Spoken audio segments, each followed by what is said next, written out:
Oh my god, I'm actually streaming. How about that?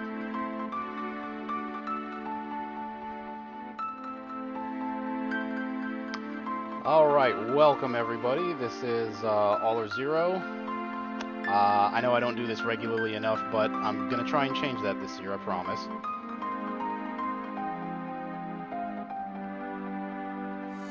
Alright, so, first game of the year I'm going to stream by popular request is The Secret of Mana.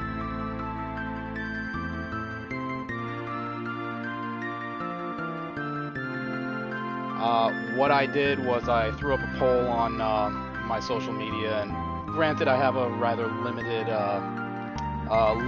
audience for it, but I polled everybody because there's two versions of this game that are currently out. There's the original 1993 version, and there's the 2018 version that came out last year because it was the 25th anniversary and Square-Enix was feeling generous. So, poll came back, and you godless heathens out there decided that you wanted to see the new version. So, without further ado, let's Secret of Mana.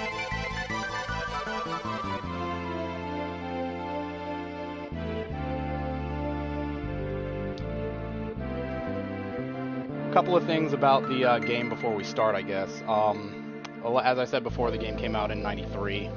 This is as close to literally my childhood as you can get. I absolutely love this game. It's not the greatest game in the world. It's, actually, I lie. Everything Squaresoft put out back in the day was absolute gold. But, the one thing that I'm going to regret about playing this on stream with you guys is I'm not playing with company, because Secret of Mana is one of the rare gems from the classic library that was multiplayer co-op. And it's even rarer because it was a multiplayer co-op RPG. So I'm going to be all alone while I'm playing this. And I would hope that you all play along with me and chat with me in Twitch, so I have somebody to keep me company, because playing this alone is not something that I'm, personally used to. So without further ado, title screen, let's get started. As we play through this, I am going to be pointing out all the differences between the original and the new game. And once I finish this, and yes, I will beat this entire game on screen, I'm going to play through the original, start to finish, and I'll probably do some clips that show some of the more interesting, some of the more interesting differences between the two. And there's one really glaring one that I'm going to be harping on a lot later, because it jumped right out at me. But as we go through, the biggest thing that you're going to hear me talk about a lot is the music. And one of the nice things about this game is that in the sound config, you can change the music type between the original and the new version. So what I'm going to do is I'm going to set up the sound as remake to start. And I'm going to start a new game.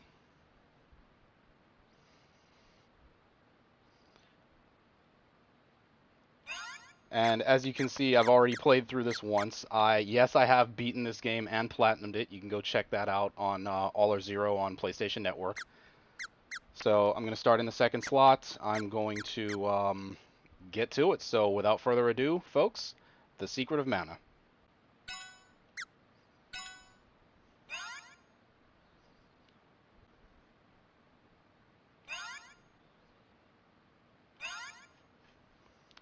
Oh, one other thing. I'm also not going to talk over any of the voice lines or anything like that. I'm also not going to skip that. So as I'm playing, anytime we hit a cutscene's going to play out. I'm not going to touch anything. I'm not going to fast forward through dialogue or anything like that. So if you've never played this before or never seen it played before, enjoy the show, because I tend to like the cinematic presentation. If you have played this before, feel free to come, drop some info in the chat on us. I mean, I'm always interested in hearing people's interpretations or people's experiences with games that I love. So, yeah, let's do it.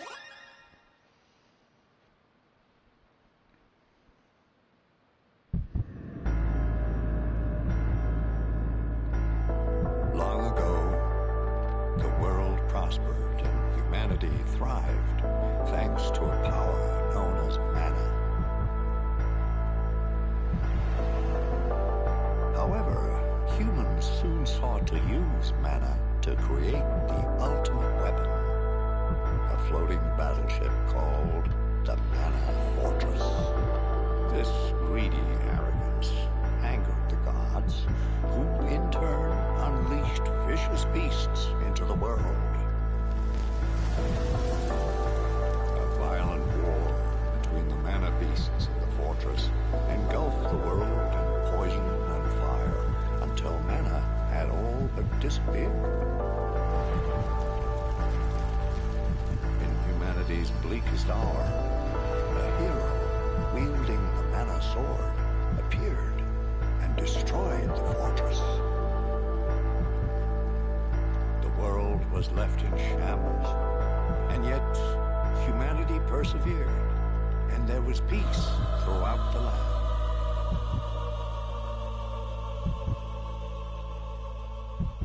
But as time passes, so history repeats.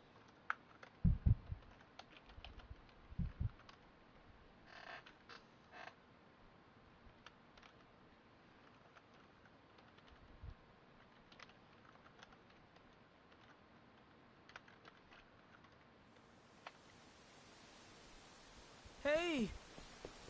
Guys! Wait! Up! Whoa! Shh! Be quiet, stupid. If the Elder finds us here, we're done for. Yeah. We're not supposed to be here. Everyone in the village knows about the ghost. You really believe that old fib? The grown-ups just say there's a ghost to scare us away. But I did hear Grandma say she saw something shiny by the falls when she was little. Maybe it's treasure. Let's go find it. Help! I'm gonna fall!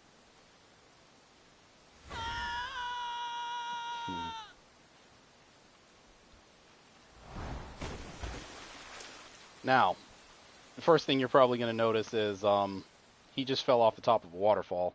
That fall probably would have killed or grievously injured any normal person, but we're not talking about that. Ouch. There's no way back up. Now what am I gonna do?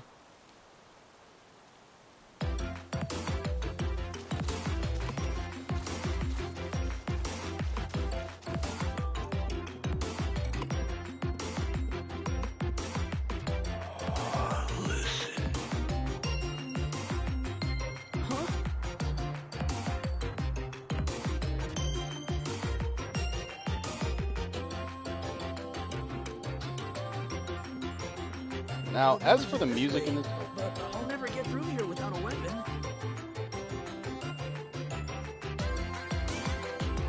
Alright, as I was saying. As for the music in this game... Cutscene.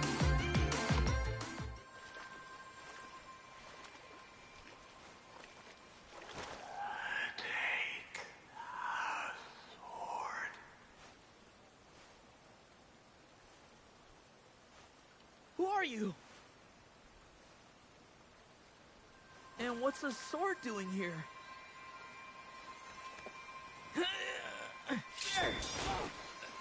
Too bright. What's with this light?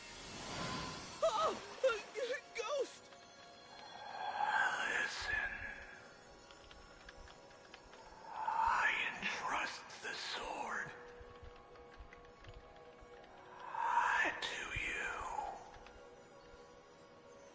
Huh? What do you mean? What's up with this sword?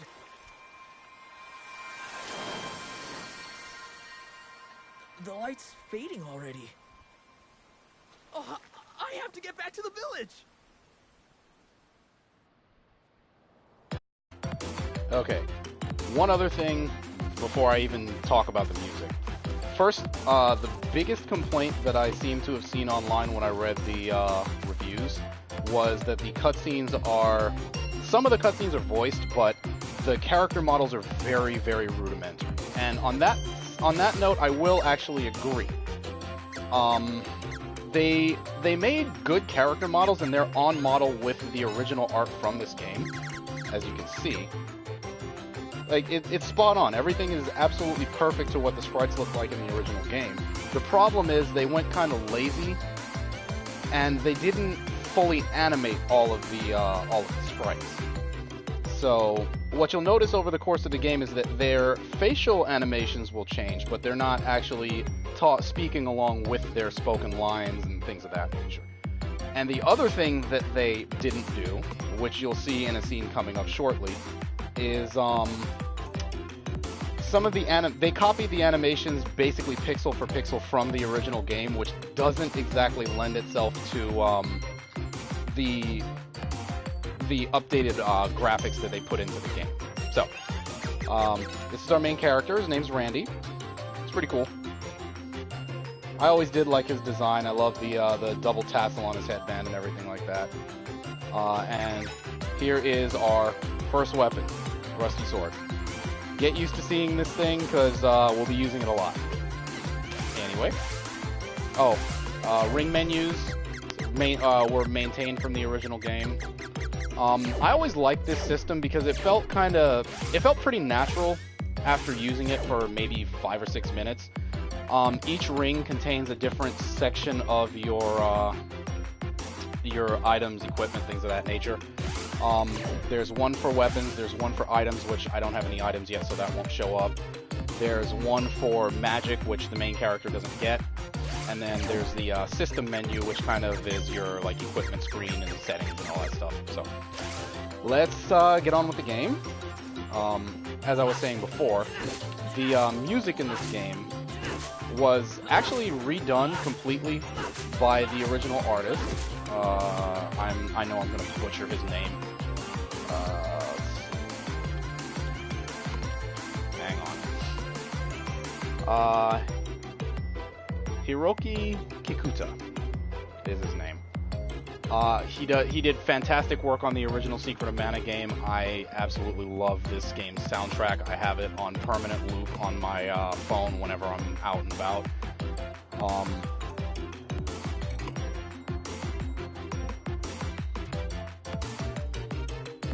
Whoa! What's a rabbi doing in a place like this?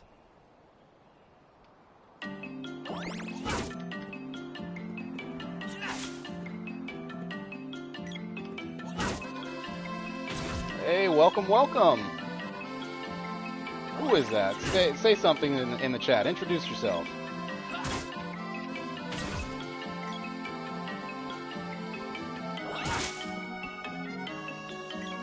Let's see.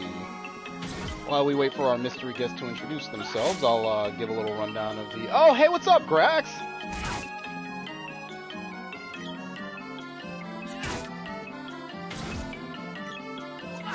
Alright, so Secret of Mana is an action RPG. One of the, kind of along the lines of the Legend of Zelda series, where rather than there being turn-based menus and things of that nature, you're,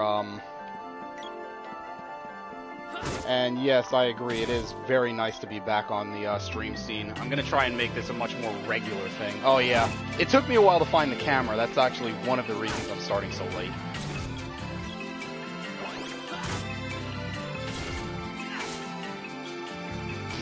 Anyway, it's an action RPG kind of along the same vein as The Legend of Zelda.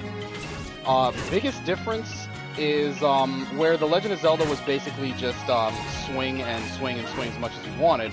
This game introduced kind of a timer. It kept the Secret of the Final Fantasy feel to it, where you do have an active time gauge that will determine how powerful your attack is. So if you swing, and then swing again immediately after, your blow will be much weaker than if you let your gauge fill up all the way.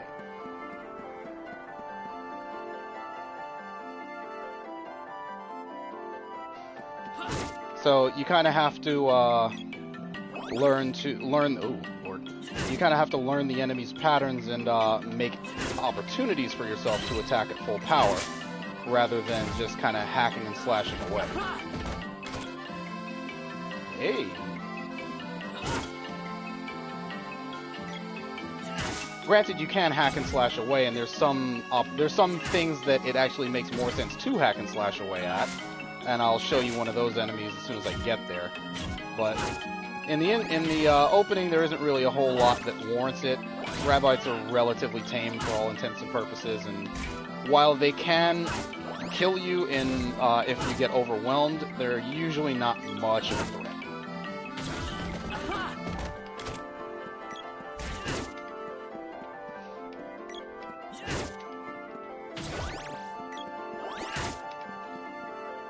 Let's see.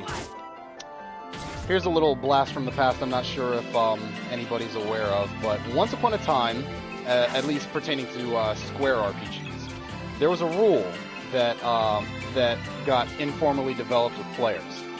Whatever Square RPG you start, gain 5 levels, and you should be okay going forward.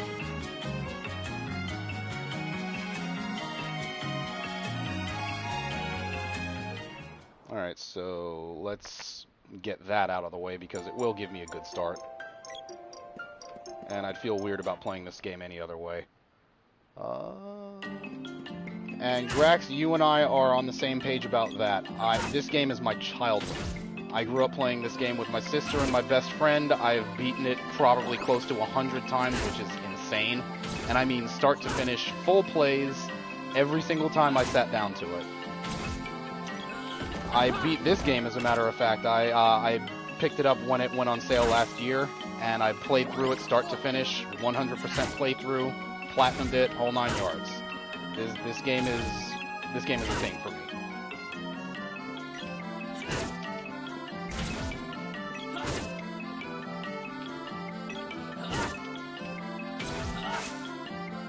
I thought I saw somebody else join the chat a second ago. Who was that? Don't be a stranger, say hello.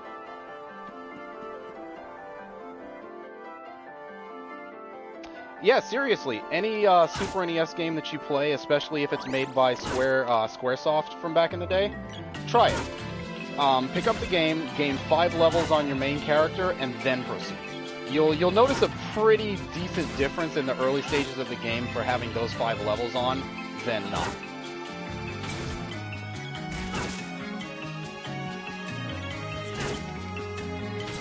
Especially in their action RPG titles.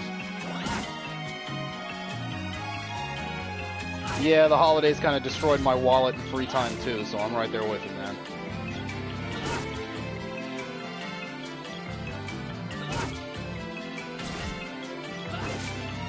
I realize I should probably be reading what people are posting in the chat. It might make more sense than to see me talking to myself.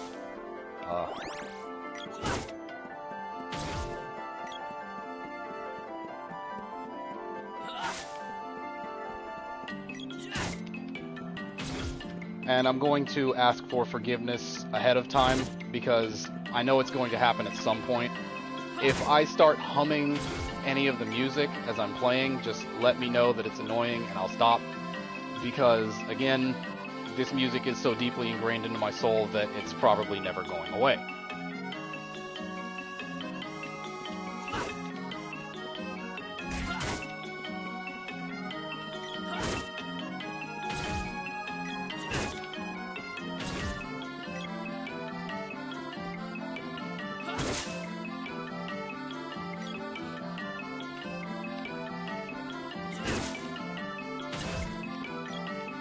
Oh, well, in that case, I'll just continue jabbering on. I mean, I talk to myself sometimes. I'm not afraid to admit that.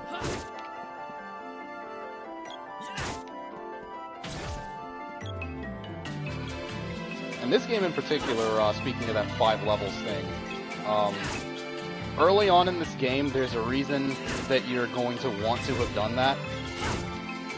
And it comes in the form of a boss that effectively serves as the game's first gear check.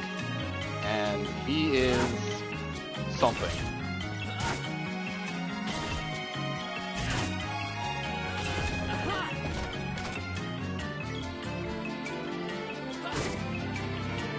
Oh, while I'm thinking about it, that ring menu that I was telling you about, here's the ring for items.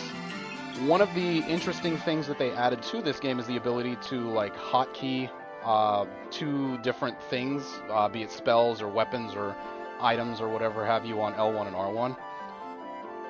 It's actually pretty neat, especially when you get later in the game and you can start casting spells with the other two characters that you pick up. Because having a hotkey for Cure Water or Fireball or something like that can be really, really helpful in a pinch.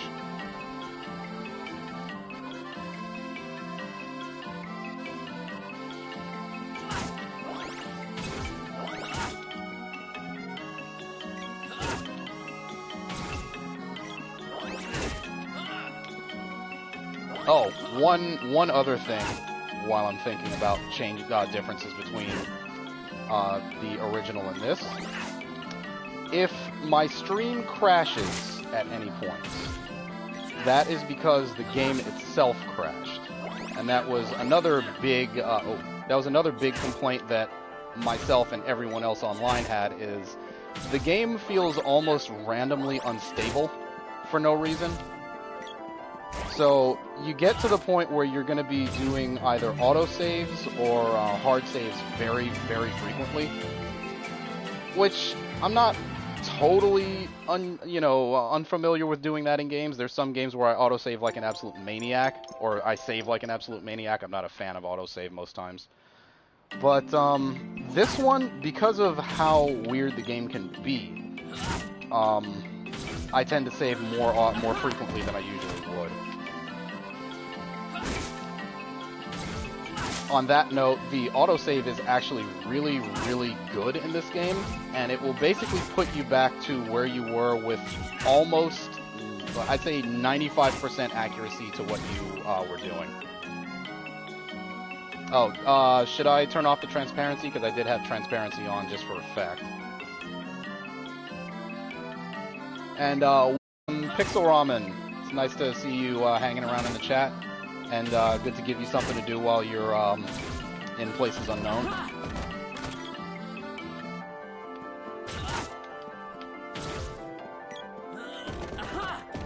And to answer your question, no, the original version of the game did not have a problem with randomly crashing. The original version of the game could be played start to finish without ever turning off the console and never even worrying about saving if you really wanted to.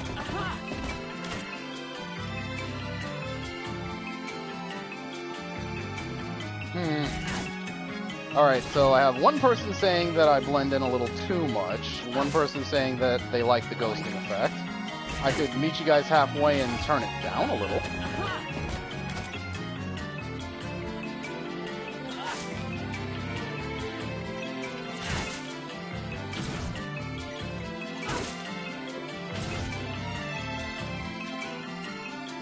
And this is what my stream is about, just reconnecting old friends.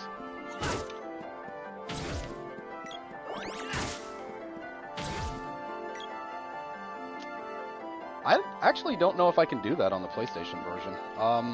If you guys don't mind a brief pause, I'll mess with the menus a little bit.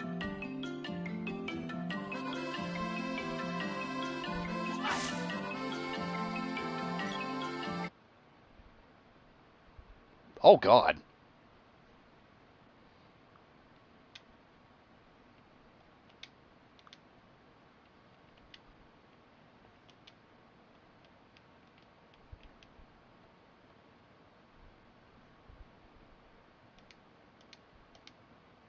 Alright, how's that for transparency?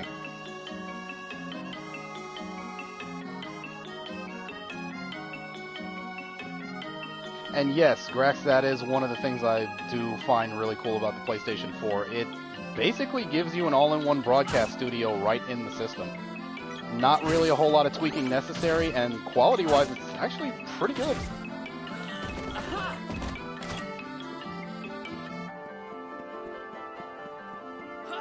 Alright, so, what? Have I gained a level in a while?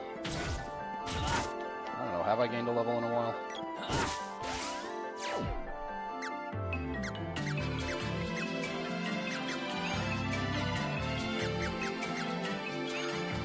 I am level 3, I still have 2 more levels to go.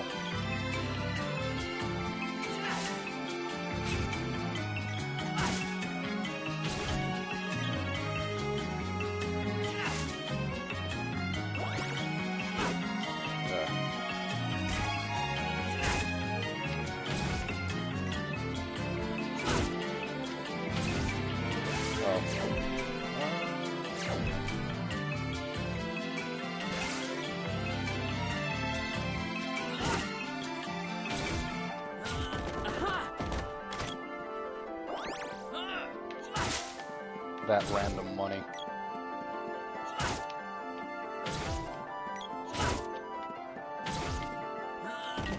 That's another thing that I noticed about this version that's a little different to the original. It seems like the frequency of chests showing up is a lot higher.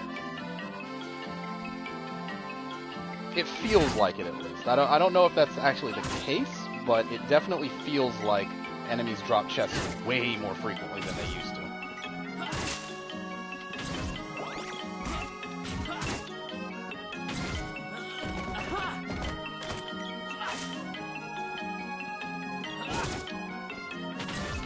Oh, question, since I have a couple of people listening to the stream. How's my audio? Do I sound okay? Higher, lower?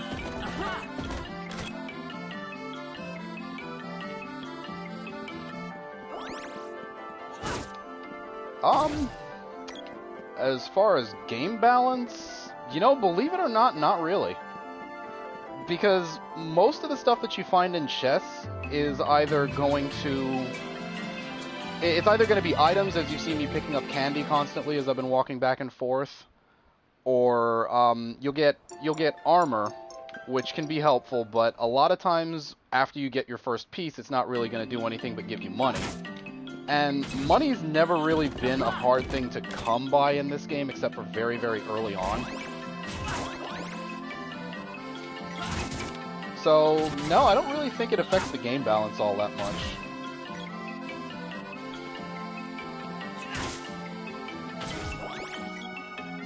Drop the game audio a tad. Yeah, I think I can manage that.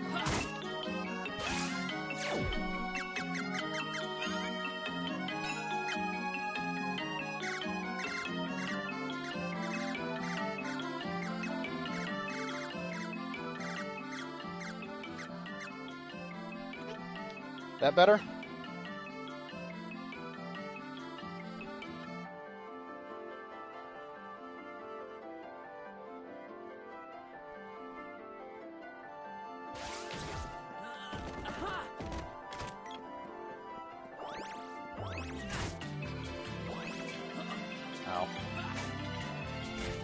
Some paragraphs.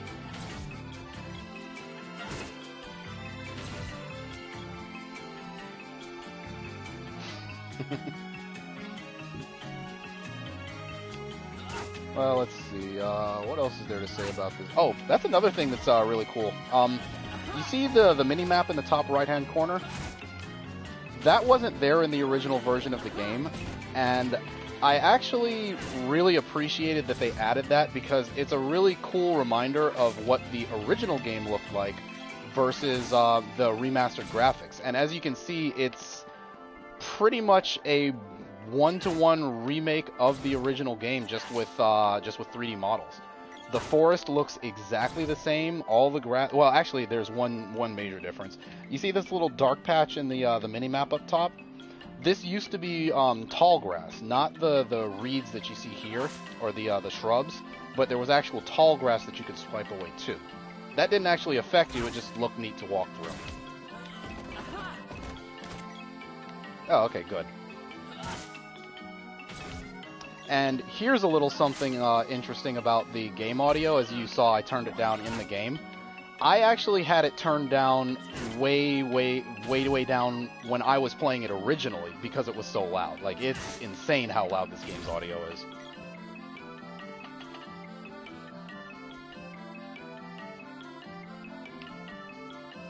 Not that I really complain because I love the game's music, but, you know, if I'm playing on stream, it might be a bit of a distraction. I can see that.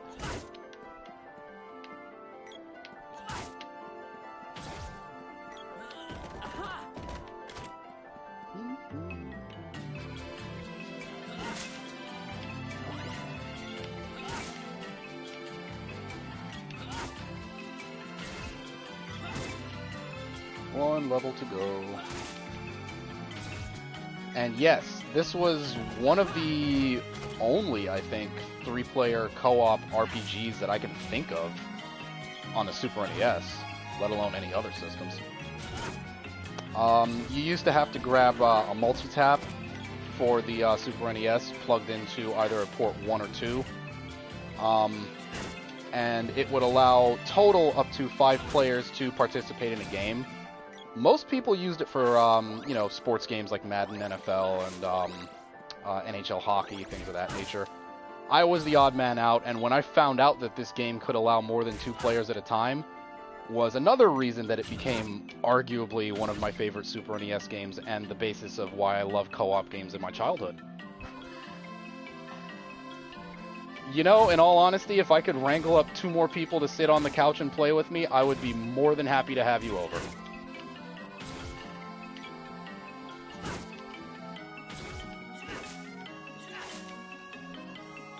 $10 to 15 hours. Ow.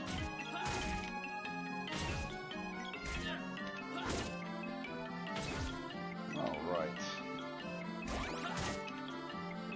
I'm gonna try my best not to just hang around and level up too much as I'm playing. I just want to get my initial 5 out of the way because it's an old habit, and that one's gonna die very hard.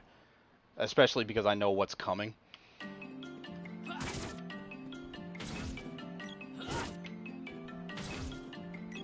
After I get past that point, it's not going to be as much of an issue, and I'll explain why when I get there.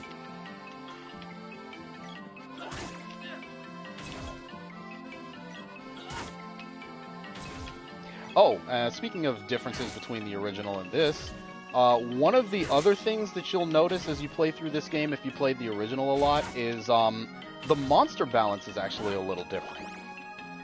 Some monsters that were really, really hazardous in the original version of the game aren't as much in this, and vice versa. There's some that are way more that were way more hazardous that aren't anymore.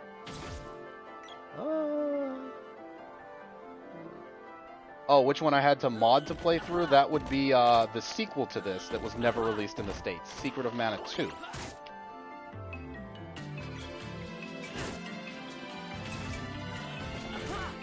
And the modding that I had to do was very interesting, because I've had that ROM since I was very, very... Yes, I play emulators. No, I don't care.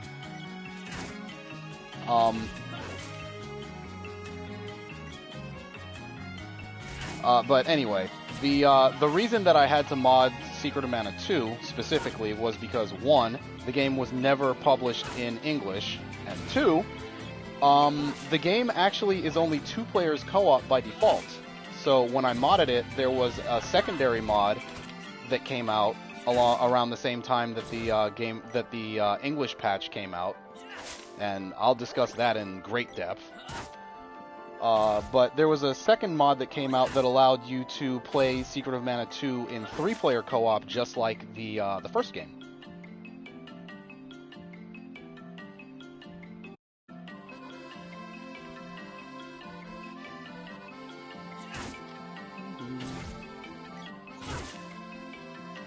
Let's see.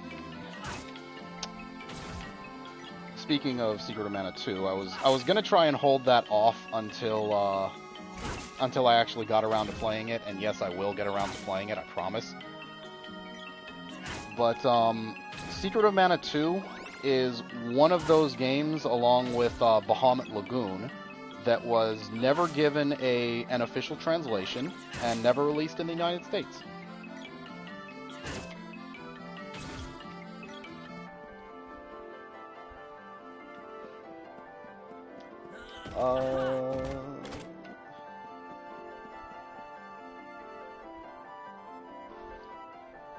Odd setup. Are you talking about the that weird little bracket that was in the console that you had to bypass in order to play other regions' cartridges?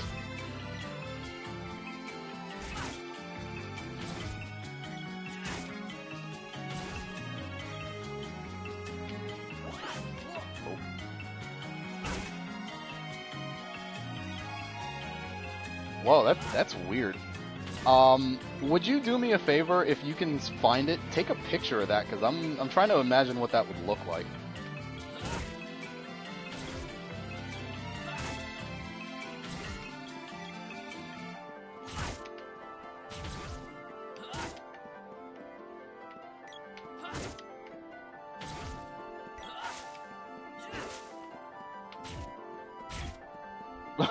It was horrible. It was absolutely horrible. Because you basically had to know somebody who frequently went to Japan in order to get anything imported.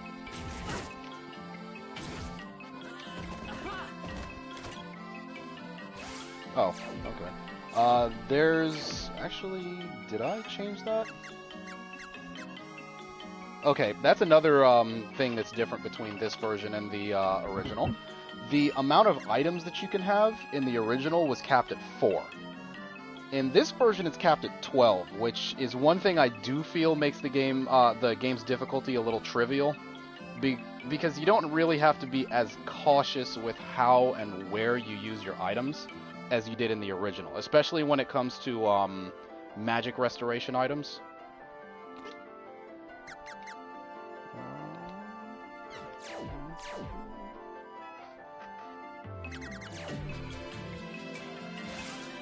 Did my stream just freeze?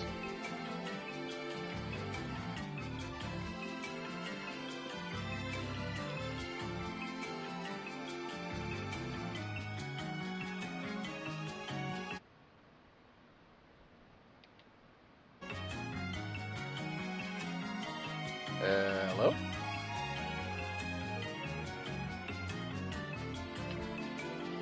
Oh, okay.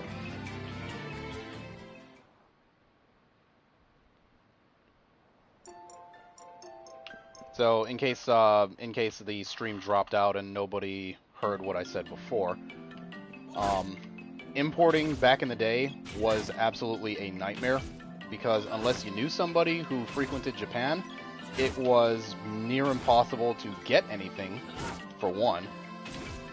And unless you knew somebody who was effectively in the modding scene back then, you couldn't play anything that you got, because the hardware differences from region to region were different. Unless you actually bought hardware from that region just to play it, in which case it would be in Japanese and you wouldn't be able to read it anyway. Oh, wow, yeah, that is weird. Huh.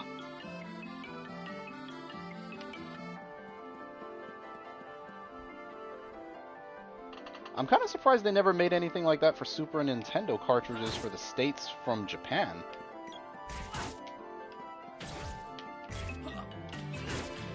Because it effectively is just a pass-through for the cartridge. But it does exactly what you would need it to do, which is pretty neat.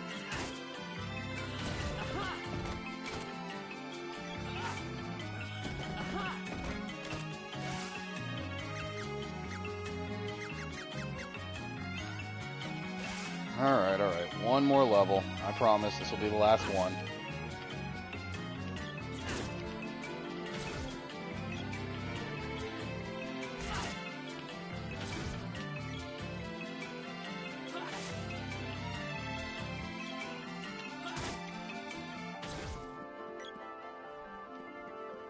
Yeah, that's what I was talking about before. That there, it's on the left side of the cartridge, I believe, or left side of the cartridge bay. You basically chisel it out or break it off, and then you can effectively put whatever cartridge in you want.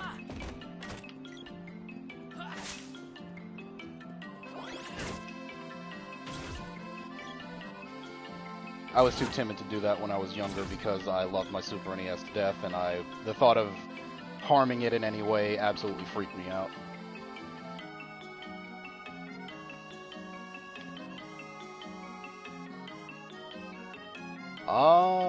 I don't remember that, actually, Grax. I mean, it's quite possible it might have been around, but I do not remember that at all.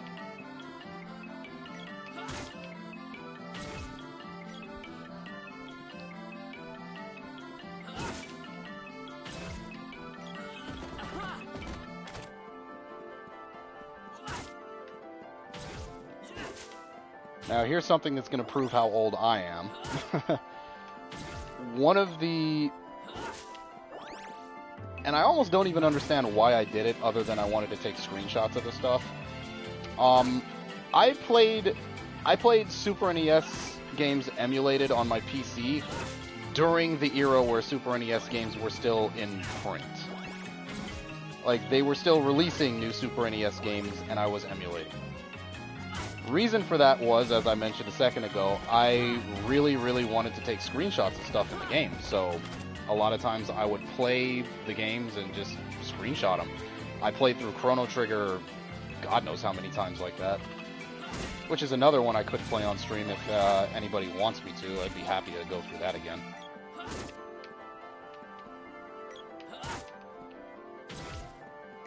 But as far as what's in my immediate future, Secret of Mana 2018, Secret of Mana Original, for comparison's sake, and Secret of Mana 2.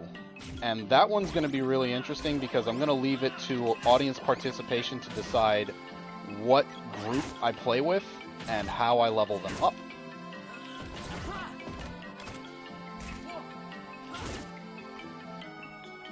And yes, they were emulating in the 90s.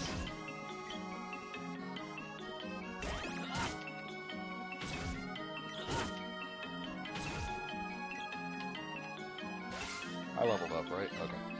I'm level 5. I'm done wasting you guys' time, so time to get back to the story.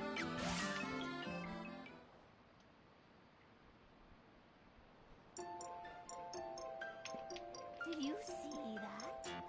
Something lit up the sky near the falls a moment ago. I have a bad feeling about it.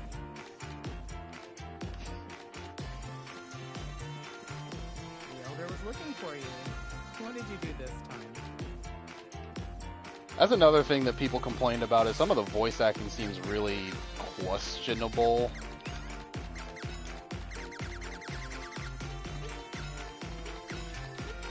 But the sprites and everything as far as the gameplay is as spot on as you could hope to get.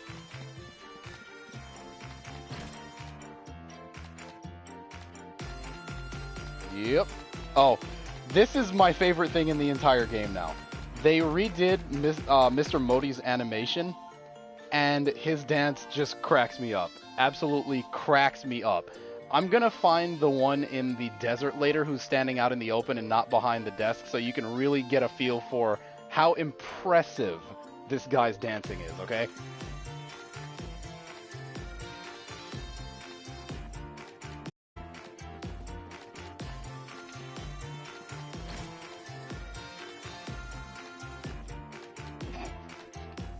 On an errand for the Elder? Welcome. Must you really? Hi. Hey.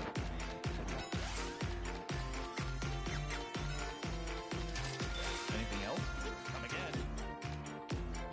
Alright, so as you can see, I bought my first piece of armor. To my knowledge, the bandana doesn't actually drop from anything. And you start with the overall, so you don't have to buy that. On an errand for Wait a minute. Welcome. Anything else? Come again. Alright, let's get back to work.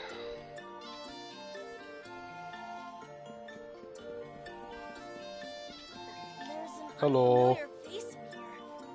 He looks kind of scared. I don't know.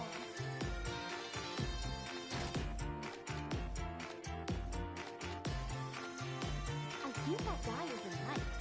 What's he doing in a little village like ours?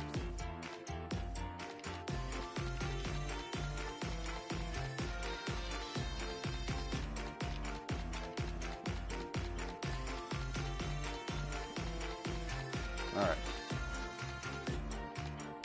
Oh,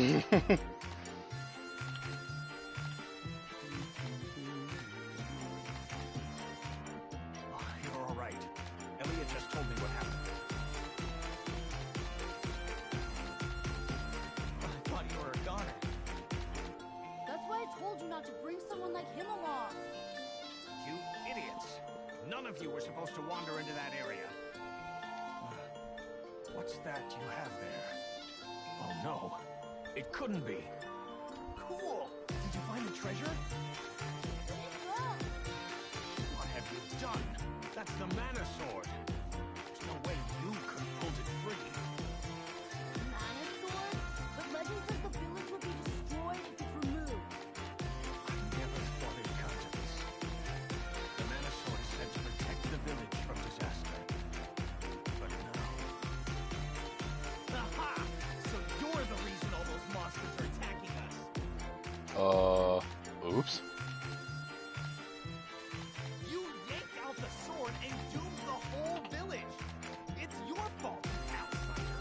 Okay, now here's the first example of what I was talking about earlier regarding the graphical parity between the original and the new one. Rather than them animating this scene the way that you would think 3D sprites would be capable of, they just left the way that it was animated from the original title. Hey, stop! Shut up! It's all your fault. Leave me alone! Earthquake!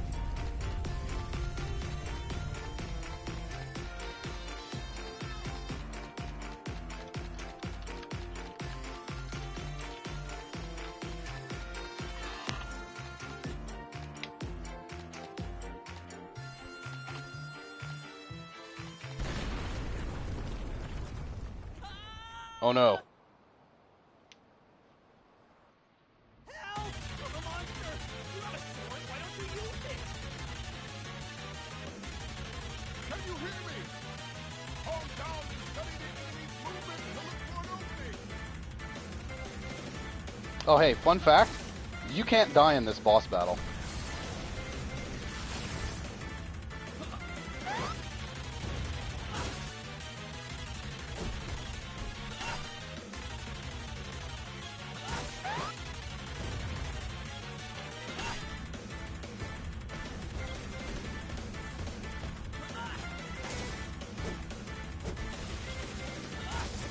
Ow.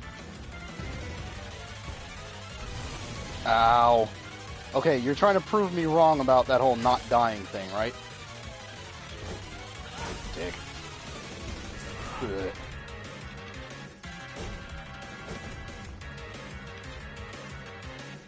Take more than that.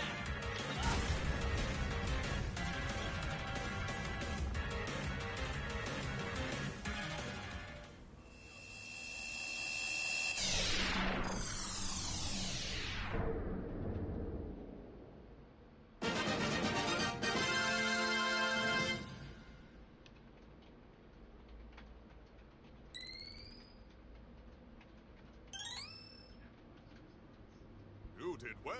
Wait there. I'll pull you up.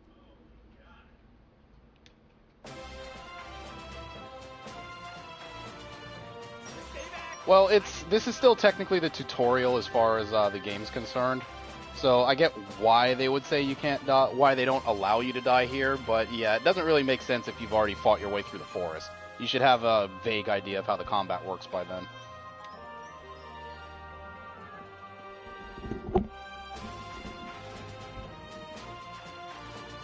You seem to be in possession of the real mana sword.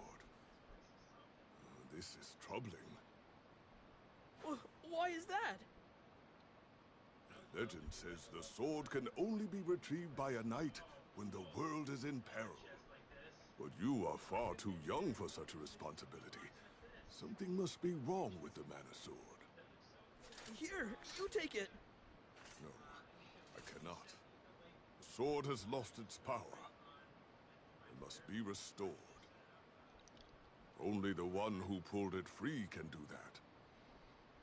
Then, what should I do? Visit Sage Luca in the Water Palace. The sage has protected these lands for over 200 years. You would do well to listen to her advice. Hey! The Elder wants you to come to his house. I'll be off. I have duties to attend. My name is Jimma, and I'll be waiting for you at the Water Palace. I always imagined he would have had a deeper voice for some reason.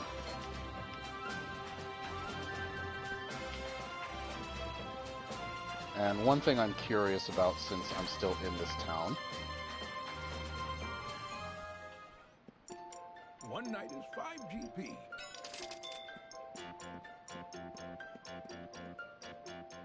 No? Okay.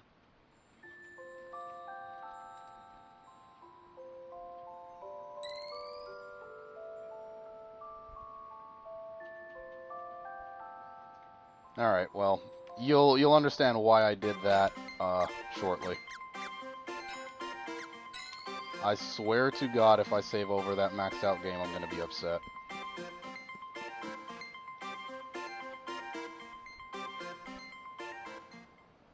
Alright, so, onward and outward. I am triumphant, I have defeated the boss, and I'm going to go visit the Elder, who will no doubt shower me with praise. Elder, we can't ignore them. Uh-oh. We're at our wit's end. Who knows when another monster will appear? Oh, it's you. Alrighty, sure thing, Grax. Appreciate you stopping by. That sword is protected. Once you removed it, the monsters started attacking the village. It's settled. We can't let him stay in the village anymore. He'll just bring more monsters. Go! Get out of here. Yeah, leave here now.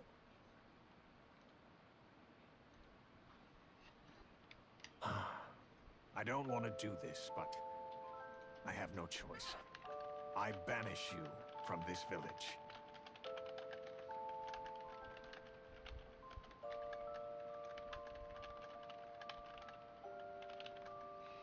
There's a treasure chest downstairs. Take the contents and be on your way. Well, I mean, if you're gonna throw me out, sure. I knew something bad was going to happen. Curse my intuition. I'll be kinda lonely, but it's all your fault anyway. Did she want the D? We're in danger as long as you're here. Please leave. This is all because you removed the sword. Go away. Man, you guys I suck. took you in as a child, but there's nothing more I can do for you. Forgive me. Oh, there's another difference that I'm going to try and point out as much as I remember to as I play through the game. The pictures on the wall actually do mean stuff. Not this one per se, but I'll start pointing them out as I see them. Like this one, for example. God, what was his name?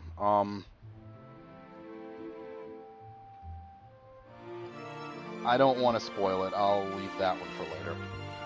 Hey, little girl. Are you going somewhere? See you later.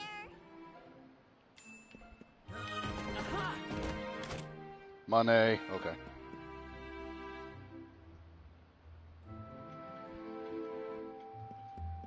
Elder, impart to me some words of wisdom. I took you in as a child, but there's nothing more I can do for you. Forgive me. Damn it. You wouldn't remember. You were just a baby. But I was there when your mother first came to this village.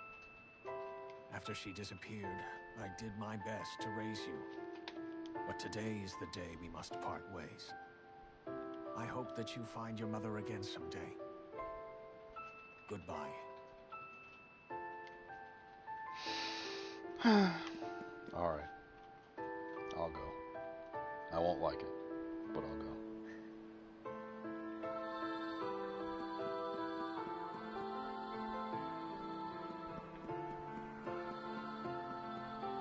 Do you have everything you need? By order of the Elder, you have been banished from Poto's village. Now be gone. Fine, I don't want to live here anymore anyway. God.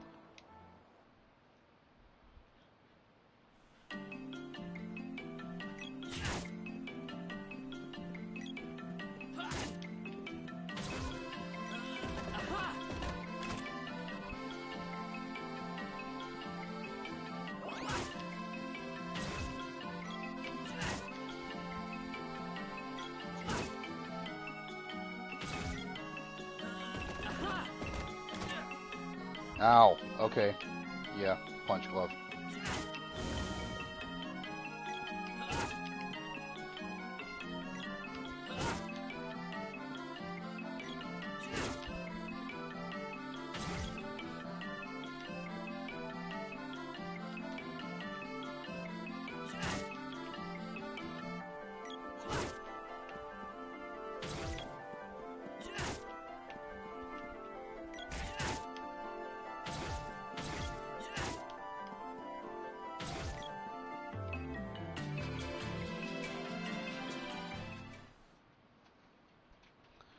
Another thing that people who haven't played the original games probably wouldn't notice is that there are a lot of recurring characters.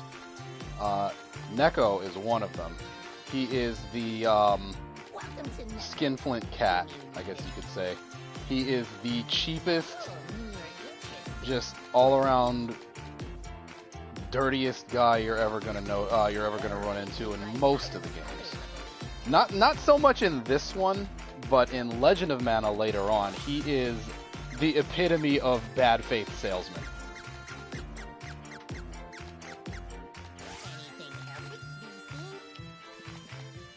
One thing that's kind of convenient about him is he tends to crop up in areas where you haven't seen a town in a while, and he'll sell you stuff, but for a much higher price than all the other merchants in the game will.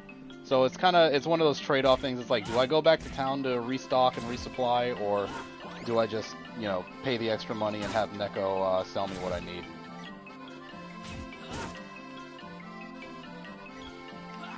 And yes, Neko is trash.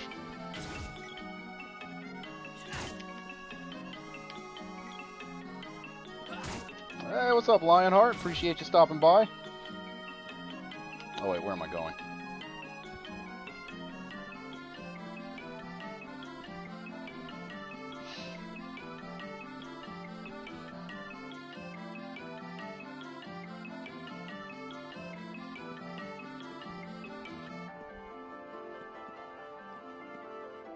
That's our leader, Major Tyler. He's young, but no one doubts his skill.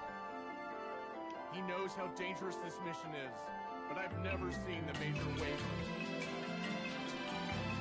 Major Tyler, sir. Oh, damn it. Understood. Stay focused, men. Let's move out. His voice, on the other hand, sounds exactly what I would have imagined. Bye, guys. See you later.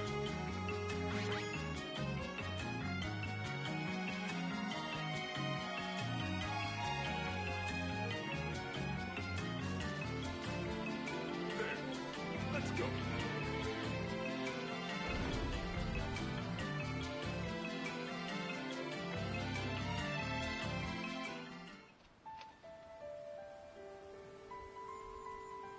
Yeah, that's one thing that we always used to comment on even when we were kids is Square-Enix, or Squaresoft, is probably one of the best companies in terms of water or fluid dynamics in their games I've ever seen. They always had a way with making water look just absolutely gorgeous.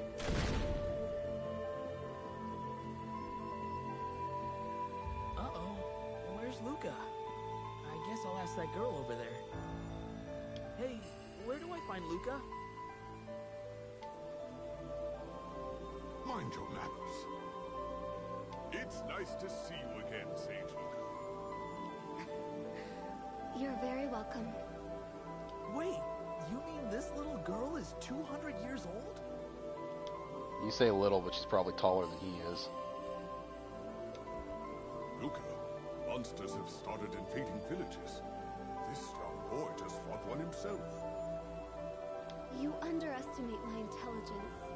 World news flows into this palace with the water's own currents. Mana grows ever weaker. That could explain how this child was able to take the sword from its place of rest. His actions caused the balance of mana in this area to shift. Beasts are now rampaging across the land again. Evil in the world is working to seal away the power of the mana sword forever. By defeating monsters and obtaining their orbs, you can reforge and restore the sword's mana power.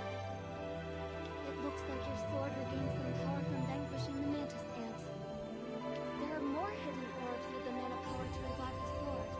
You must find them. Gemma, I want you to keep an eye on the Empire. It seeks the Mana Fortress's power. Fortress? Like the one that destroys the world in that fairy tale? This is no fairy tale. We're talking about the real Mana Fortress, and the Empire that wants its power. The Empire will try to break the seals on the mana seeds in each palace. I've already caught some Empire spies snooping around my own palace. There are strange reports coming in from Pandora. Could the Empire be involved? I do not know. Hey, welcome, welcome. Whoever that is that just joined, feel free to say hello in the chat. Don't be a stranger, introduce yourself. Understood. I'll leave you.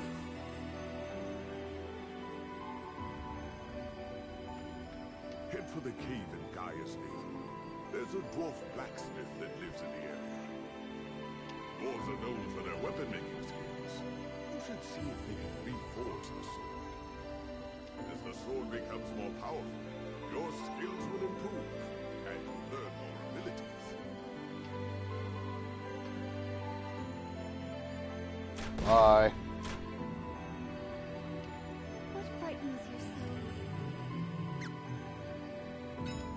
Eons ago, the ancients used their war machine, the Mana Fortress, in a final battle against the gods. It's not a fairy tale like you were told as a child. She was probably around for it. As the battle raged and the world reached its end, a hero came with a sword and saved us all. The few who remained rebuilt the world, hoping to protect Mana from those who would abuse it. You wield the legendary Mana Sword, but its power has faded. Now it's hardly better than a normal weapon. It used the last of its power to choose a new master.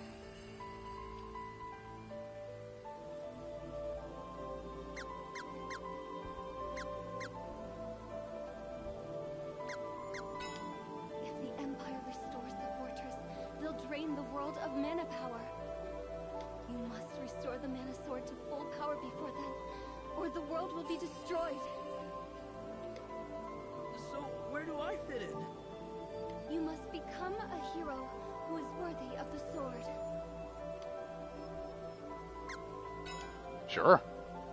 Come, hold the sword up to the seed. Oh, on the Luca? altar. Yeah, she's adorable.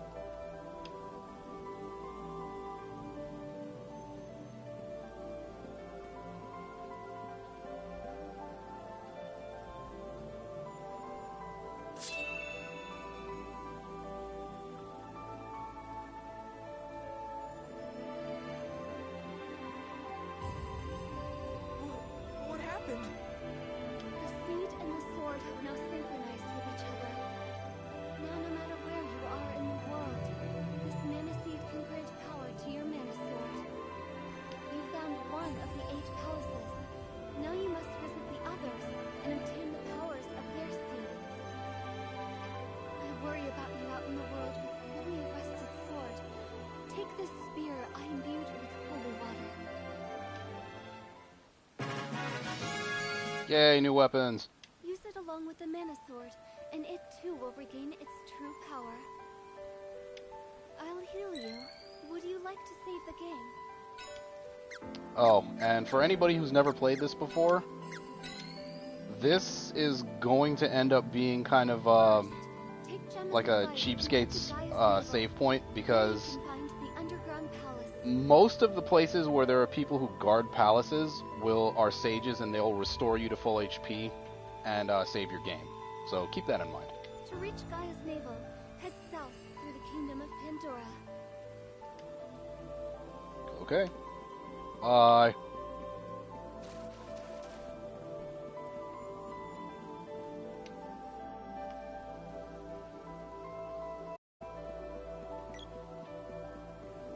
Oh, there's another difference that I completely forgot to mention earlier because I didn't do it.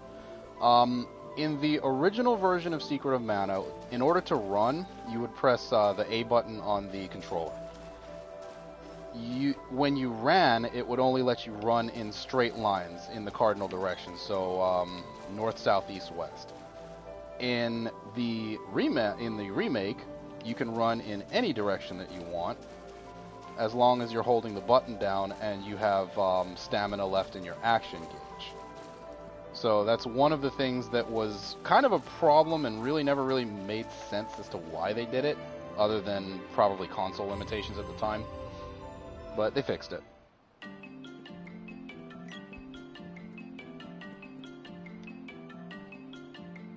Hey, I'm working on it, okay? Like they said, I gotta find a blacksmith to get the sword fixed. Actually. about we use that beautiful spear that they gave us. It also looks a little tarnished, but pointy stick is a pointy stick.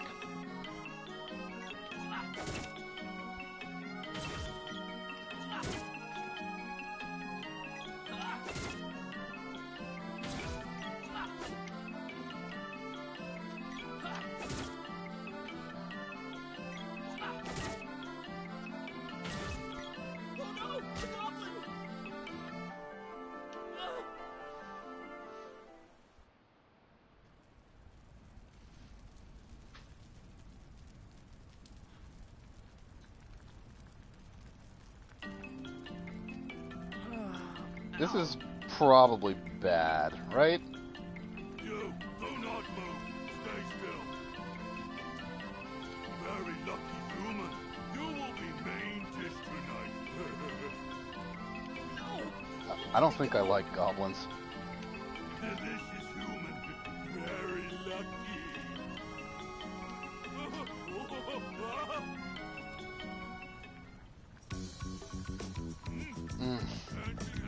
Alright, here's the first of the songs that they absolutely butchered it in the remaster. And I can't even change it to show you what the original sounded like versus this, but this song absolutely got butchered in the remaster.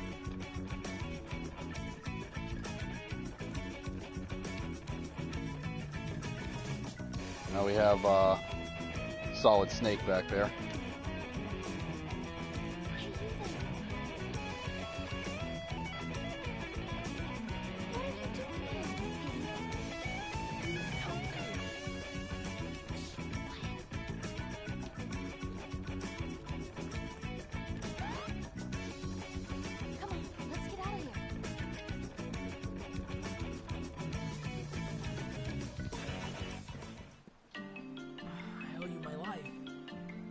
And here's another thing that they changed is some of the cutscenes that you get in the game, or they're not really cutscenes per se, they're inter-scenes, if that makes any sense.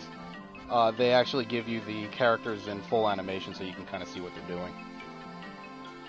I'm looking for someone. I saw you being taken away and thought for a second you might be him.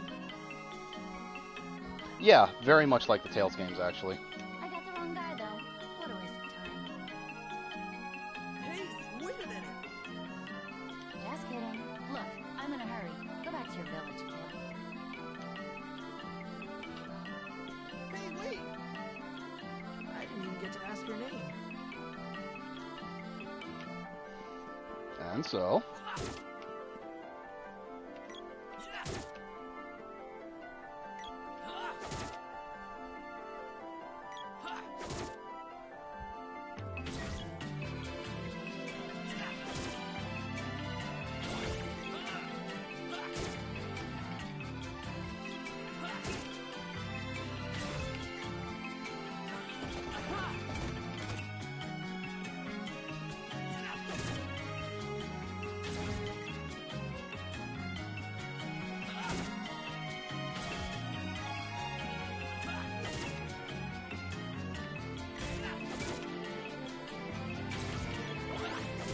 Oh yeah, that's another thing that they changed. Let's see, was it here?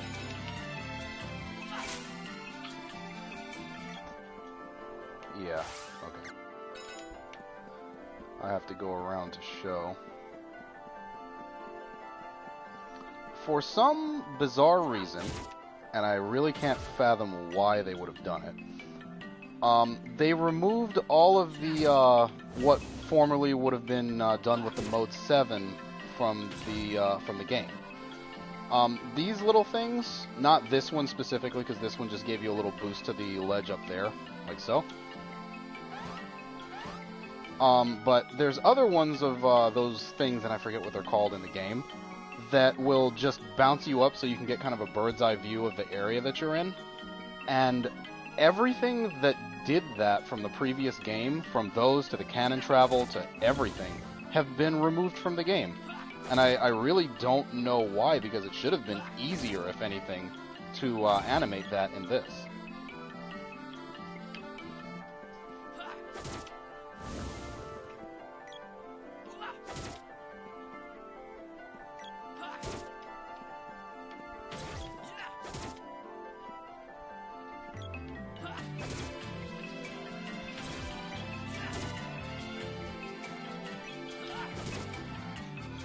And as you guys have probably noticed, it is fairly easy to stun lock enemies if you're careful with the combat. That's one of the things that can make this game really really This is easy. the Kingdom of Pandora. I was told to let you pass when you arrived. Sir Gemma's whereabouts? He has come from Tasnica to meet with our king. I believe he's in the castle now. Oh, just a warning, I wouldn't try to talk to the people in town if I were you. Let's go say hi to Gemma.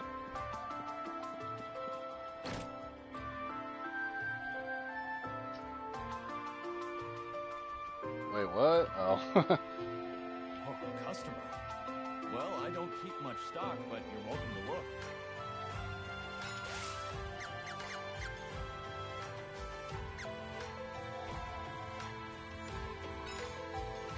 Anything else? Come again. Yeah. Later.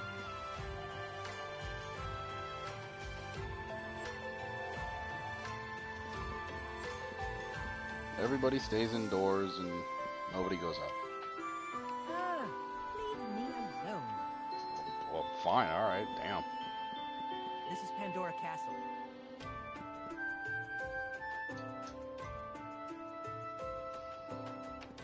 Alrighty.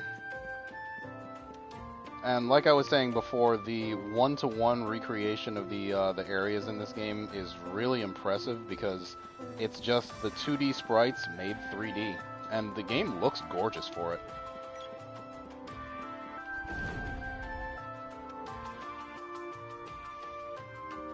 Dialek and his men haven't returned from the witch's castle yet.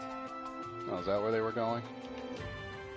The townsfolk and most of the soldiers are acting like lifeless dolls, and no one knows why. That sounds like a conspiracy to me. I was supposed to be assigned to Dialek's troop, but I'm no fool. I faked a cold so they wouldn't send me with them. Don't tell me. Coward. I don't want to throw away my life. I've had enough of this dangerous country. I'm moving back home. I don't think they ever mentioned where that guy was from.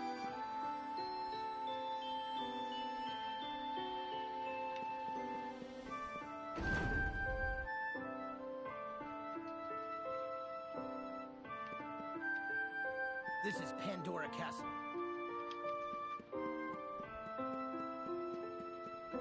Why are there people near the entrance to the southern ruins wearing strange masks? The Empire attacked us once about 15 years ago.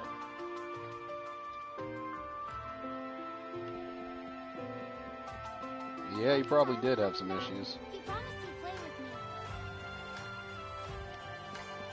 Did you know there's an enormous tree called a mana tree? That's what they tell me.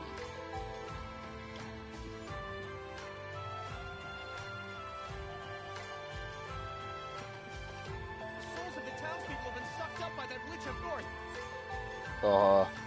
That doesn't sound good. This is the end. Our kingdom has been cursed by the witch. A lot of people talking about witches. Something evil lives in the ruins in the south. Okay, you're like 5. Why are you even talking about that? Seriously, this little girl is talking about demons and stuff. Something evil lives in the ruins in the south. Have you heard? Sir Elman planned an arranged marriage for his daughter. They should be upstairs now.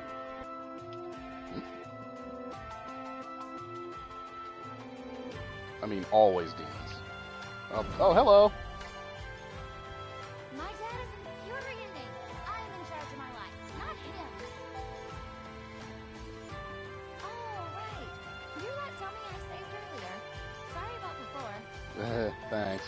Huh. Is that a sword? I didn't know you were a swordsman. What, this? No, I'm actually...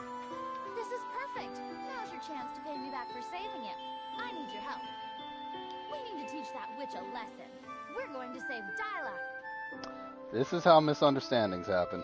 But I have to go to the underground palace. Save that for later.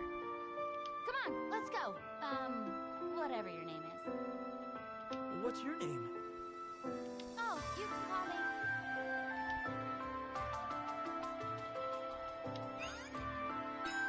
Yep, that was her name in the original version. Oh, fun fact. Nobody who played this game in the US knew their names originally because their names were never in the original game or in the US translation. They didn't have defaults either. So when you played the game, it always forced you to enter a name. And yes, she is like, wow, yeah.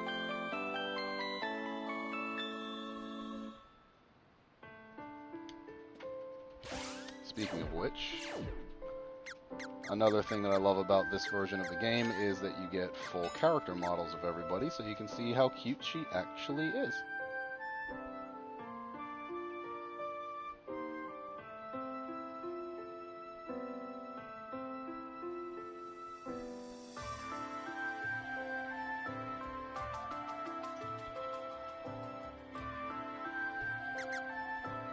Yeah, the character model thing's actually neat because you can see what some of the characters are wearing. Like here's Luca, for example. And yes, her hair actually does drag on the ground, it's that long. And there's Neko because life hates us. Timothy and Elliot and the dancing guys. And the Elder. And they also give you full models of the weapons in the game too, which is really nice when they start showing up later. Oh, and fun fact, the girl that we just acquired into our party, Prim, comes with a weapon that they don't necessarily tell you about right away.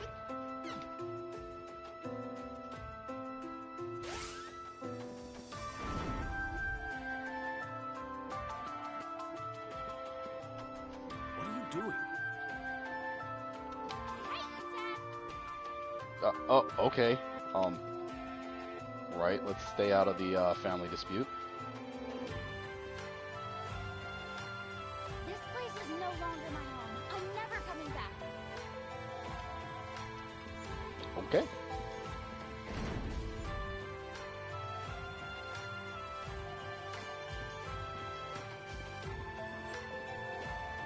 You're here. I suppose you've seen the state of the townspeople, yes? The witch Elene appears to be draining people's life energy for some unknown purpose. Once their energy is spent, the people seem to congregate near the ruins in the southern part of town. I'm heading there now to assess the situation. You should go to Gaia's navel as fast as possible. Later, bro.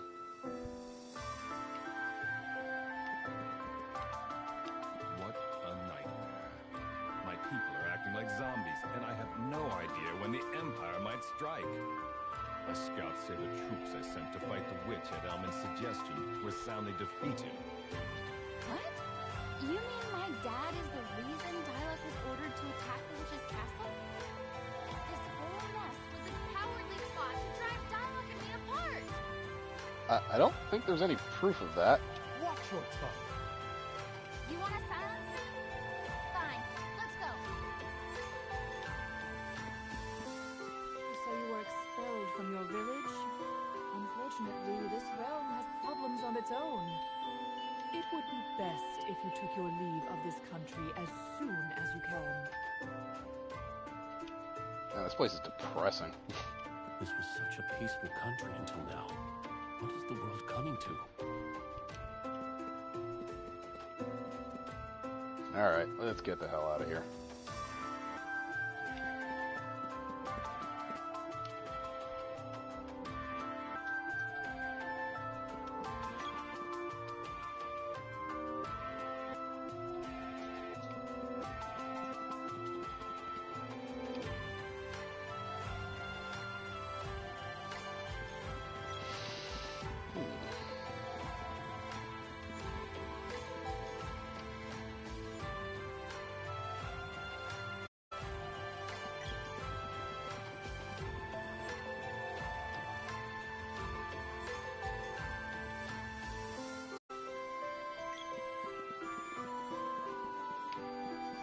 Oh, the little girl. Yeah, they wear strange clothes in this game. I don't think this place was open, was it? she's possessed by demons or something.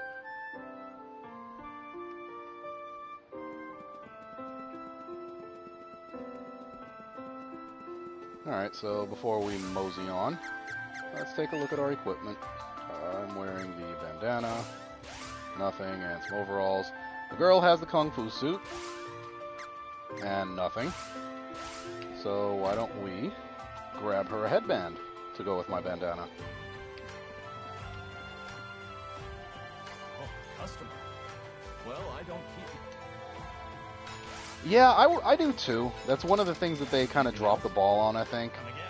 And speaking of that, the pre-order bonus, I'm still trying to figure out how that worked for, because the pre-order bonus was, what was it, the Moogle suit, or the tiger suit, I think? The tiger suit. And I don't know how that would have worked in the game, because that's actually an armor. So unless there's something that gets added to it for you having had the pre-order bonus, I don't know what that would have affected.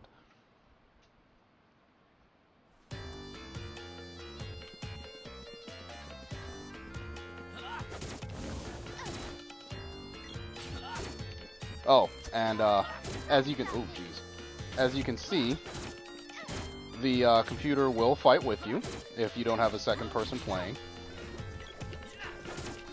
And she is poisoned and probably about to die, because reasons.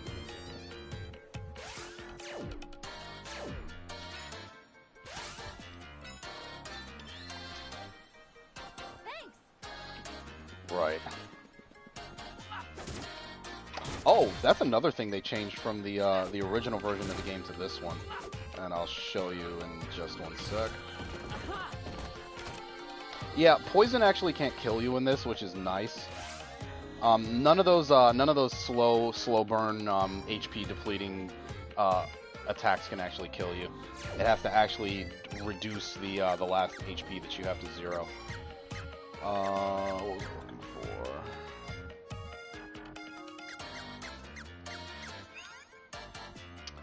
The action grid from the original game has been completely revamped in this game, and I would say it's for the worse rather than the better. You can still choose whether they'll assist you or attack on their own, the characters, and you can still choose how much of their attack gauge to use on any particular weapon. But their behavior is something that you can't change anymore.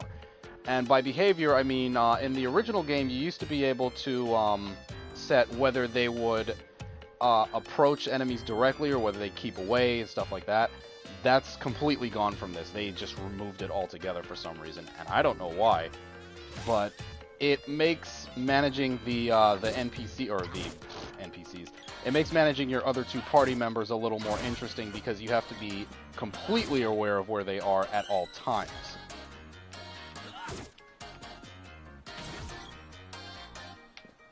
Whoopsie. What is it to switch characters again?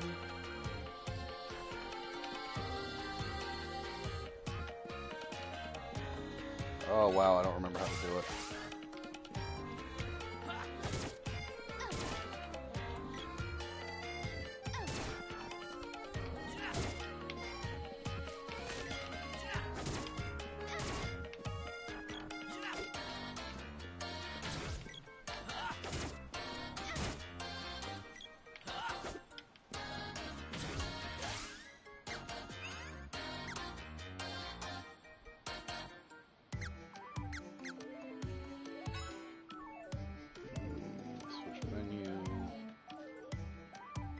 Oh, right, just the D-pad.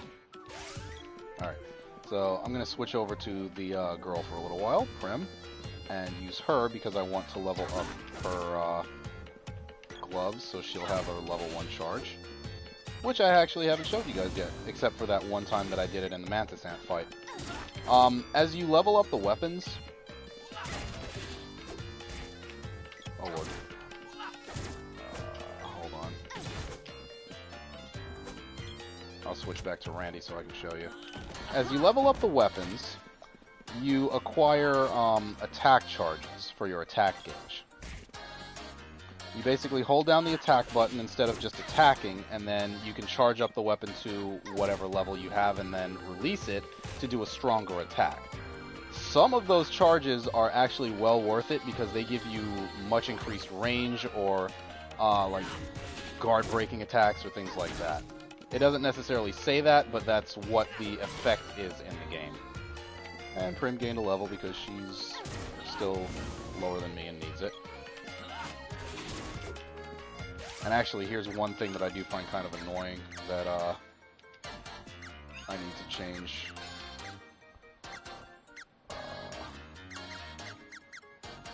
I actually can't turn him off because I don't have a third person. I can't just tell him to stay away from the enemies yet.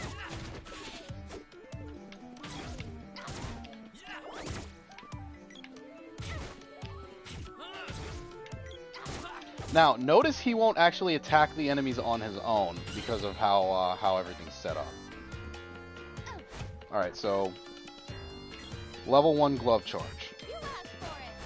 3-hit combo as opposed to just the regular punch or kick. Funny thing is, it's not actually a 3-hit combo. Like when you do that, it doesn't hit 3 times. It hits once. It's just a different animation that gives you a stronger attack, see?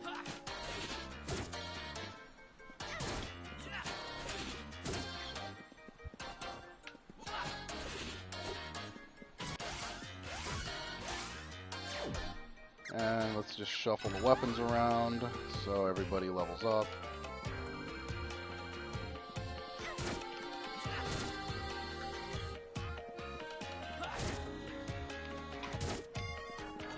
And yes, like I was saying before, you can stun lock the enemies pretty much into oblivion in this game if you know their patterns and what animations they can get stuck in.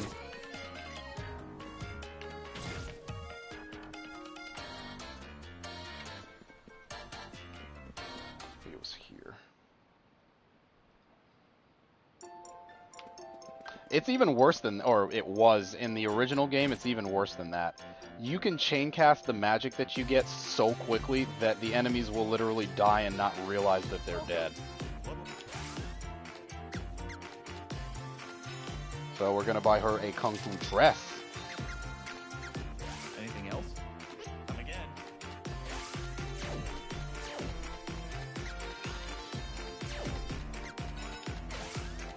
And for the most part, you don't need to keep any of the old equipment.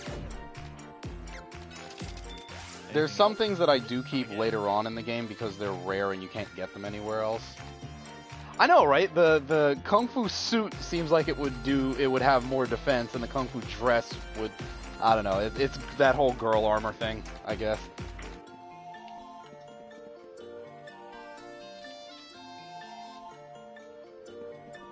Chainmail Bikini has 2 million attack rating. Oh, okay, here's another thing that they changed, since I finally have another compatriot. One night is 10 GP. Day to night. And this is probably my favorite thing that they added to this game that wasn't in the original. I'm sorry you had to see my dad and me get into a fight. Not my best moment. So now that I think about it, I've seen you look pretty lame yourself. What do you mean? Remember when those goblins were gonna slice you up and eat you for dinner? They took you down so easily. But hey, I was ambushed, okay? Oh yes, I'm sure. Because a real swordsman would never be caught off guard by a simple goblin. Don't worry, I'll keep your secret. But in return, you have to help me. I'm counting on you. Look, I already told you that I need to get to the underground palace. And I told you this is a matter of life and death. We need to stop the witch in the north. Who knows what she might have done to Dialogue and his men? Well, when you put it that way... If you won't go with me, I won't waste my time looking for your silly palace. You want to split ways here? You were the one who decided to join me in the first place. Quit splitting hairs.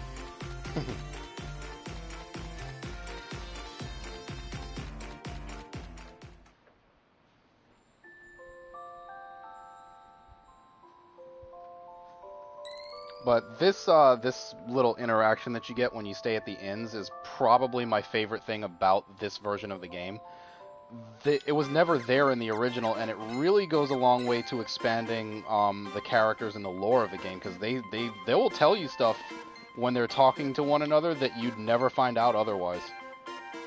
One night Sucks for me because now I'm gonna, as I play through this, I'm gonna end up spending a lot of money staying at inns just to see all the cutscenes.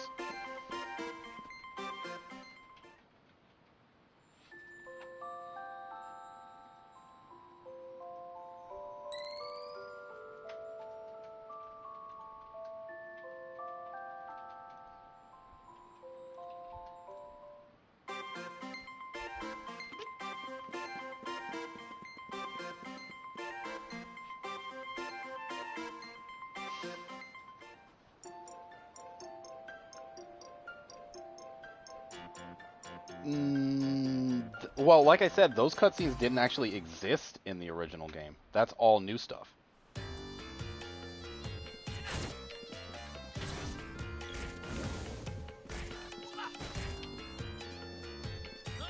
Ow.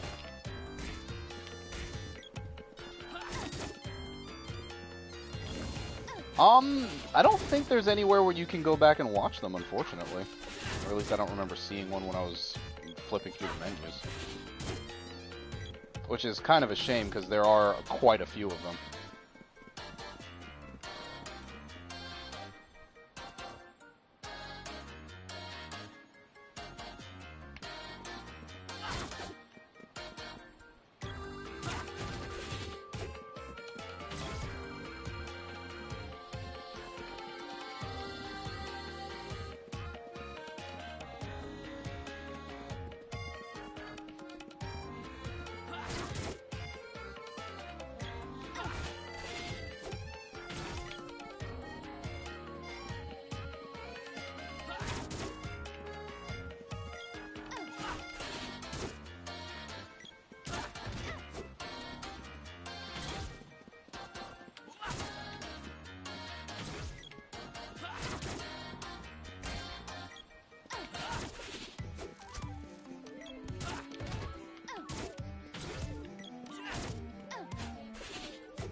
Oh, and I don't know if I mentioned this before when I was talking about stun locking the enemies, but the enemies can do that to you as well.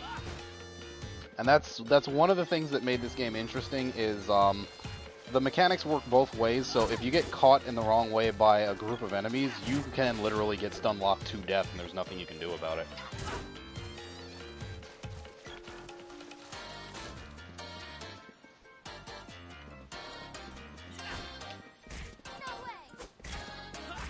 Die on me.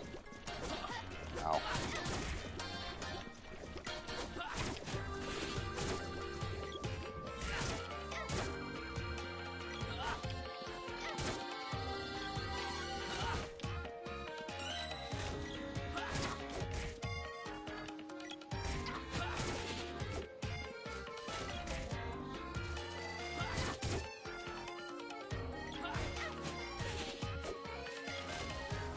Alright, so here's Gaia's navel. Hey, this isn't the way to the witch's castle. Where are you going?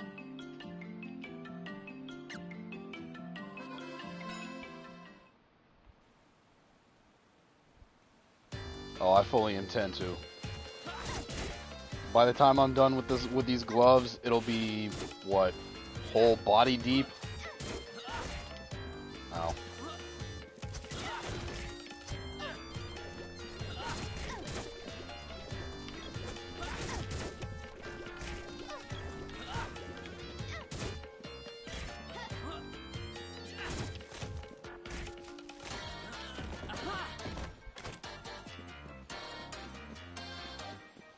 There's a case to be made for spamming items in this game, but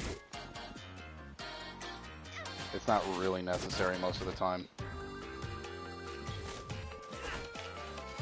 I don't even remember them dropping candies before.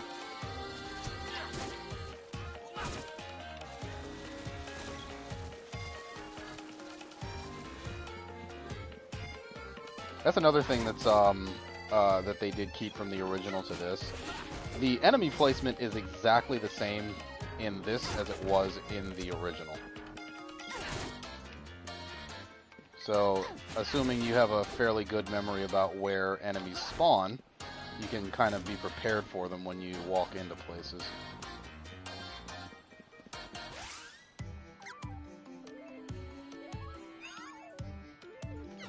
Almost done. Oh, actually, I should have switched her to the sword so she can level that up.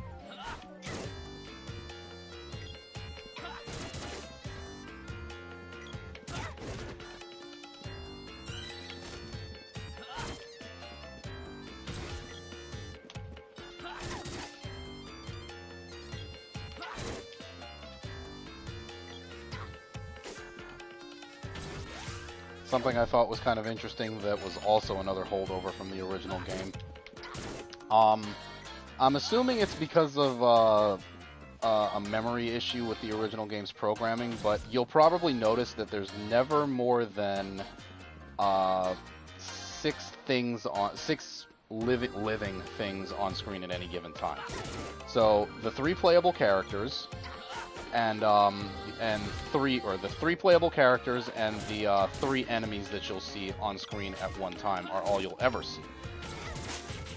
And that also includes things like chests and things of that nature. So if there were 3 chests on screen, no enemies would spawn.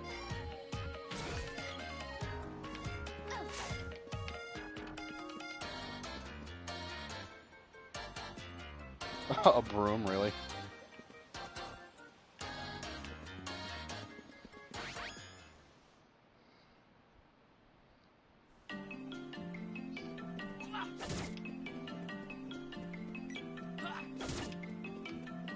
And the AI has utterly horrible pathfinding skills in this version of the game. Not that it was much better in the original, but... Oh, here's an example of one of those enemies that became so much more deadly in this version of the game because of the way that the game functions mechanically. Cobbins weren't exactly slouches in the original, but they are way worse in this because they fire faster. Just a hair, but they fire faster.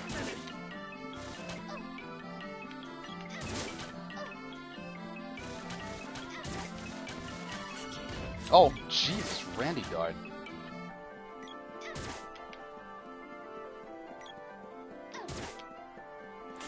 Alright, fine, I guess I'm leveling without him. Ow.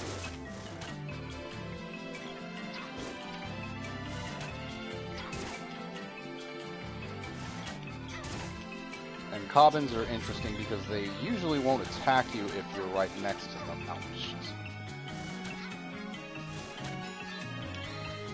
As I was saying, Cobbins will attack way more frequently than they really ought to. Unless you're right on them.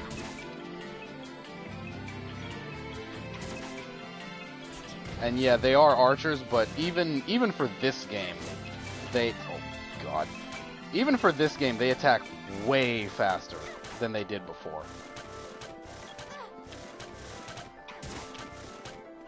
And because they usually tend to be clustered up when you run into them,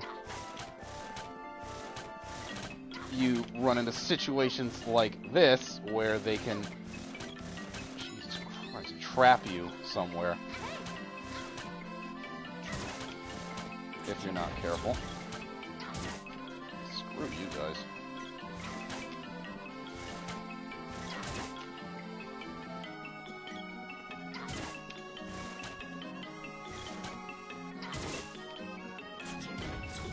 And of course, I'm too stupid to walk away because I want the experience. Meow. What is Ugh. special deal for busy travelers? I'll even save the date from you. Now, remember what I said earlier about Neko charging cutthroat prices? Cup of Wishes is 150 gold pieces everywhere else. Anything else? BC? I hate you, you cat bastard.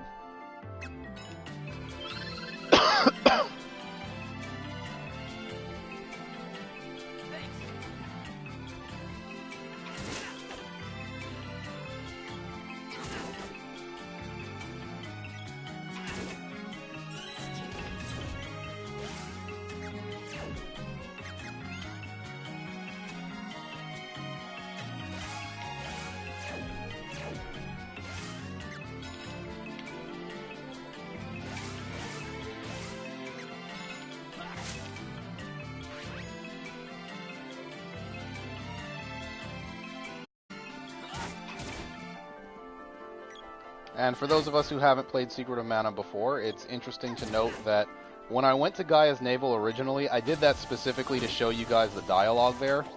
But if you do say you're going to the Underground Palace, she will leave you. She will exit the party at that point, and she will come here on her own. What will happen to her, and I'm almost kind of tempted to do it, but it's I'd rather have her in the party. Something sharp, like an axe. Otherwise, we'll never get through. There's supposed to be a dwarf blacksmith in Gaia's Navel. He's probably got some good weapons. Fine, we can go to Gaia's Navel first. And that's how you get to keep her all the way through the game, as opposed to her dipping out on you a little early.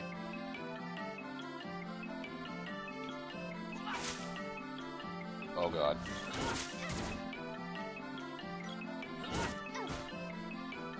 And yeah, she can be kind of a brat sometimes.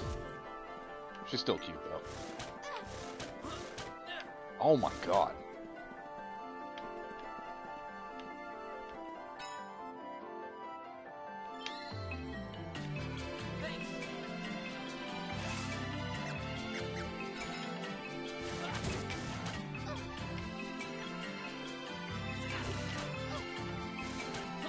Trying my best not to use her as a bullet shield, but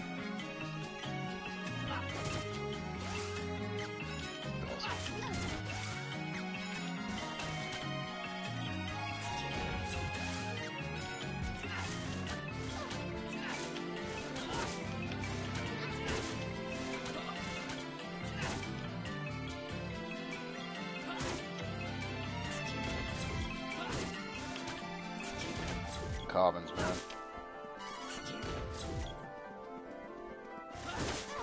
Ow. Ow.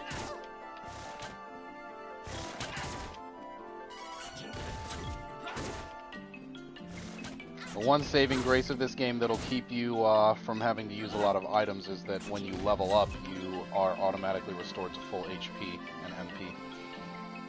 So keep that in mind as you play. Might come in handy. Nope. Hey, welcome back, Grax. God, it's been an hour already?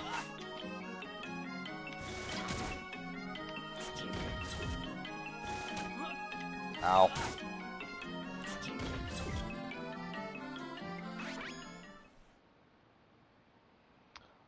You missed me acquiring Prim, our second party member, and getting a couple of weapons to augment our might.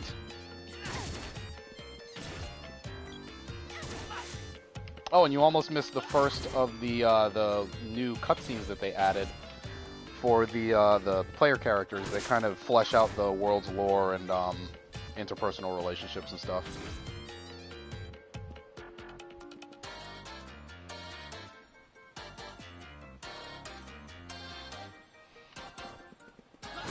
Alright, well, in any case, we've attempted to take Prim to the Witch's Castle, which failed miserably because there are a pair of pylons blocking our way.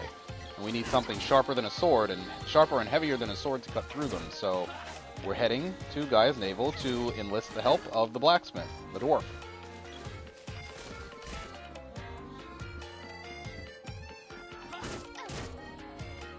Who's also another famous character in the Mana series. His name is Watts. Ow.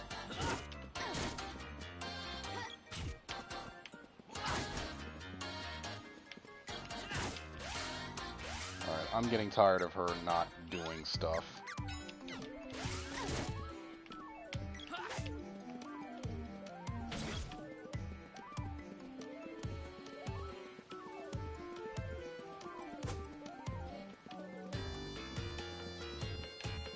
I used to be able to walk behind that.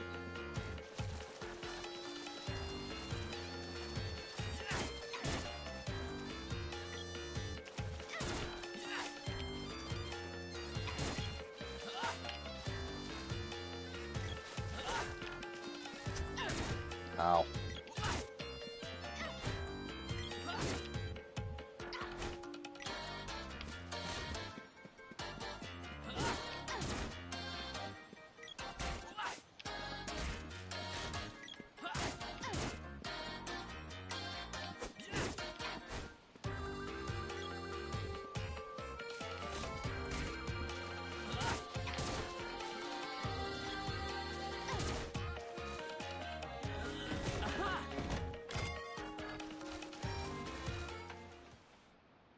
and thou shalt actually follow me into Gaia's navel.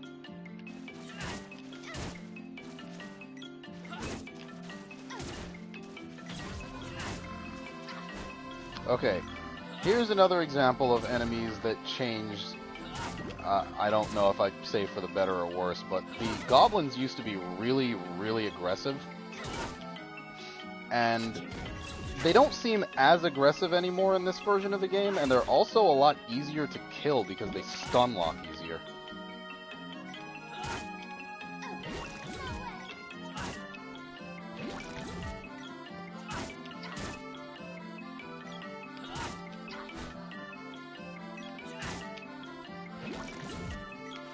Those slimes are actually one of the enemies that it's sometimes necessary to just randomly swing at, because they can reproduce themselves, and if you're not actively attacking them, they tend to do that very, very quickly.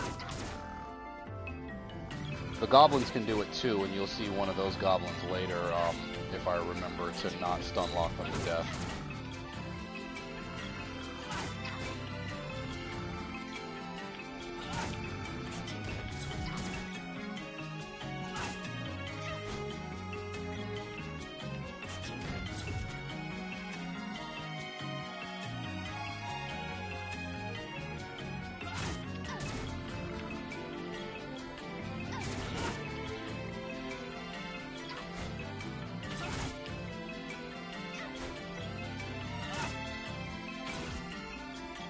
Now here's coming up on some of that puzzle-solving action RPG stuff that we know and love.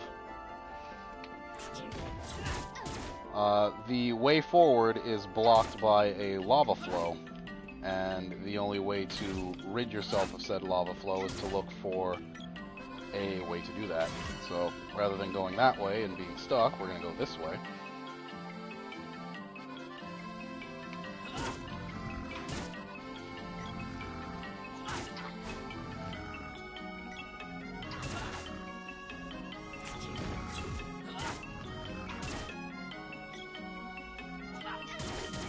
And there's that switch on the wall that we just smacked.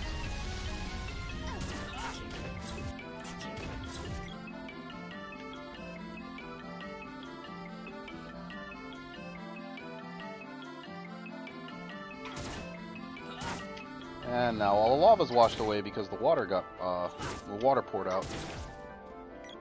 It also creates a little shortcut bridge that you can walk back across to save yourself the walk around where that other goblin was.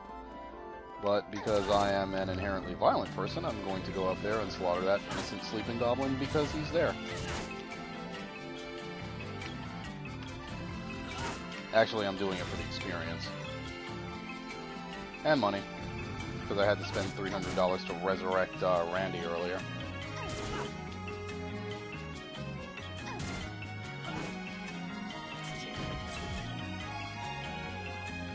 And that's another thing that'll keep you from ever really worrying about money for the most part, is if you don't duck the enemies and you just fight through everything that you come across. No, let them come out this... Oh, damn it.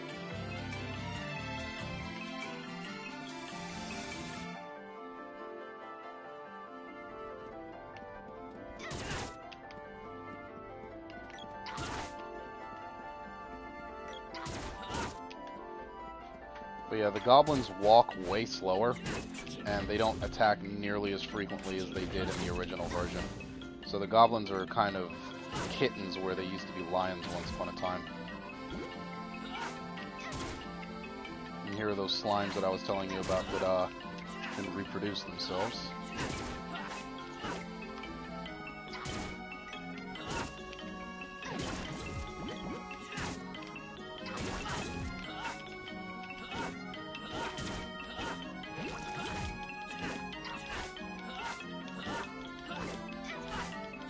Yeah, they are goofy, freaky looking things.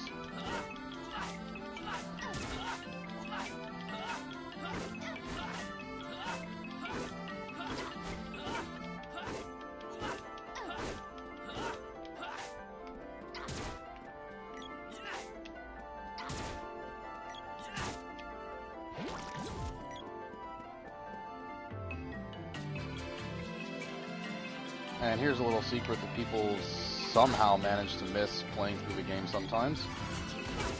If you come in this little side corridor over here, and you defeat these two goblins, there is a chest in here that contains a special item.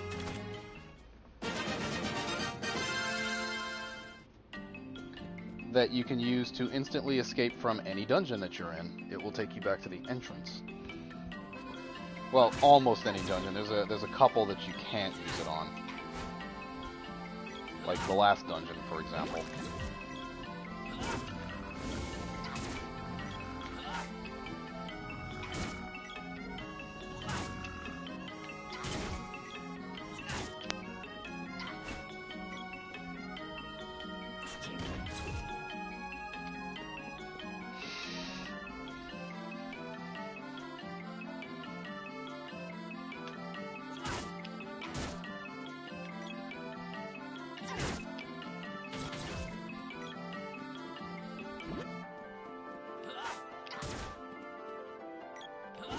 Oh, by the way, I don't know if I mentioned this earlier, but anybody who's watching me stream, if you'd be so kind, I'd really appreciate it if you threw me a follow.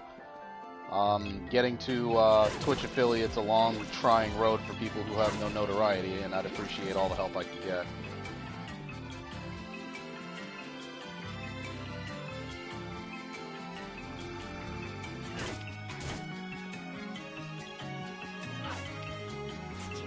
I know you're already following me. I appreciate it.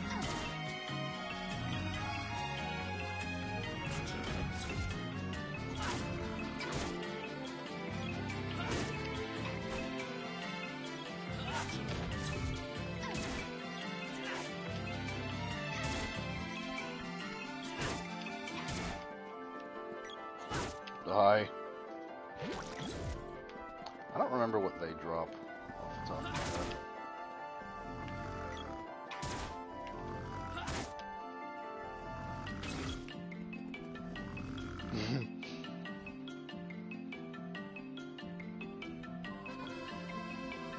And yet again, the way forward is blocked or something. Can't go up here. And this has no bridge, so we're going to follow the path.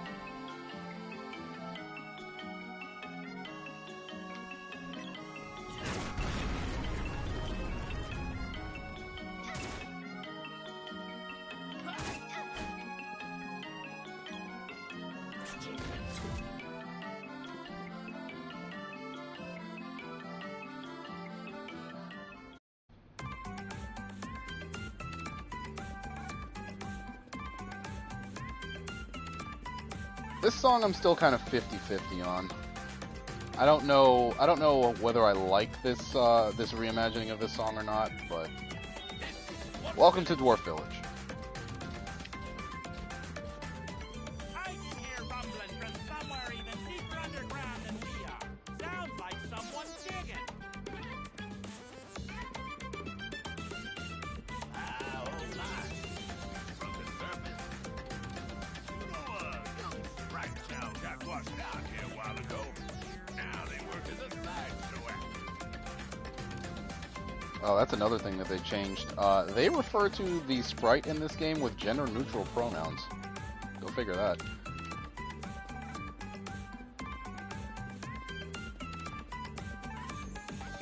Wait, we can get lots. Oh, wait. See? There's another one. Give me a break.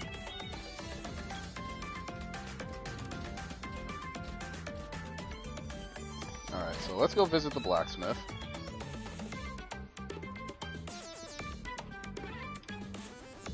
Say, hand me your sword. Ah, it's covered in rust. It'll take you no time if you leave it like this. I am Watts, the blacksmith. I'll report that for 100 GP. Sure, why not? Wait 1 second.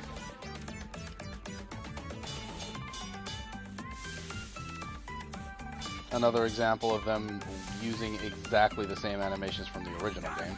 I've never seen a sword as fine as this one. What a waste that it got rusted over. Just looking at it takes my breath away. I hope someday I can forge such a splendid sword myself. Huh? What's this? My hammer is closed. Wait.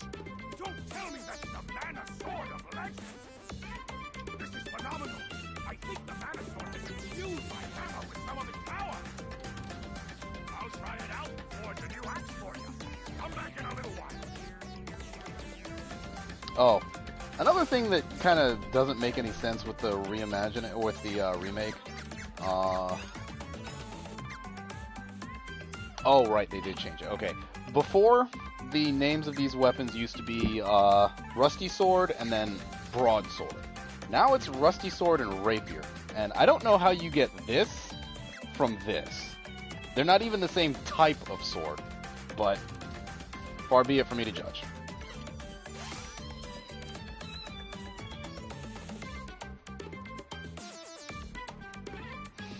Alright, so we have seen the blacksmith. He's agreed to make us an axe. Let's go shopping.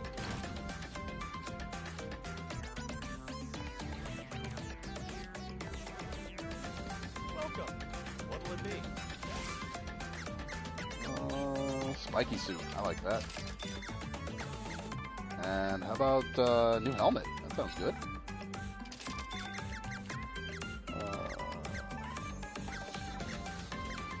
And power members. Anything else? Come again.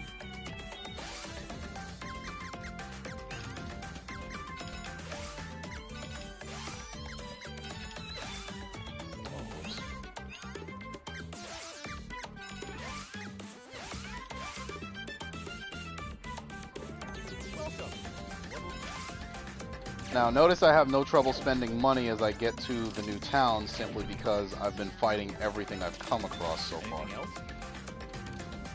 Part of that is because I made it a point to fight everything in my way, but the other part of it is gaining that first 5th levels before you leave, before you fight the first boss.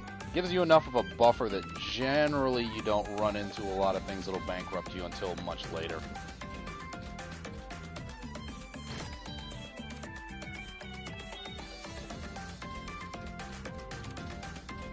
One night is 15 GP.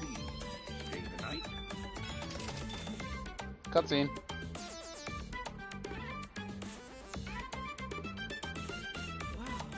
That watch is the best blacksmith I've ever seen. He's made my rusty sword shine like it's brand new. With a sword like this at my side, everyone can tell that I'm a knight who means business. I know. I'll try it out with a few practice swings. It figures. What's your problem? So immature.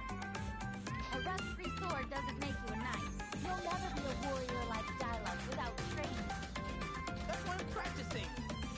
That wasn't practice. That was posing. You just wanted to look cool holding that sword. I mean, she's not wrong. No, I didn't. The truth hurts. Fine. No more sword practice today or any day. Happy now? Oops. I didn't realize I touched a nerve. You did not. Ugh, like I said, you're so immature.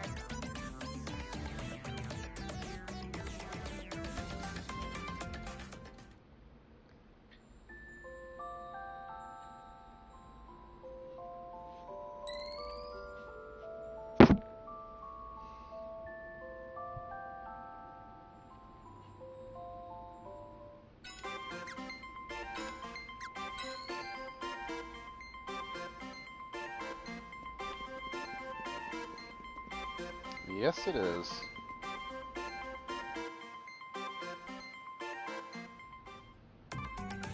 Alright, so now that we've spent a little bit of money getting ourselves some new gear and upgrading our weapons, let's go look for that sprite child that they mentioned when we got here. It said something about a circus or sideshow or something.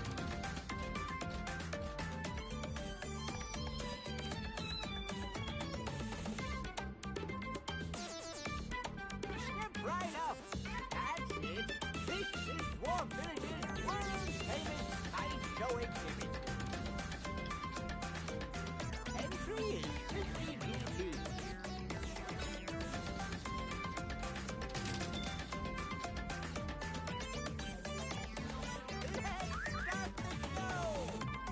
Our first oddity is the one and only Rabbit Man.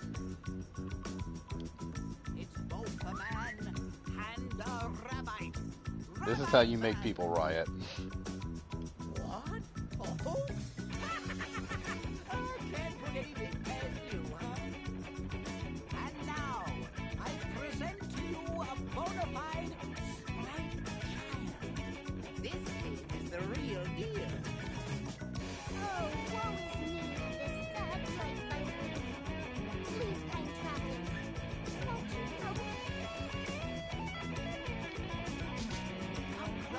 Yeah, I noticed that myself, actually. I could probably shift it a little bit and have my head over Randy's if I really tried.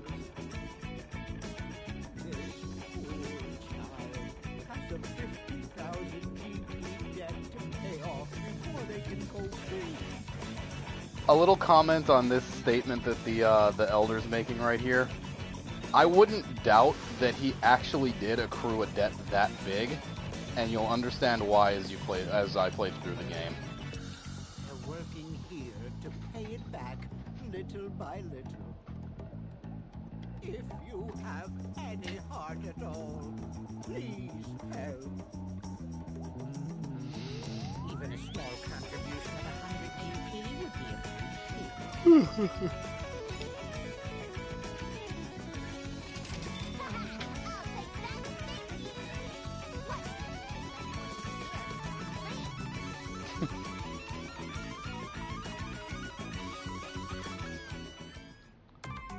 I mean, technically the Renegade option would have been to give him nothing, and he actually does comment on it. I can show you if you really want.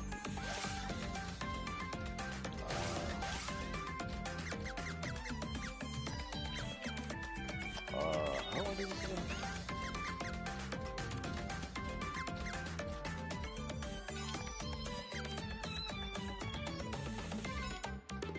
Just because I find it amusing.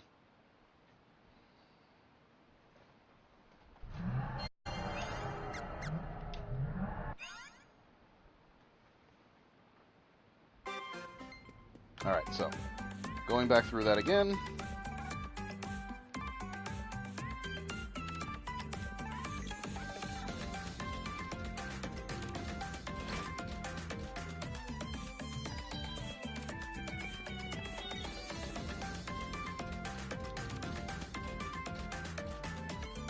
And this is probably the only dialogue that I'll skip just so you guys can see what gets said in a timely fashion.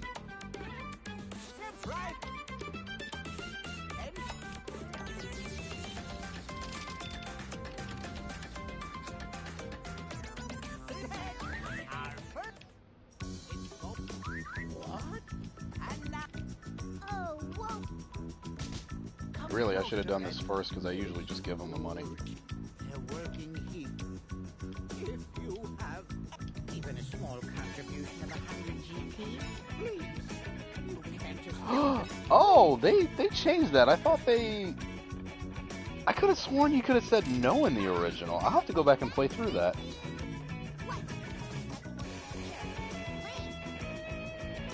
Yeah, I'm almost positive you could have said no in the original. Alright, well, in any case. Let's go say hello to the Elder since he runs such an interesting little sideshow and see if he has any nuggets of wisdom for us poor innocent adventurers.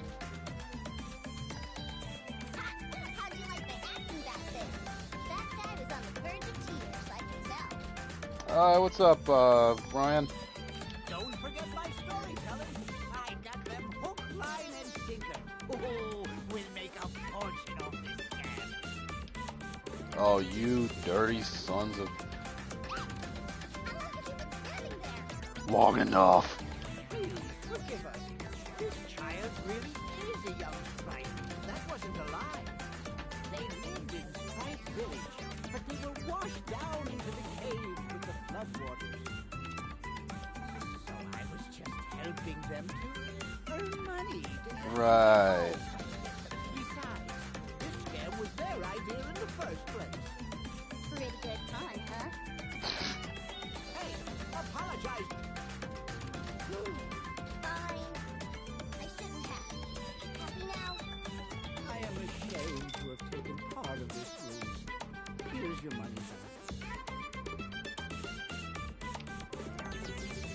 I apologize. Yeah, you better. Didn't mean anything by it. I apologize. I didn't mean it. Alright, alright. I wonder if Watts is done with that axe. Whoa! What? Something's coming! Oh, yay, boss fight. Oh. Pro tip, the spear can reach the boss. Die, you freak.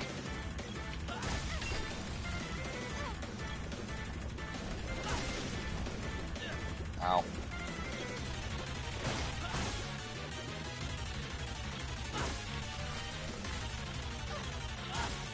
You can kind of stun lock the boss, kind of.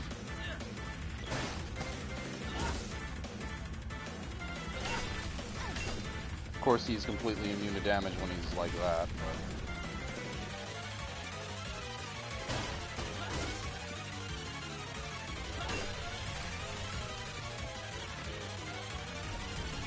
Oh yeah, if you haven't already, could you throw me a follow, Captain Japan? I'd appreciate it.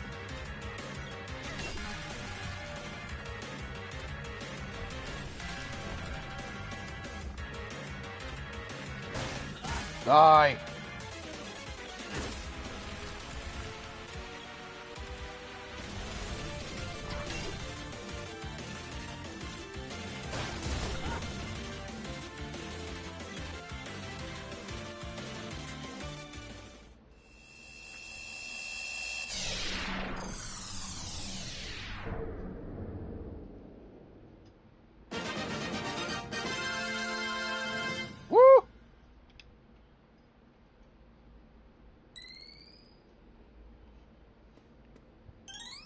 Alright, Spear Orb. You know where that's going. Thank you very much. I could have handled those guys myself, you know. Right. Hush. Sorry about that. The shock from getting washed away affected this child's memories. They can't remember anything. They're a good child. Just with a few attitude problems. And a loud mouth. Yeah, well, it'll all work out eventually. Why rush it? Tropicalo was sealed away in the palace. Since it got out... Oh, hey, what's up, Cypher? In. If you harness the power of the mana seed, you might even get your memories back, little one. What? Why didn't you say so earlier? I'll go there right now. You can't go alone. The palace was buried long ago. Who knows how many monsters are infesting that place now? You managed to defeat Tropicalo. Would you be so kind as to accompany this sprite to the palace? Sure, why not? You managed to defeat Tropicalo. Would you be so kind as to accompany this sprite to the palace? Is there an echo in here? What luck! Did you hear that? Now, be sure to listen to everything he says. And don't give him any ear.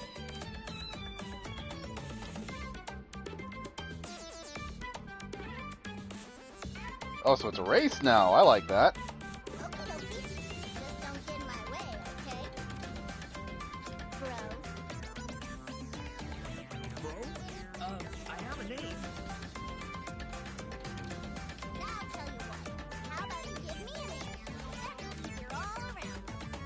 Fair enough. Full point.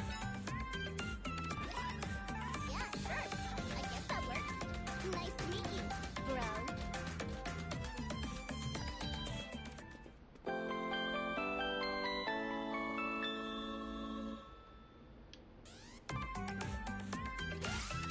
And our little sprite companion comes with a boomerang. Good luck! You can go straight to the palace using that hole over there. But be careful! That witch from the north and an egg sealed the palace off with a cave of magma. Oh, sounds like we're going to Eileen's palace. First, you have to go Elena? to Elena's castle Elena. and ask her to dissolve her seal. You know, she wasn't always like this. Go north to her castle in Haunted Forest and ask her to open the seal. Here is the set of bow and arrows we found when the little one washed up. Oh, cool. Bow and arrow, too. That reminds me. Watts the blacksmith was looking for you. You should stop by his workshop. That's another thing that's a little different about games then versus now. For the most part, RPGs back in the day were very straightforward about telling you where you needed to go and what you needed to do. Games nowadays can be a little vague that way sometimes. Sometimes deliberately, but, you know, it's just a difference in times, I guess. And then here's that that lava flow that they were talking about where it's blocked. What do we do with it? The witch in the northeast are to seal off this place. That's what the old man told me anyway. Guess we need her help to break it. Okay.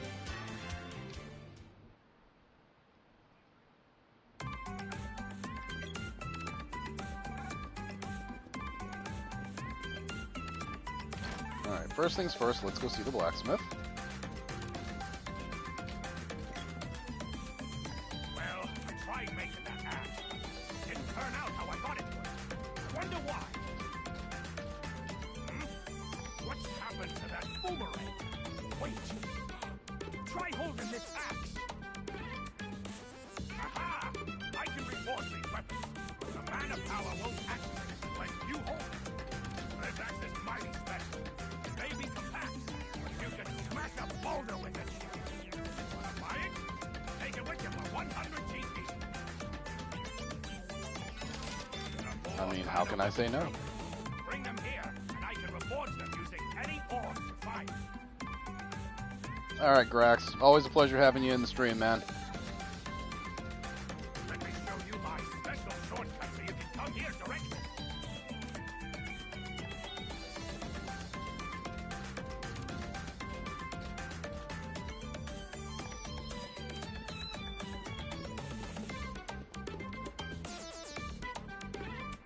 Oh yeah, I'll make sure I do this way more often.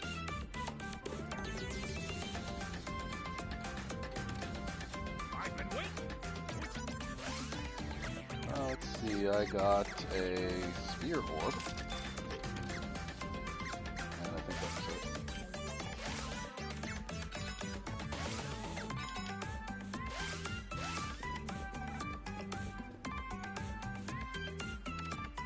And now that we have another party member, it's time to go shopping again.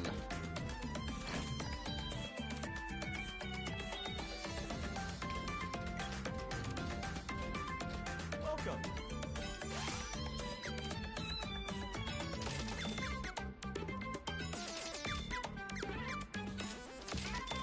Anything else? Come again.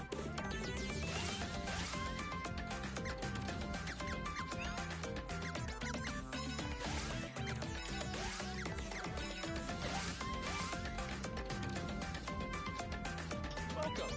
What will it be?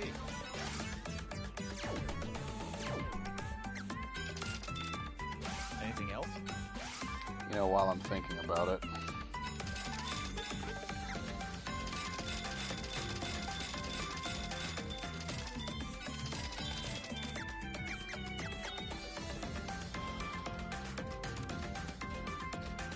I don't think I'm gonna die, but since I have the opportunity, I'll just spend the money now.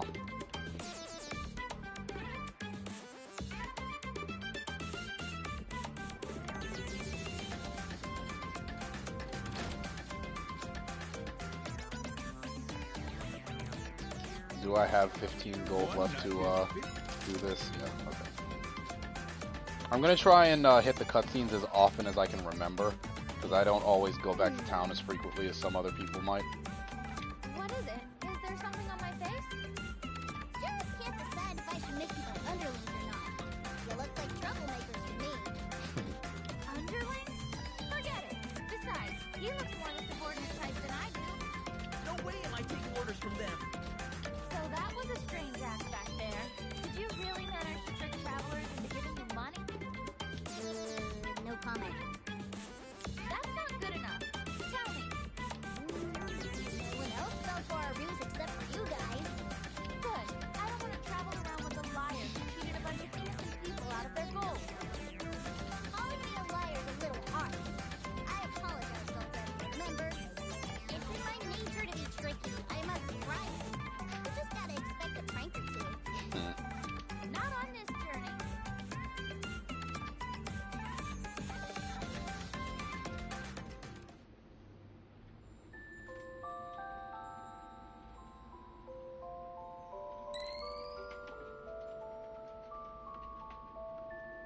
Oh, you're at 37 followers already?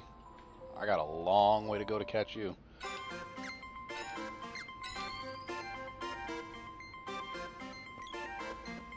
Alrighty. So, now that we've acquired our third and final party member, it's time to take this little caravan of ours and head north to Elene's castle. Because she is apparently poisoning or controlling everybody in this area, and we need to put a stop to... Wait, why am I doing this?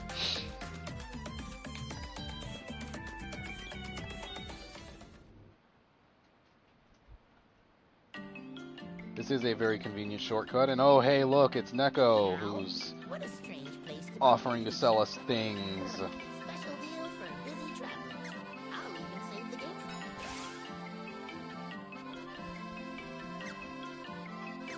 Some of this stuff may come in handy later, but I'm not buying anything from him if I don't have to, because he is a cheapskate and he wants to overcharge for everything.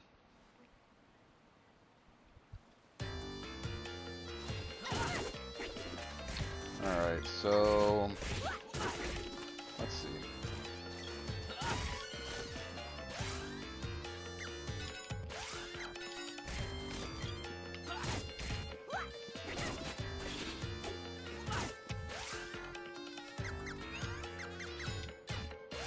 That'll keep them attacking at all times.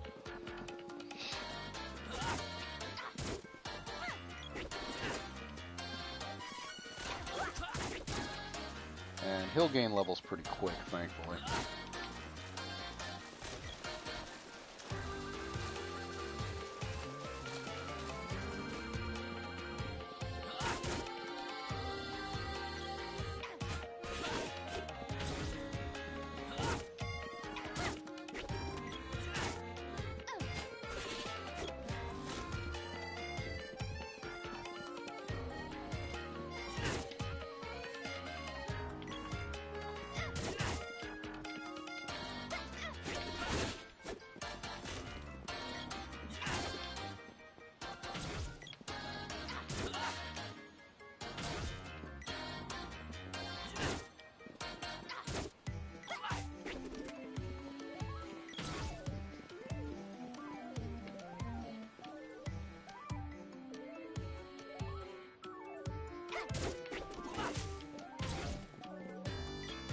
And yeah, they are a little quicker on the trigger than I am.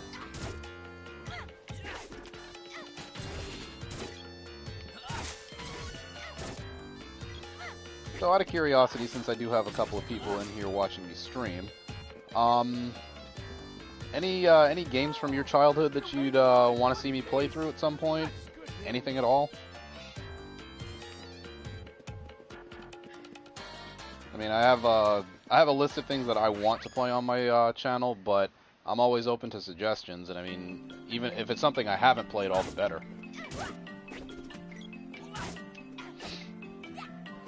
Man, see, now you're trying to make me look bad on stream. I am not gonna play Contra 4 on stream until I can at least say I've beaten it once. Or maybe that's the point. Maybe I have to beat Contra 4 on stream. I'll have a montage, it'll be great.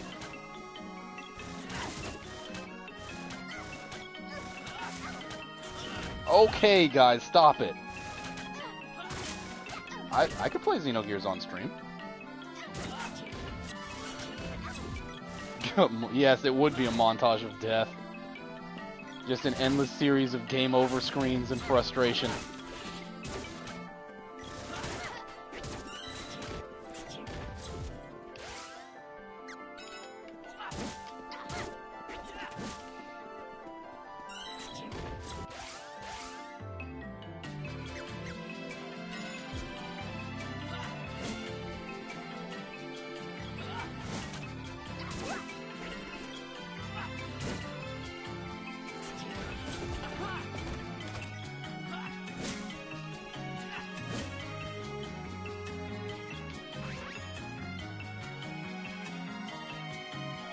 Yeah, an endless amount of death.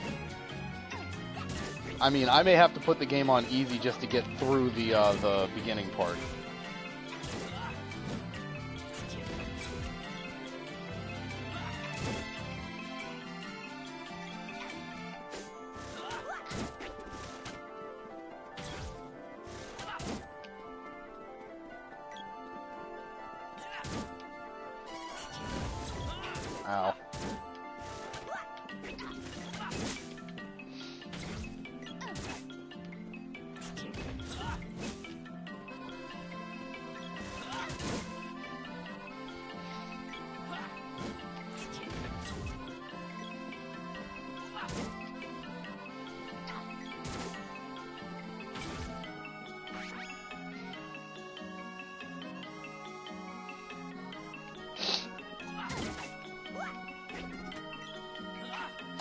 These enemies are really interesting. These, I forget what they're called.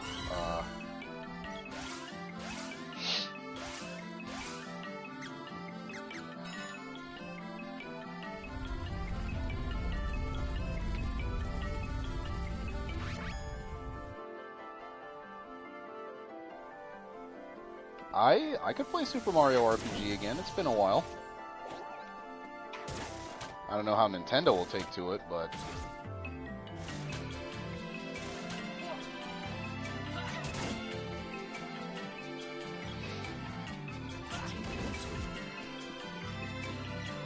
Oh, that's another thing that I did notice that they changed in this game. Some of the a lot of JRPGs back in the day seemed to have issues with this. Evade rates were listed on your character's screens, but for whatever reason were either bugged or not used properly in the games. So like his evade rate's listed at 80%. So hypothetically speaking, 80% of the attacks levied against Randy should miss. He should deflect. But it didn't work like that in the original game. It works like that in this, and that applies to the enemies as well. So some of the enemies that used to be a little difficult to hit, and then you could kind of ignore it, are ridiculous to hit now, like the slimes and things like that. Just evade for days.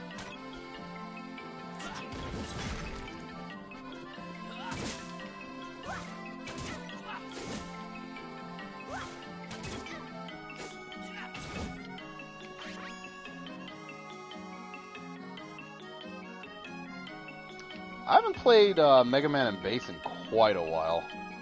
That was a fun game.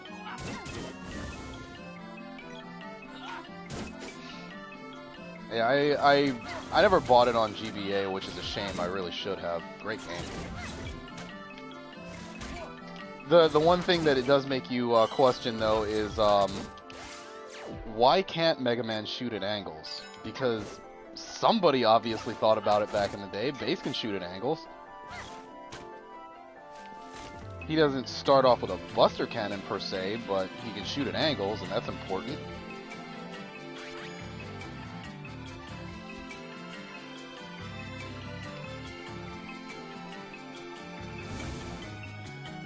I don't know, maybe Dr. Wily was more creative.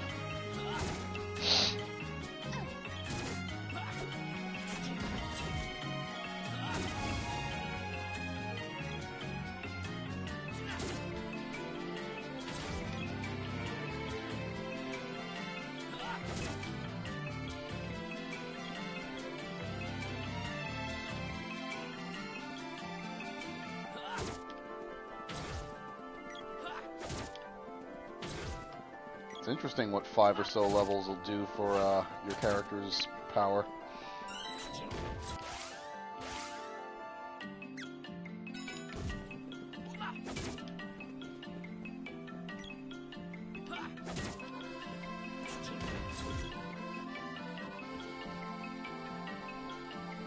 Yeah, that's true.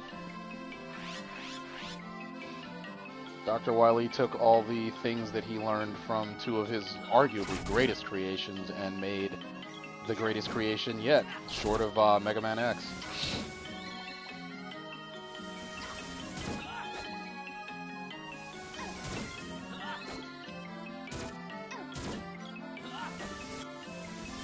I love how this enemy is stun-locked in an endless cycle of death and rebirth.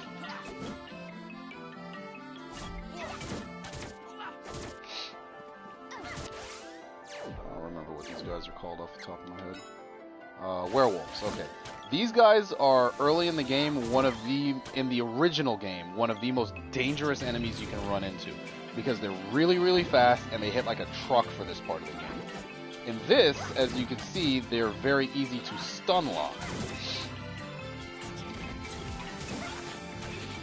These Wicked Eyes, too, are another enemy that kind of got hit with the Nerf bat for whatever reason. Oh, well, there you go. They used to attack a lot quicker than they do now, and it was much easier to get damaged by them than it is. Like, the fact that I even got turned into a Moogle a second ago is surprising, but that's my own fault.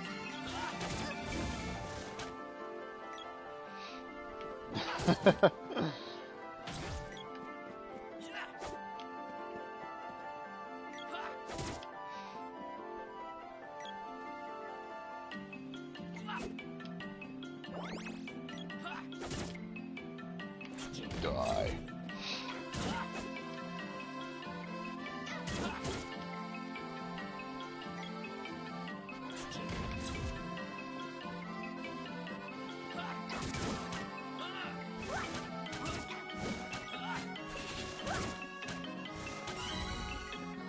Well, sorta. They're still on the same timer. It just looks like it because their animations are a lot more smooth.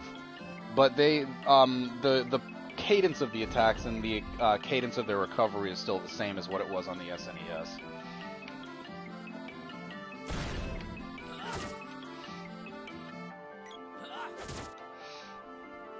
The only ones that I would definitely say seem like they do recover a lot slower would be the slimes for whatever reason. They just never really...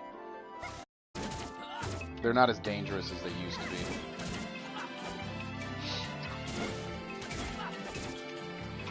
The chairs too, actually. These things don't really have as much danger to them as they used to either.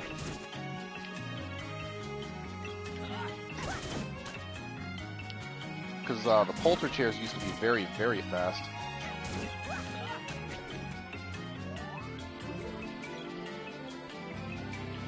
Which achievement was that? The one for having 5 people talking in the chat at once?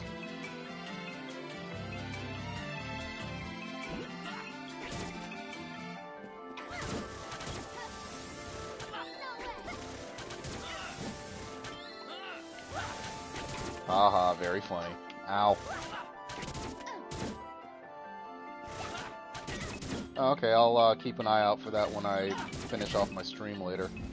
Hopefully I can pick up a couple more people while I'm on tonight. I figure since the early part of the game goes by relatively quickly, I'm gonna see if I can at least get to the next major area of the game, which would be the Upperland Forest. That seems like a good transition point to end at.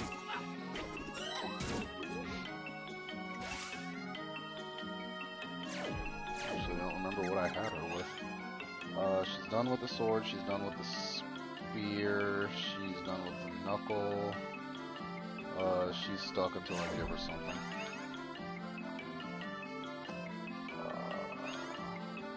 Oh no, she can take the bow. I could do it as a speed run, wouldn't be the first time. I'd have to stop fooling around as much as I do, but I could do it as a speed run.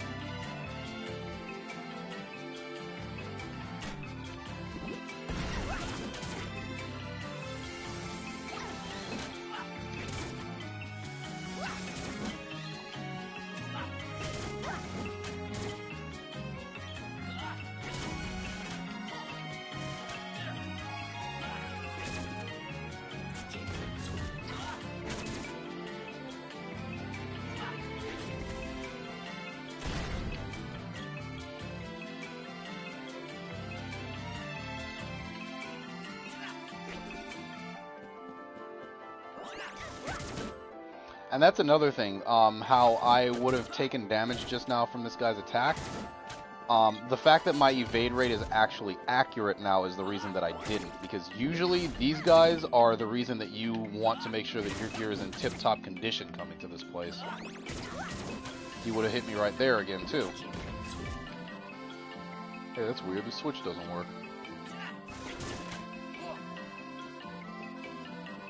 But yeah, the fact that evade values are actually calculated correctly in this version of the game makes it a little easier. Like, it definitely does feel a little, Jesus Christ, a little easier than the original version. So there's that. And like I said, once I play through the original version on the original version of this game, you'll see it as I'm fighting certain enemies. You'll see which ones I tend to stay away from and which ones I don't care so much about. Hey, it's Dialux Man. We've come to help. Huh? Oh. Where's Dyla? Huh? Oh. Landed with the witch? It's no use. These guys already act like soulless zombies. Just like the people in Pandora.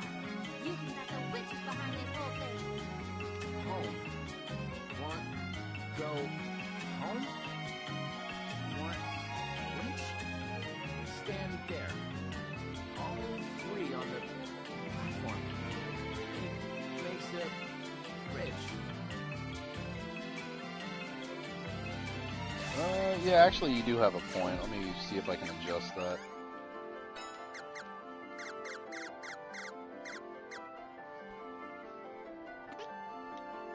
Yeah, that might help a little. Still trying to get the kinks out of the stream, so. Alright, so here's Neko again. Meow. We all know what I he's got here caught. Need anything now? Special deal for busy travelers. I'll even save the game from you. And this is one area I would definitely recommend anybody who's never played this game save in, because the next boss is kind of a bastard.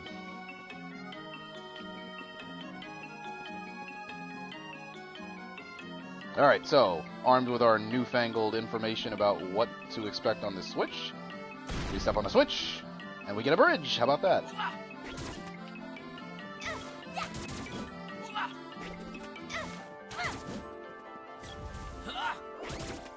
Always remember to use physical barriers to separate yourself from the enemy, because, saves on the potions, or candy in this case.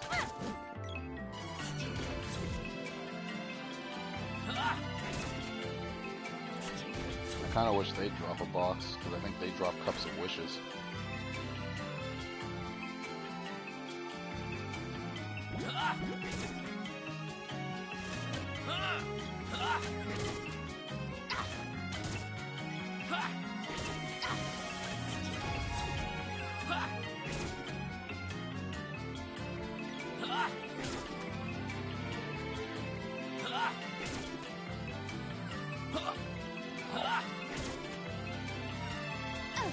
Ugh.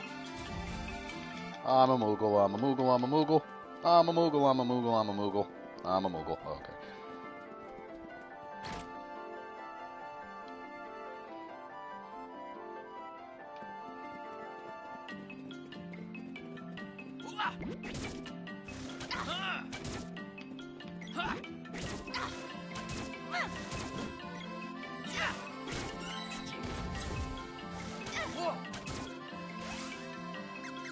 What do I have left? 2, 2, 1, 1.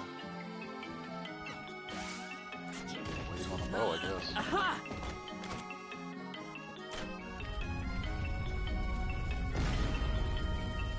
Once you get really good at the combat in this game, you kind of don't worry so much about the enemies. I mean, that is like that in every game, but this one in particular, you can kind of feel your way around them and get to the point where you don't use items almost at all. I mean, my 100% run playthrough that I did a while ago, by the time I was at the end of the game, I had a maxed out quantity of items, and I think I could count on one hand how many times I used any of them. Times. What noisy little children. But don't worry. You'll get what's coming to you.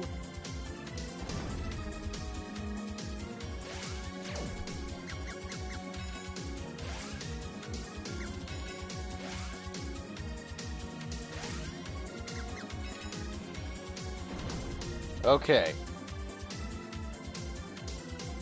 Allow me the pleasure of sending you to my dear Thanatos. Who? That's a new name we haven't heard before. No! Dialogue! Elene, what have you done with him? My. Oh my. Such a peculiar young man. For some reason, my magic didn't work properly on him. But Thanatos wanted him, so I sent him directly to the ruins in Pandora. Thanatos? Silly child! Thanatos is a mystic knight of the Vandal Empire who will crush your kingdom from within. How could you? Now that most of the people of the land have lost their souls, Thanatos will be unstoppable. That doesn't sound good. All the mighty Thanatos has to do is storm the castle by attacking from the southern ruins. Now then, my little spiky tiger looks hungry. And you're on the menu. Hand gestures. Poof.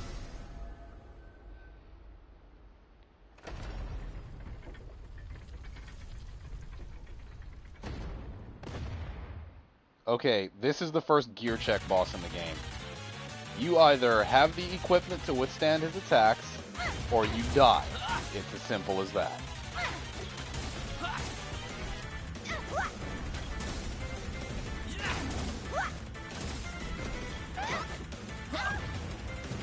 He hits like a train. Actually, this is another good example of what I was talking about with the enemies in the game being easier or harder. Good lord.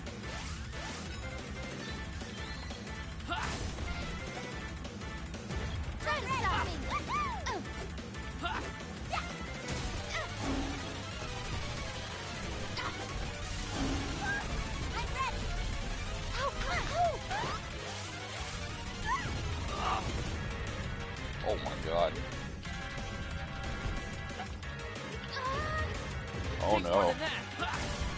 Oh. Computer got up and swatted him one time while everybody was unconscious. Got it. But yeah, he's the first gear check boss in this game. If you don't have at least what I bought from the Dwarf Village, and in addition the Kung Fu dress for Prim, you're gonna have a really rough time killing this guy. Because at this point in the game, you have no magic, and you're still relatively weak for for the things that you're fighting, boss-wise. Now, after this point in the game, once you've cleared the first gear check, things get a lot easier, and you're going to see why in a second. Hey, old lady. We killed your tiger.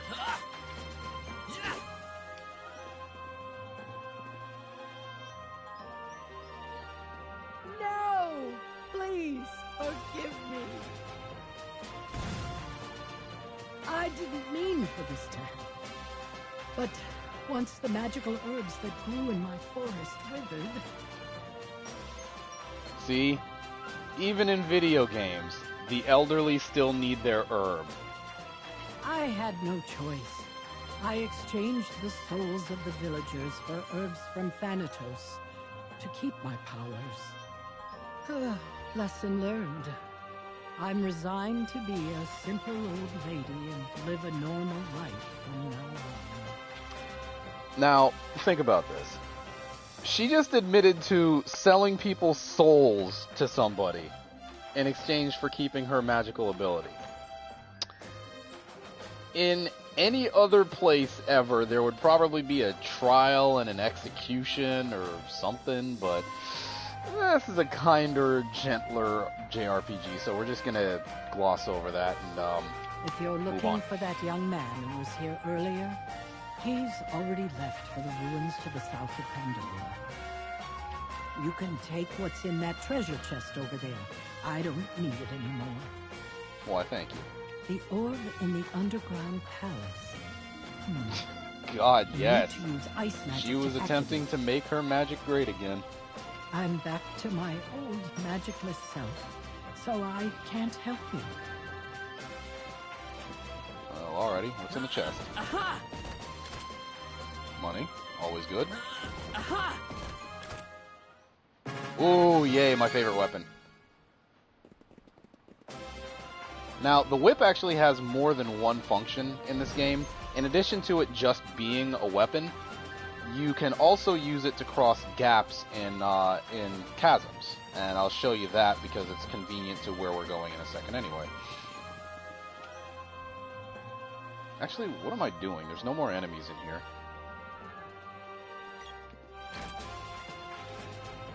Whip it good!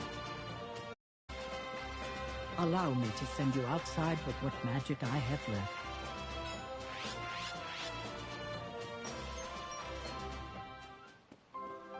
I knew it! Dialogue is alive! Can you hear me? Not Come what to the you're water thinking, palace Salty Beard. immediately. It's Luca. Something must have happened. I've got to go. I'm going to. I'm worried about Dialogue, but I need your help to save him. I'll go with you, but in return, you have to help me rescue Dialogue afterward.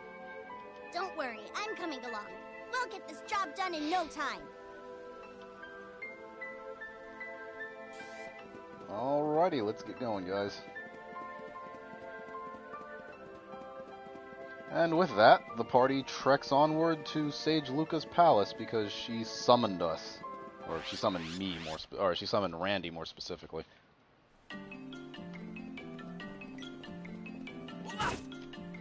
Oh, whoops.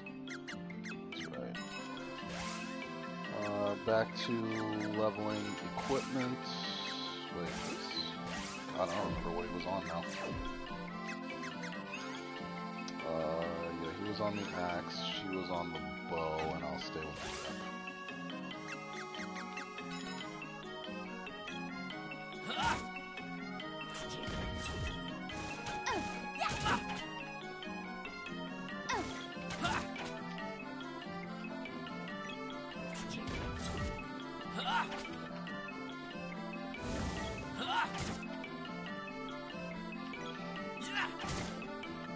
That's another interesting little thing about the original version of this game. Notice how Prim's not anywhere on the screen right now. That was an issue that the old game had with the computer's pathfinding that they rectified with this one. If they get hung up or caught on something now, you can just walk away and leave them behind, and then the next time you open your menu, it will resummon them, which makes getting around a lot easier because you're not always kind of pathfinding for them, or having to take control of them to pathfind around objects that they get stuck on. Makes life a lot easier.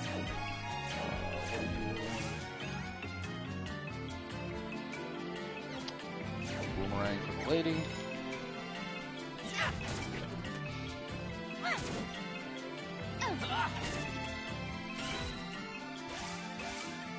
And our diminutive friend over here is going to hold the spear for the time being. He'll have that for a while.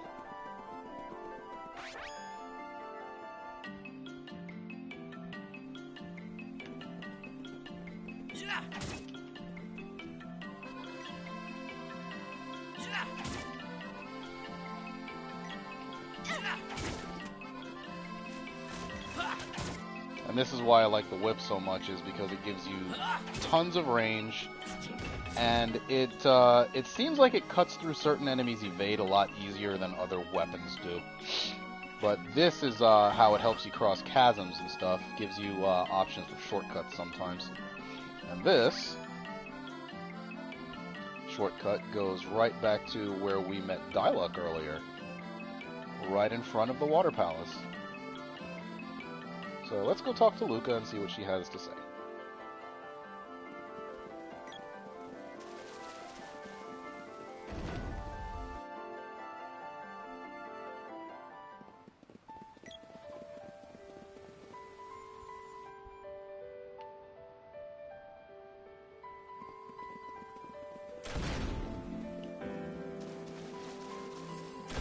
This song is probably one of my favorites from the game, and both the remastered version and the original are still just as good as I remember. I'll heal you. Would Thank you like you. to save the game? Of course. Undine, the elemental of water, lives in a cave behind a waterfall east of this palace. Her barrier protecting the palace has disappeared, and I fear the worst. She could be in grave danger. You must find her. Now, that's one thing I always kind of wondered about, and I don't think it's ever actually been answered in any of the Mana games. You'll find it, I guarantee you. But she's concerned about one of the elementals, you know, possibly dying. And I don't recall that in any of the mana games they've ever dealt with that particular topic.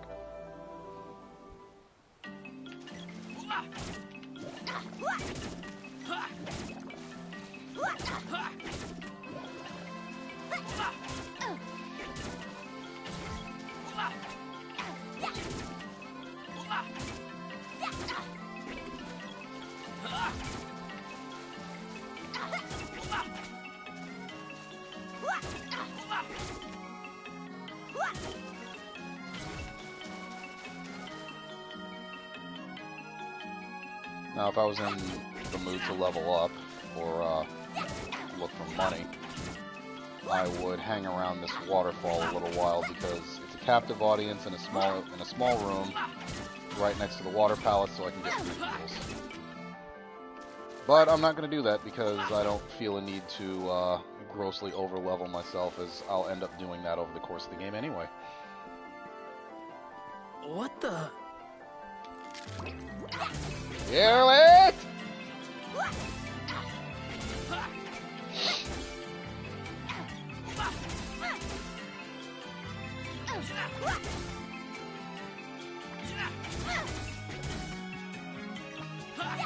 Our party definitely doesn't win the PETA award for animal friendliness.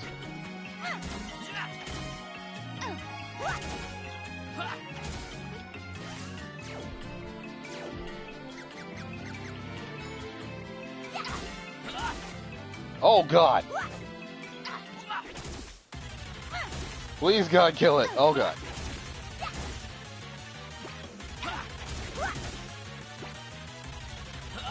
Oh, he's another enemy that became way easier in this version of the game than he was in the original. Because he's so much slower, and his attack range is almost non-existent compared to what it used to be. So you can literally just stay out of his range and bludgeon him to death until it's over.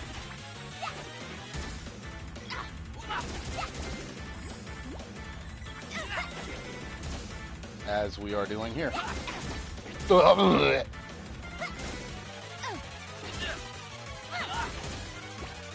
Okay, come on now. See? Freak. Now here's another song that you don't hear come up too often in Secret of Mana, but is really, really pretty. I forget what this one's called.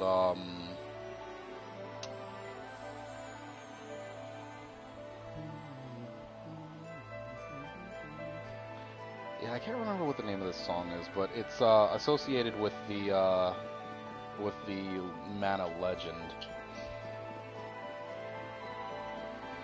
You don't hear it too many places in the game, but anytime you do hear it, it's usually nice.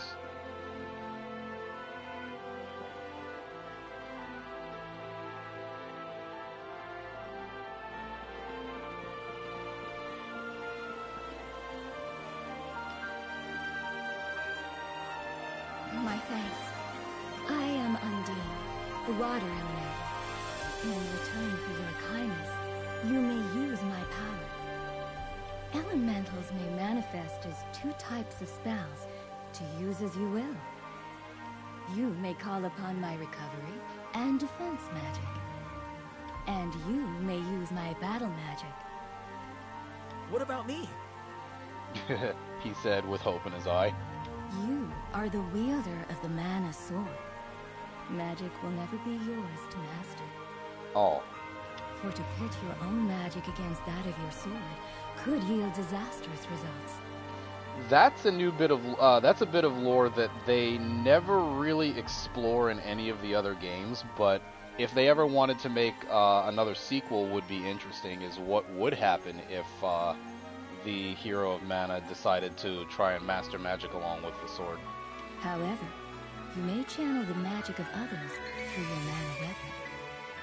For instance, she can cast Ice Saber on your weapon, turning your enemies into snowmen. In addition, I leave this mana weapon to you.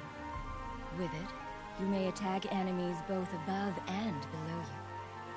Call upon me at any time. Will do. And with that, we have acquired every single mana weapon in the game. All right! I'll be a master mage in no time. Now, remember how I said that you can hotkey magic and items and things of that nature? The most useful spell to have hotkeyed in this game is this one right here. It replaces items. It replaces all of your curative items. Granted, it does take magic to use it, but it replaces every level of curative item in the game, because by the time she maxes this, the potency of this out, it will restore all of your max HP in a single cast, and it never goes up in price. And the other useful spell that Prim has is Remedy, which will cure every status affliction in the game. Only caveat to that is she can't cast it if she's under the influence of a status affliction like Blaze or Frost or something like that. So you want to make sure that Prim kind of stays out of the fray if at all possible, so she can always have this as a backup. Now on our little friend here, Popoi, his combat magic becomes ridiculously powerful as the game drags on the more you use it. The first one that he gets that's of note is Freeze, which is just you hurl some ice balls at people. Another one that's of note is Energy Absorb, which does exactly what it says on the tin. It transfers energy from an enemy that you're using it on and gives it to him.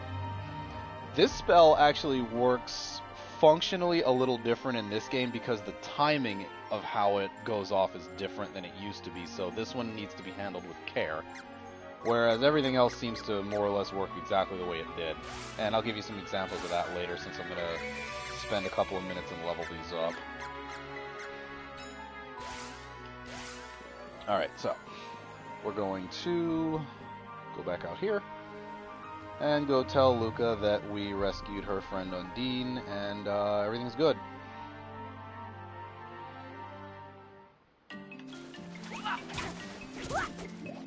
So, I'm going to start off with Popoi and show you how his magic works. It's select spell you want to use, target, and fire.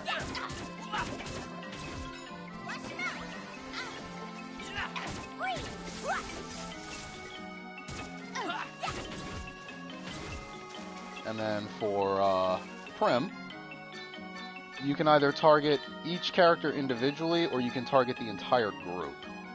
And it's helpful to note that targeting the entire group does not make the spell cost more MP. It just casts the spell.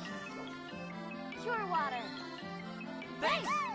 So as you can see, it already heals for more than a candy right off the bat at level 0. So you've effectively replaced your candies with her cure magic right away. Congratulations, the game's about to get 1,000 times easier if you so choose. The reason I say that is because if you want the game to be a complete cakewalk, all you have to do is keep your magic leveled to the highest level mana orb that you've touched. So, where is it? On the screen down there at the bottom where it shows your mana power, actually it's right above me. However many orbs of mana power you have down there is the maximum level that your magic can go up to. So right now I only have 1 mana orb, which means I can get all of my spells to level 1. As the game goes on, you'll start to pick up more mana orbs, because as Lucas said before, there's 8 of them total, 8 palaces, 8 orbs. And when you get the spells capped out, there's very little that can stand up to how powerful your spells are at the end of the game. Most things will die in a single casting. Some things will take more than one, but most of those things are bosses.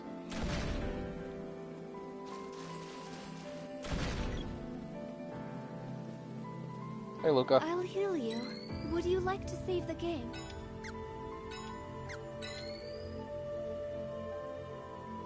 Use Undine's power to clear the magma in the underground palace.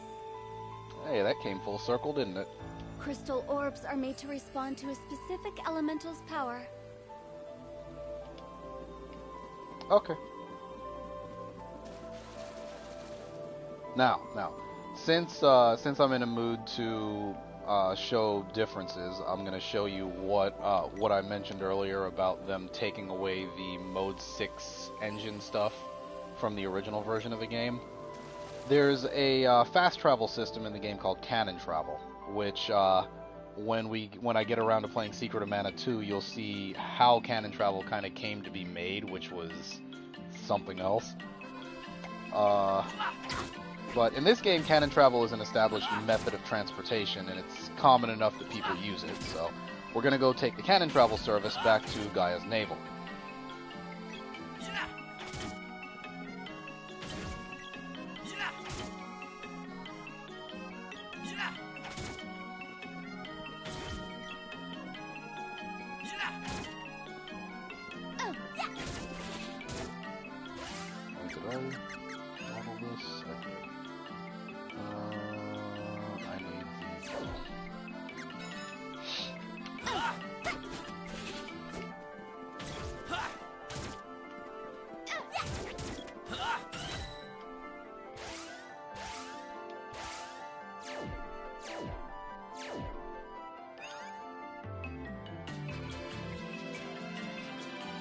Oh right, I gave him the spear so he can be stuck in that for a little while.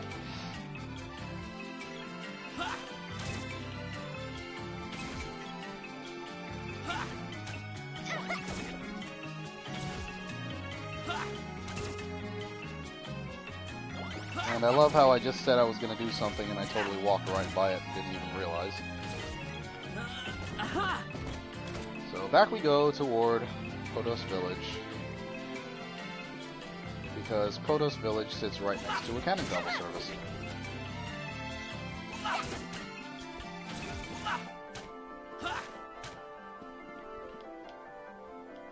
Oh, fun fact, since we're over here anyway.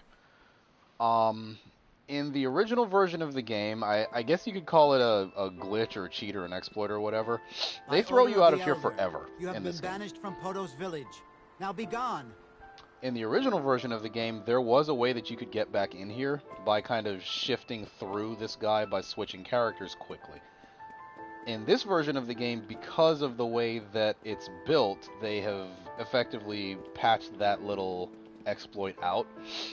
So you can't get access to the second cheapest method of restoring yourself in the game, but that's neither here nor there. You don't really ever need to go back to Podos anyway.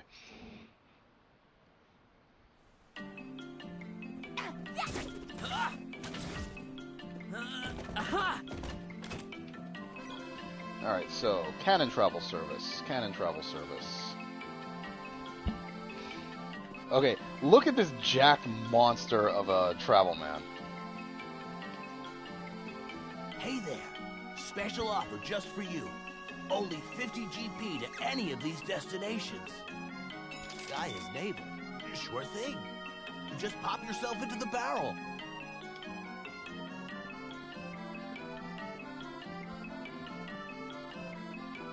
Yes, I very much do need an adult. I'm pretty sure he needs to lay off the steroids.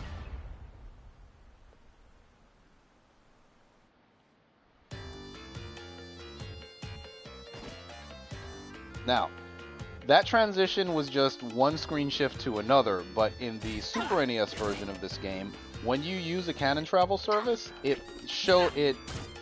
don't even know if you could call it a cutscene really, but the transition actually shows what happens when you're fired out of the cannon. You actually fly up in the air, over the land, and fall into the location that you specified you wanted to go to. And you slam the ground much harder, or it looks at least much harder than you do in this remastered version. So I'm going to go to Gaia's Navel. I'm going to take the shortcut down because that's what shortcuts are for.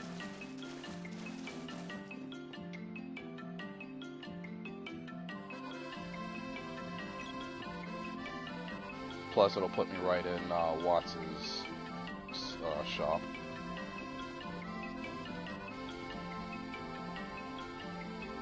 I I've been waiting. Which weapon is ready for reforging? And this is one of the things that's going to make you broke really fast early on. Reforging the weapon starts off pretty cheap, but gets very steep very quickly as time goes on. It's I think it's double the previous upgrade's cost every time you do an upgrade.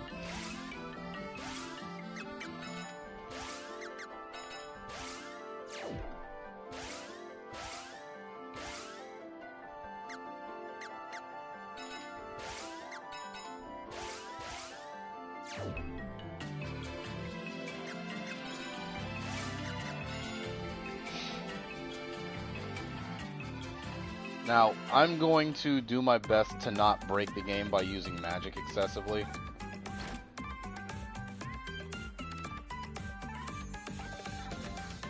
So, when I go to some of these boss fights, I may actually get roughed up a little bit.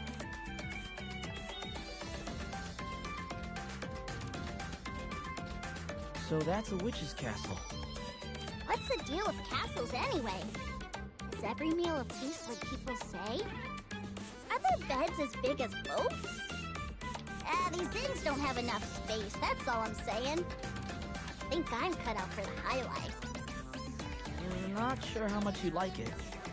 You people have no idea. Palace life is not fun. You okay? No! Harsh words, sis. You want to crush my dreams that badly? People from the palace only think about their own status. Everything is for the sake of the realm. No one ever stops to think about how the rest of us feel. Who wants to marry into that kind of oppression? And what a crybaby! No one ever told that jerk no. One little slight and he went crying to his daddy. Everything was about him. What a narcissist. That pampered kid is nothing like Dyla. She's talking about her arranged marriage, in case you guys can't tell. Dyluck's a responsible soldier who wouldn't blame others for his mistakes. The nobility are selfish. Dyluck always asked me how my day was. Or brought me flowers. Not like some people. What a loser. Ah! Sounds like sis had it rough. A witch's castle would be way different from what she's used to anyway.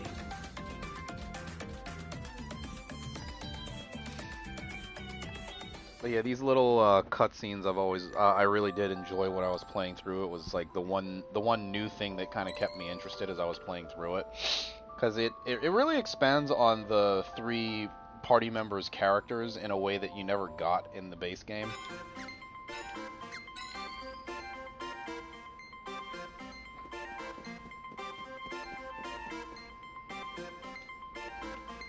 One night is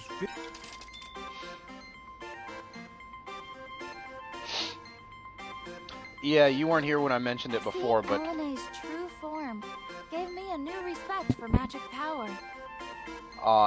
the entire game is like that. There's only one area where it doesn't show the minimap, but the minimap and the game are one-to-one. So everything that you remember from the original game is in here. No kidding. She acted so young despite her real age. Hey, bro? What? This Eleni witch wasn't always so scary, right? No, I heard she was a typical old lady before. Then it was the magic that made her into a terrifying bad guy, right? Hear me out. What if someone who was mean from the start got their hands on that kind of magic? I guess they do even more harm out in the world. Right? Then what would happen if Sis managed to get more magic powers? Well, we'll see how Square-Enix handles that, but I'm very concerned that Final Fantasy VII's remake is going to make a lot of people upset. So sinister. What are you guys implying?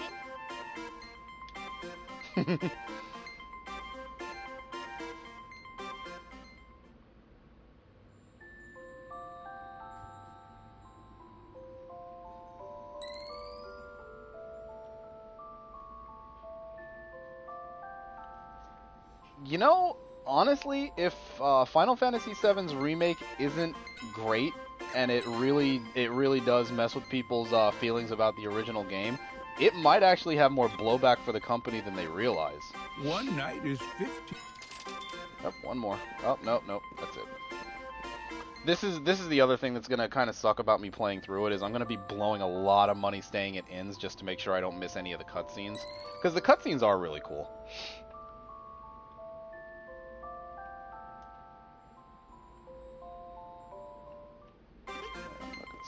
Okay. So now we are going to the Underground Palace, which is the first one of the palaces that we see in the game. Well, the first one that we need to thoroughly explore. This one's the Buried Palace. So, as Luca said, crystal orbs are made to respond to magic power.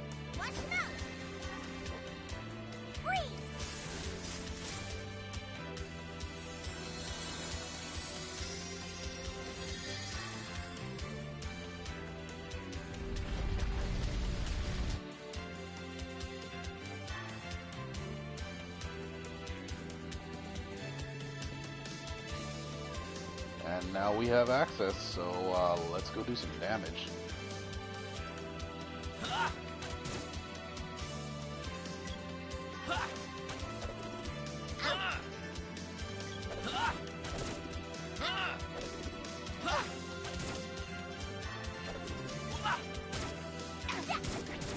Maw Goblins used to be one of the most dangerous early game enemies in this game, because they're a little faster than the regular zombies, and they also spawn other zombies. But as you can see, they don't seem to be living up to their former power for whatever reason. Don't know why. And then we get a new enemy over here, the Chest Knights, which became a weird mainstay in the Mana series later on. They show up in a couple of the other games.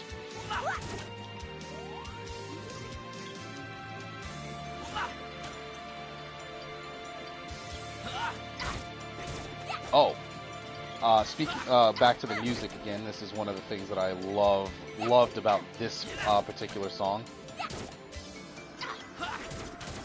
What you're hearing is a blending of two different songs, and it's one of the things that's giving me hope that we'll see Secret of Mana 2 at some point in the West.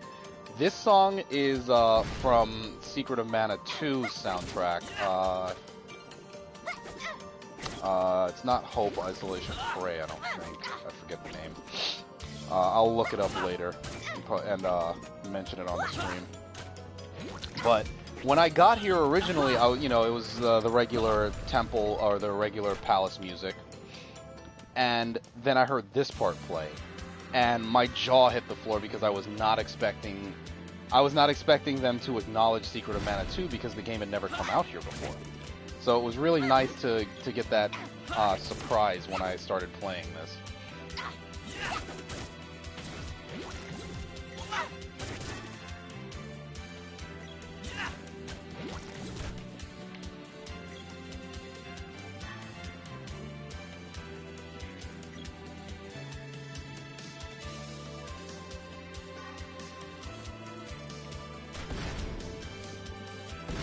For the most part, this palace is actually pretty straightforward. There isn't a whole lot of roundabout in it.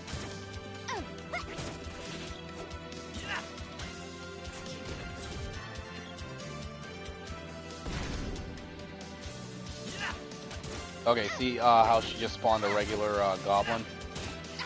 Higher level than the kid goblins, but not quite as strong as she is. There are several enemies in this game that do that. You saw one earlier with the little eyeball things. The Maw Goblins are... Really? The Maw Goblins are another one that spawn enemies. The Slimes also spawn enemies, of course. Pardon me.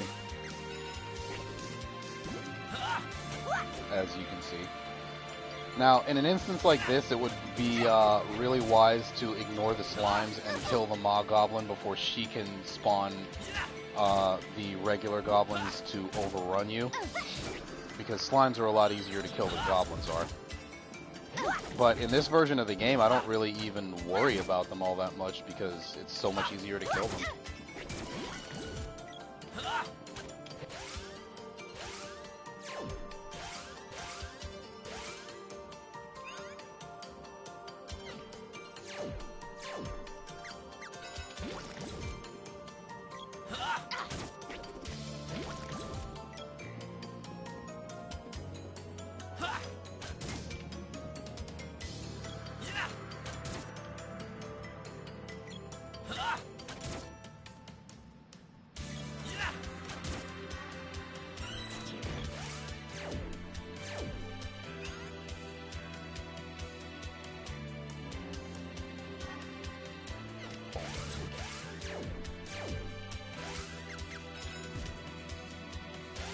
That's the spear.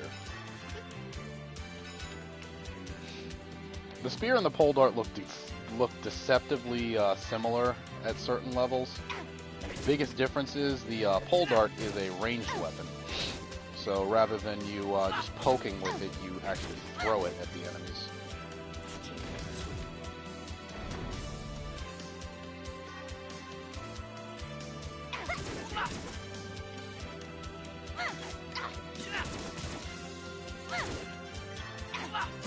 Can make it kind of hard to use because of the weird arc that it throws at, but it's a nifty weapon, especially later in the game when it has basically the entire screen and then some's range.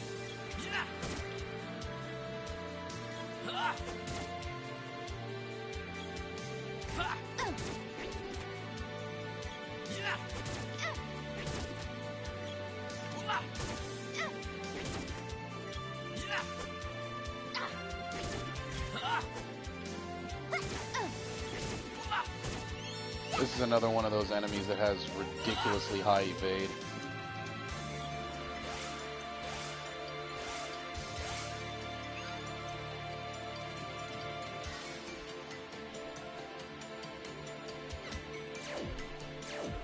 And I guess I'll give her back her gloves.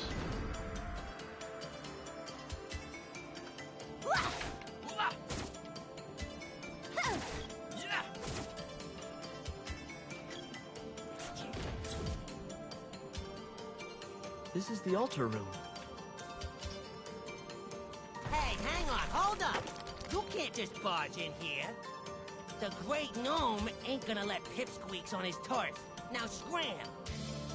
What a lot of hot air. Why don't you scram? Yeah, I'll teach you a lesson, little brat. Ha! Take this! Why, you little... Yes, he got into a fist fight with the elemental. It's amazing. Look, there's something back there.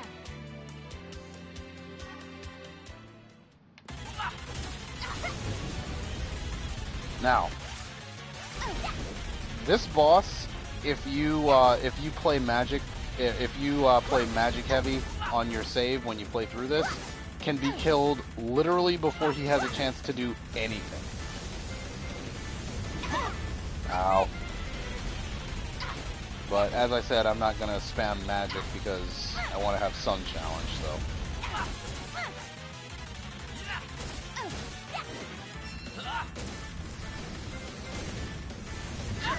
Ow. Oh, Lord.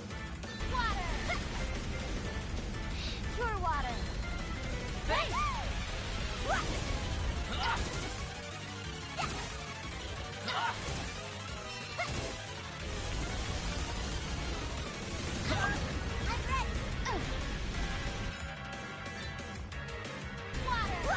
And if you're gonna use Cure Water, you may as well use it on the whole party most of the time.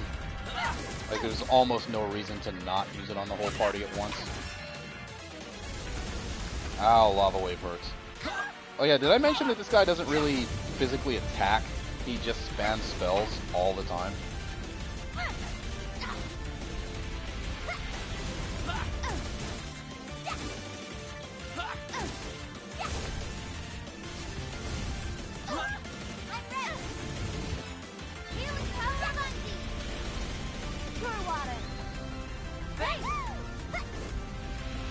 Now, like I said, Cure Water will basically replace all of your healing items. The more MP Prim has, the longer you live.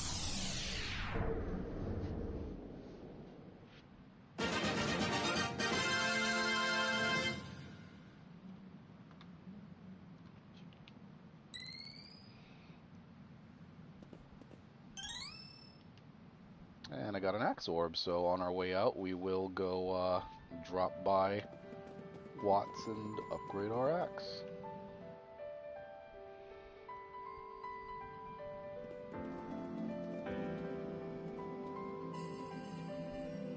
What a relief! Good thing you guys are strong. That oaf was always bugging me. Sorry, I kinda let loose on you guys in frustration. No hard feelings? I'll show you hard feelings. Swear your loyalty to me, and maybe, just maybe, I'll forgive you. Otherwise, I'll throw you to my vicious bodyguard. Please, forgive me. I'll be your servant. I'll do anything. Hey, who are you calling your bodyguard? I know when I've met my match. Call on me anytime. I'll be there. Now, close your eyes, boss. Now both you and the missus over there can summon me. Excuse me? Since when were we an item? I like your style, Gnome. Well, that's that. Be seeing ya.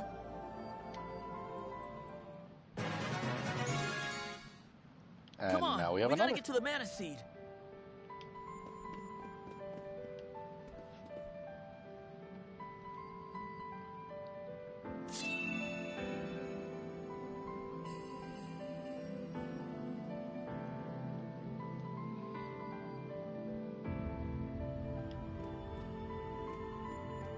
Come on.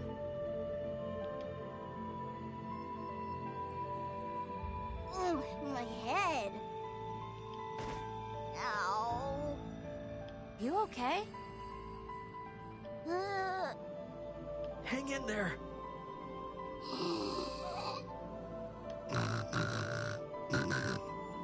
Ah, sorry, I drifted off there. Give me a break. Hey, don't get ants in your pants. While I was asleep, my past came back to me. I lived in the forest in the Upperland. So it's decided, that's where we gotta go. I'll let you hang out with me until we get back to my home. You're welcome. Gee, thanks. Alright. New destination to add to our list of places to go. Oh hey, remember that magic rope that we got earlier? Because I don't feel like walking out of here and there's nothing else in here anyway.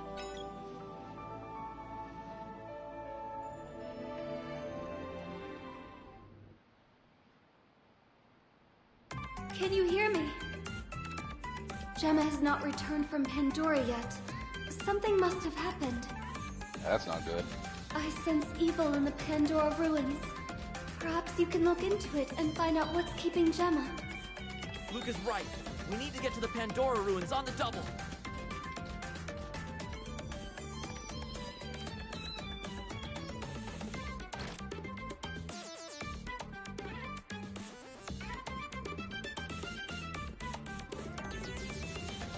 I've been waiting. Which weapon is ready for reforging?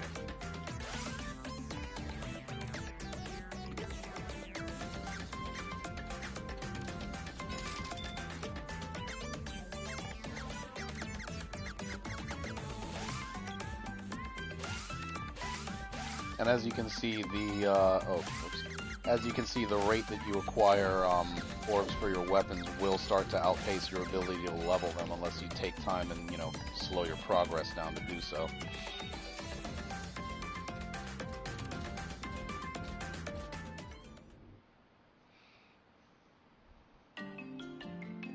Ooh, it's all quiet in the chat. I wonder where everybody went.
Now, notice there's only 2 of these guys here now, when usually there's 3.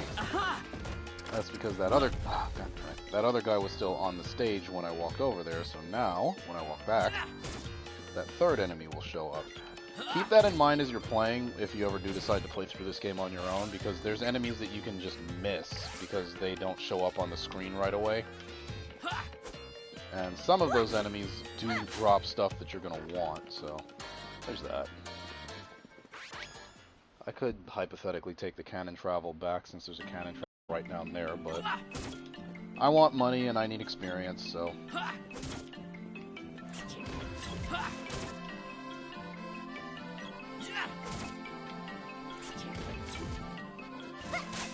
Don't mind if I do.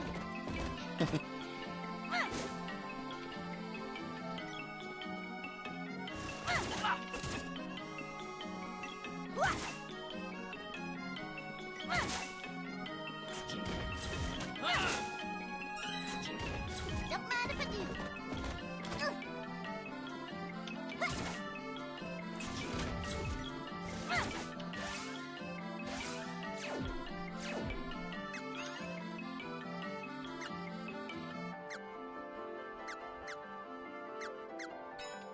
I keep forgetting that you can... That's another thing they changed. You can switch your weapons from that menu now, which you never used to be able to do.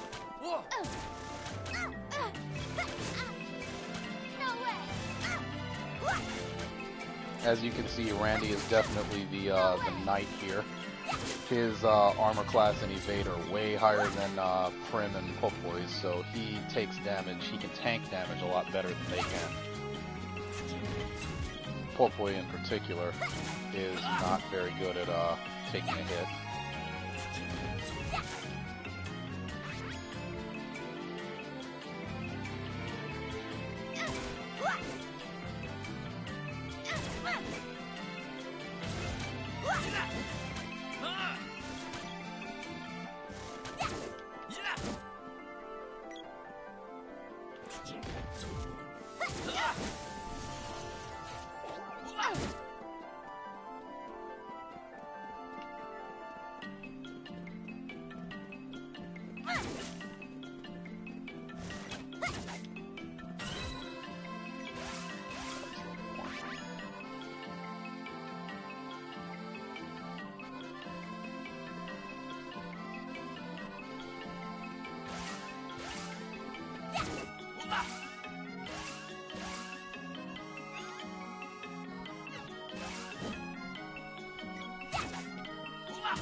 Now you're probably wondering why I came back to the Water Palace.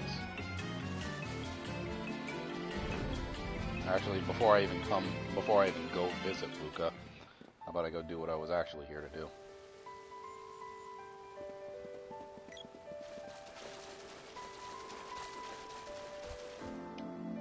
Now, one other thing that I wanted to demonstrate, since I have the opportunity, is the speed at which you can use magic. Because there's 2 different speeds in the game. There's the speed at which you, the player, can cast it, while you're playing as the character. And then if you switch, there's the speed at which you can cast it while you're playing as the other character. Because you can basically just keep them in the casting animation effectively forever.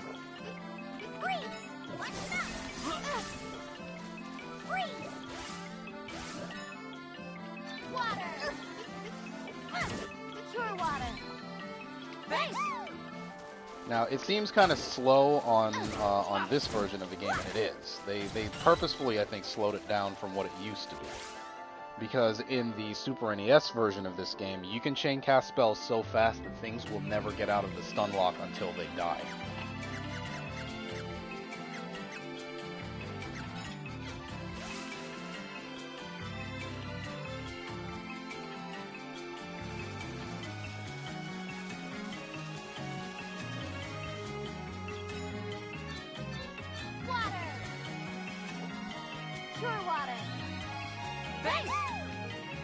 Now, I've exhausted all of my reserves of MP, so I'm going to go have a little chat with Luca and get my MP restored. This is something that you will probably be doing a lot over the course of the game as you play through, because especially if you're playing this version, one of the trophies in order to get the platinum Would you like to save the game? Is to have all of your magic at level 8, which is the highest level that it can reach. Gemma has not returned from... Yeah. With Prim, because her magic affects the party rather than has to be targeted by an enemy, you can effectively stand in any inn in the game and just have her chain cast spells. Remedy. And the easiest way to do it is... Oh, that's another thing they changed. Notice that I can't target Popoi anymore, no matter what I do. In the original version of the game, as long as she didn't target herself, she could continue to cast the spell as much as she wanted. Remedy.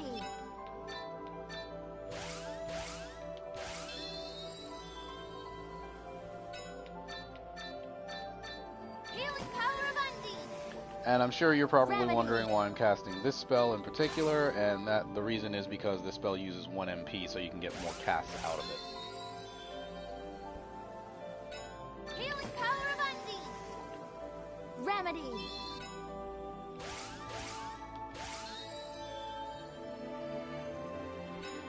Healing power of Undine.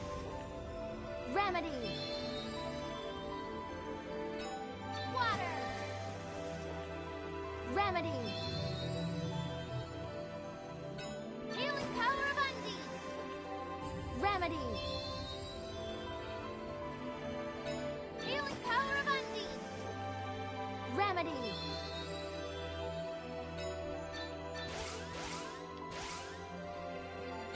Healing power of Undine. Remedy. Water. Remedy. Water. And yeah, this does get tedious after a while, especially when you get to the end of the game and you're trying to cap everything out to level 8. Would you like... Gemma has not... So, the other thing I want to show is the difference in... Your casting in town versus out of town actually does have a bearing on how fast your progression goes. So what I'm going to do now is run outside of town to an area where there's enemies. And that's basically any area where your weapons are drawn, I think, counts. But just to be on the double safe side, I'm going to run over here.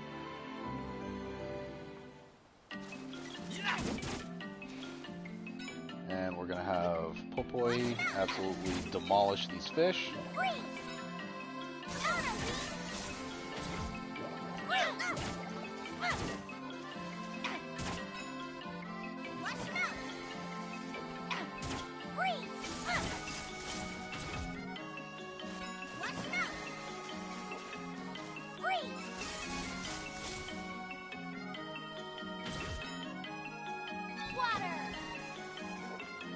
Remedy.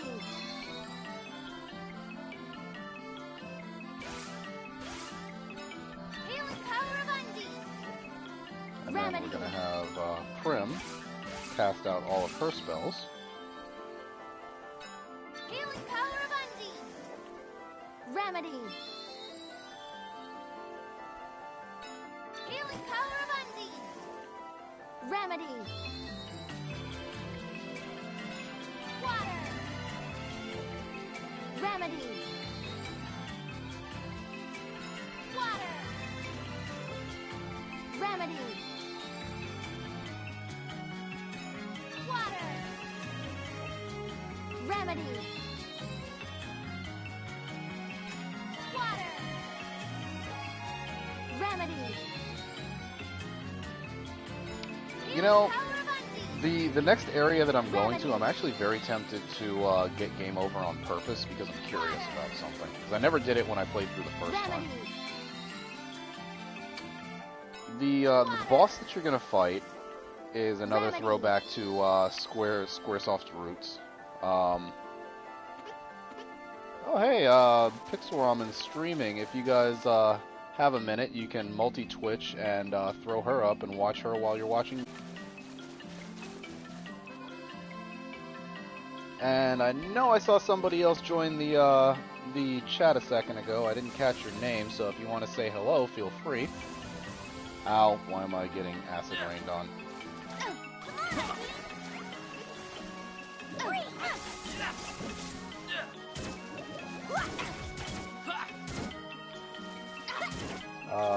Let's see, I see someone in the chat named Cogwhistle. I haven't seen you before.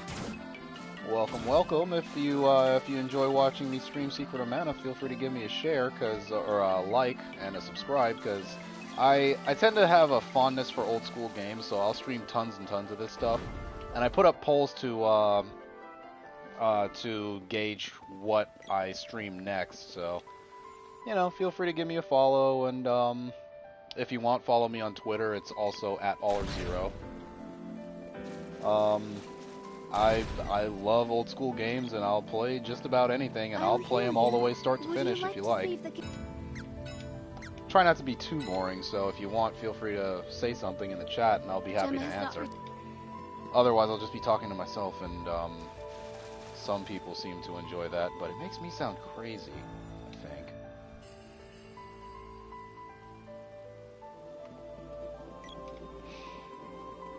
So yeah, I'm just leveling a little bit for the time being, so I promise I'll try not to make a habit of it on stream. But for the time being, I just want to show off the difference that a level of magic makes. Remedy. Oh, whoops.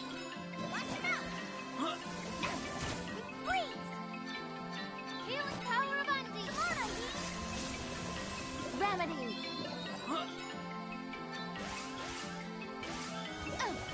Freeze.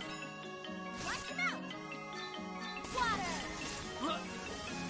Remedy. Alright, so her Undine is capped out at level 2. Jesus Christ.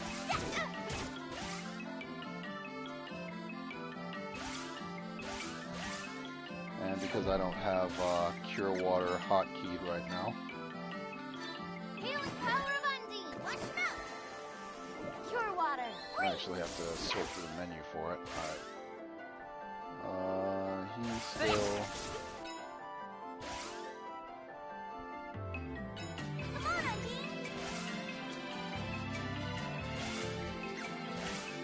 And her other spells are a little more expensive, so... Protect us, no? Freeze, defender.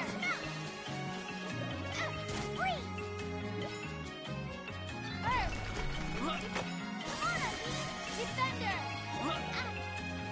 Freeze. Protect us, no?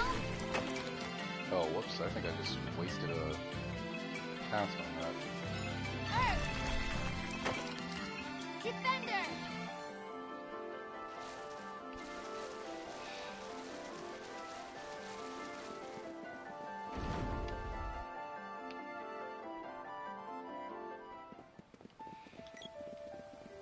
But yeah, you kind of get the general idea of how this whole thing works. You hang around. You hang around a palace that's got a caretaker.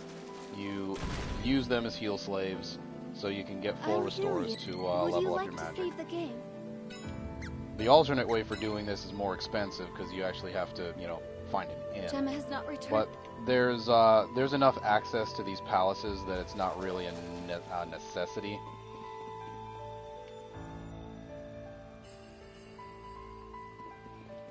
So yeah, don't spend money if you don't have to.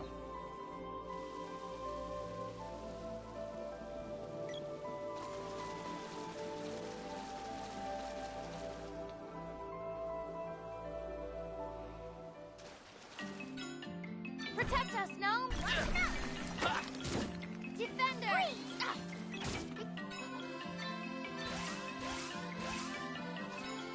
Earth! Defender!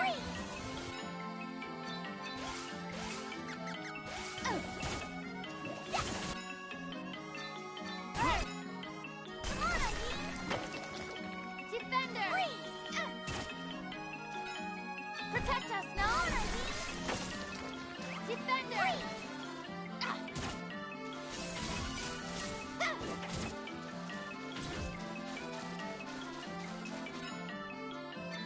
Earth! Defender! And usually it's a lot easier to level up Prim's magic than it is to level up Popoy's magic, simply because hers doesn't require with one exception, hers doesn't require an enemy to cast it on. So you can just kind of, if you really want to, even though it takes longer than doing it out in the field, you can just sit in front of your heal slave of choice and level it up until you're done. Whereas with Popoy, you actually have to go out into the wider world and go find something to kill.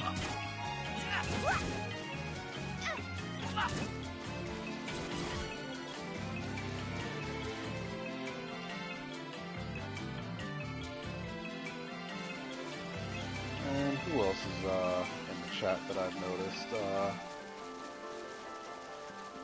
Apricot Droop Fruit. I remember you from last time, from Lionheart stream yesterday, I think. Or no, my stream. You were sitting in my my stream yesterday, yeah.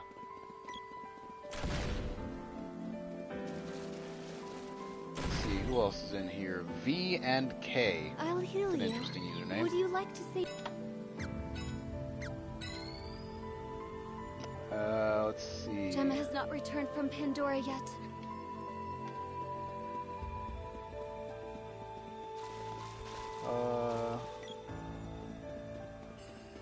Virgo Pros and Zanekibur.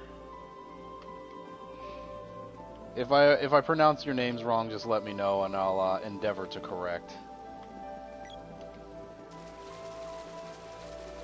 But in any case, welcome to the stream. I'm just trying to make my way up from being a lonely, no-name streamer to somebody who can maybe play games. Maybe play games. Maybe even for profit. No, I'm just kidding. I do this regardless. I mean, one of the things that a lot of people don't know about me is even when I was a little kid, when this game came out, my sister and I actually sat down and recorded ourselves playing this start to finish. If I can find the tape, I'll just do that. But I have a tape somewhere of my sister and I playing through this game 100%, just like we always do, just because Secret of Mana is awesome and I love this game.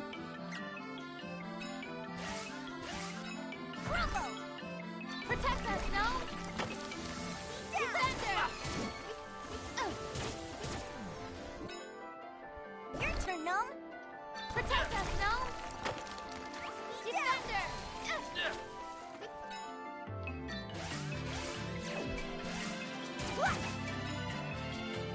Protect us, gnome!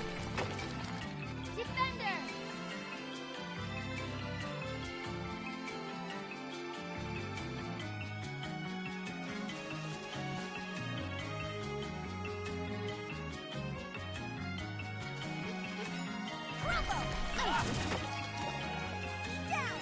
Your turn, gnome!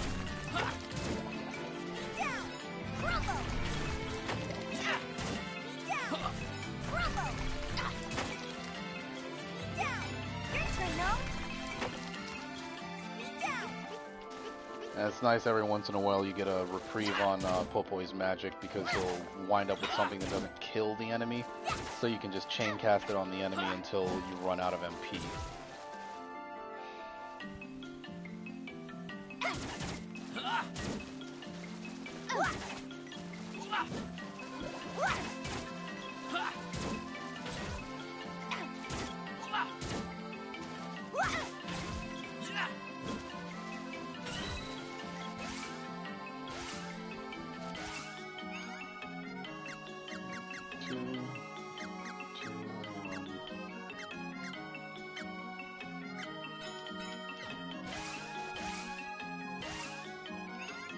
Yeah, there's a lot to juggle, as you can probably tell. He hasn't gotten to level 2 with the sword yet.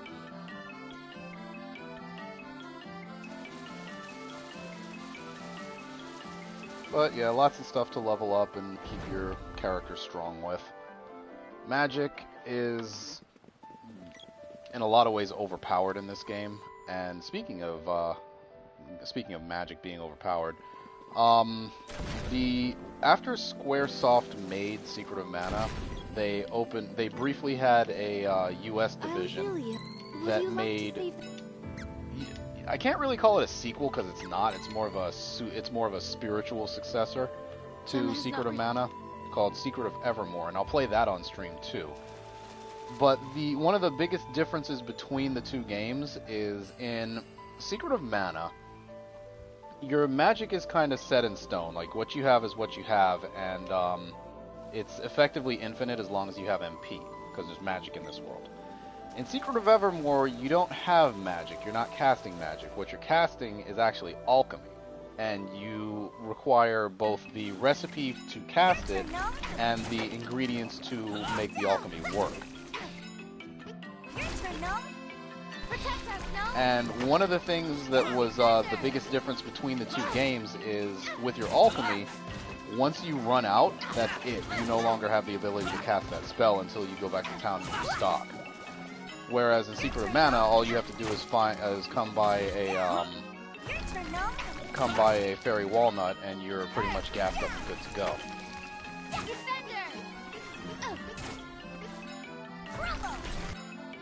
Protect us, gnome! Speed down! Defender! Crumble! Earth! Speed Defender! Oh my god, he just got down to level 1. Speed down! Crumble! Speed down! Your turn, gnome! Speed down! Your turn, gnome! Speed down! Your turn, gnome! I'm just gonna spam out the rest of his magic. Earth! Down! Defender! Earth! Defender!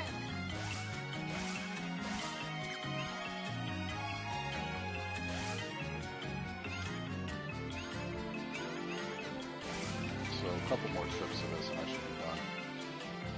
I would really like to get to Upperland tonight, and that's where I'd like to end the stream. Just because Upperland is a new section of the game, and it seems like a good stopping point. But that means I'm really going to have to put it into overdrive after I'm done leveling up. So bear with me just a little longer once I get through all of the...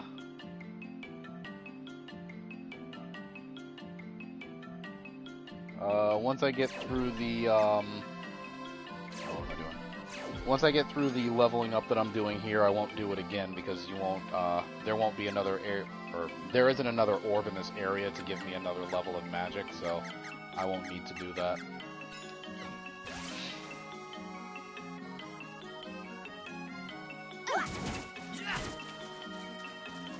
And usually the only time I ever do stop, as far as leveling up, is when you've hit another orb and it's time to level up your magic.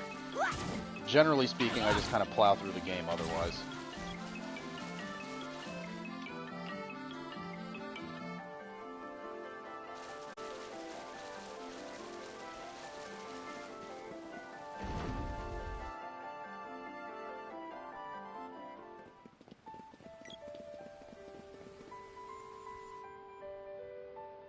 Music in the palaces is always so somber.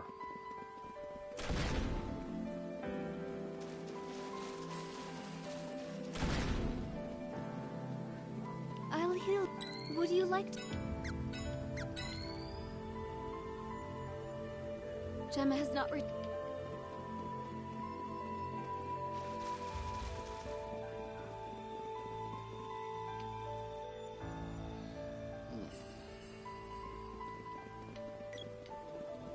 But yeah, after, once I'm done with the leveling, I can try to hit fast forward on the game a little bit. And get through some of these areas quick so we can get to Upperland, and then I will call it a night for the stream. Because that'll be the first, major leg of the game. Your turn, Gnome. Speed down. Crumble. Speed down. Crumble. Speed down. Crumble. Speed down. Your turn, Gnome. Speed down. Crumble. Speed down. Your turn, Gnome. Speed down. Crumble. Alright, so he's good on both his spells. So what I'm going to do is go to his spell list, and I'm going to...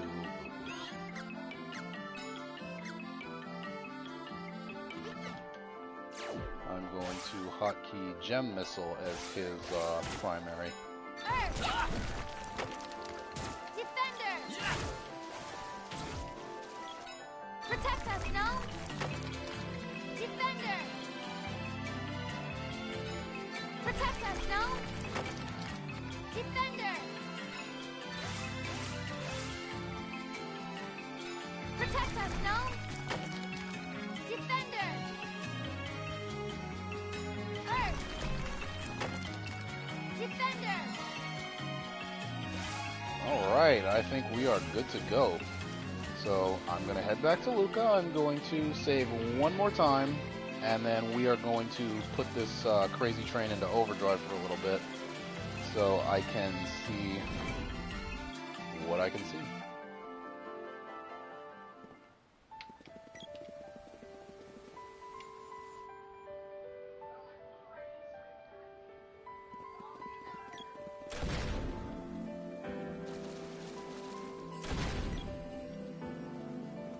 I'll heal. Would you like to save the game? Gemma has not. Alright, let's go save Gemma.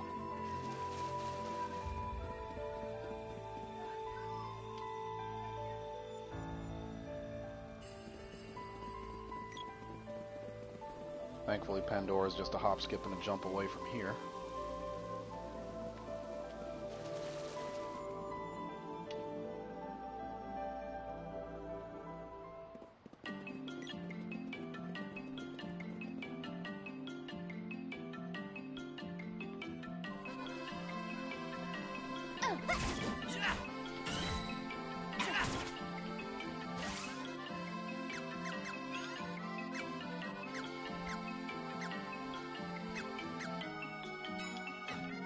Oh, she's gonna beat me to it.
That's right, just keep eating the damage.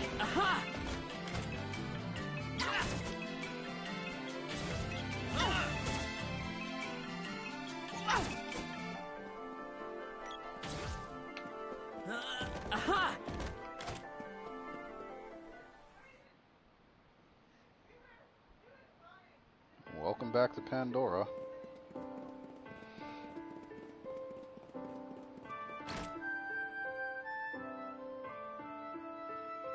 I don't think he's selling anything new. Pretty sure he's not.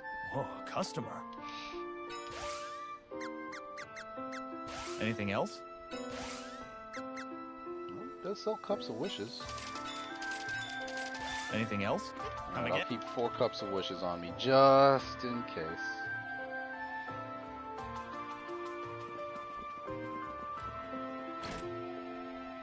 Alright. Save up. You staying? Help yourself to a bed. Hang on. That'll be 10 GP. Yeah, I figured there was going to be a cutscene. It's so weird talking to Luca. I can't wrap my head around the idea that she's hundreds of years old. Never seen a granny like her. Yeah, no kidding.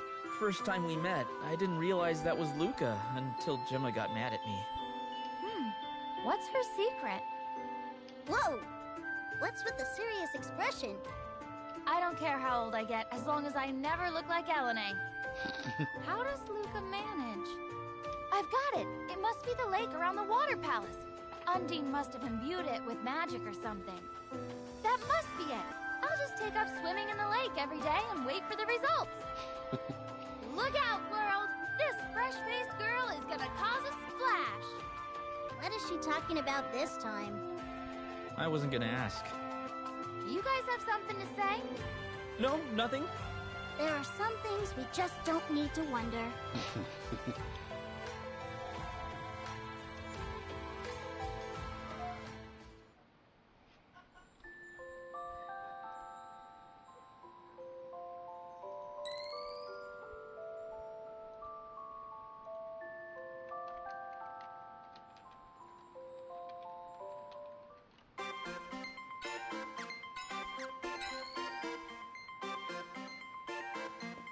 Whoa, looks like I lost a bunch of viewers.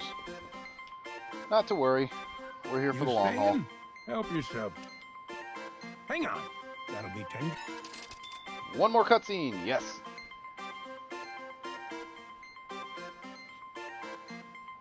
I wish I could use magic. How come you guys get to do all that cool stuff? I didn't realize you couldn't use magic as the wielder of the mana weapons.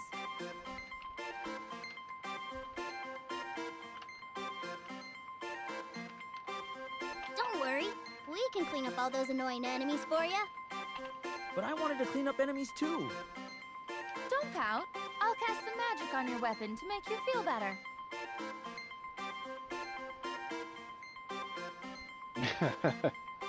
Yeah, as long as we help each other out, we'll be invincible. That is the truth. What a nice sentiment. Leave the healing to me. Ugh. Good thing you didn't get attack magic, sis. What? Why? If you use too much strong magic, you'll turn into a scary witch for sure. Worse than Eleni.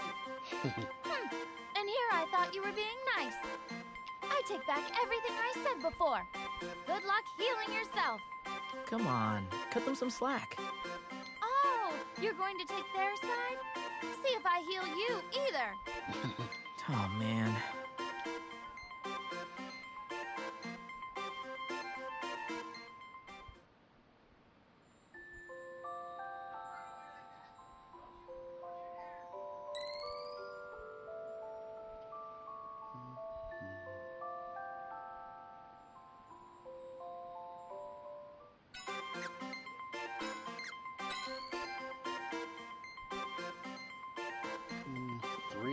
Okay.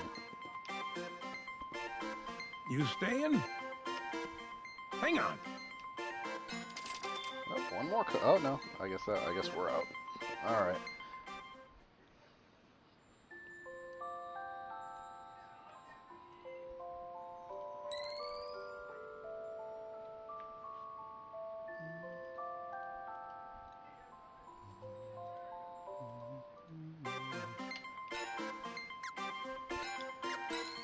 Thankfully, it's only 10 gold apiece.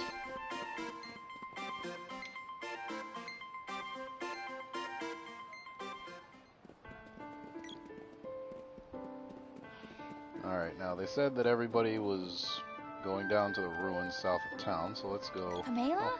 What's the matter? You're acting strange. Oh boy. She disappeared. The ruins are down there. Let's check them out.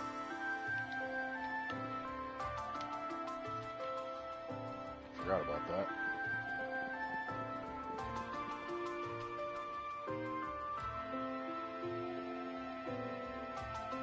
Okay, now, if ever there was a cult-like area in a game, I'm pretty sure this is it.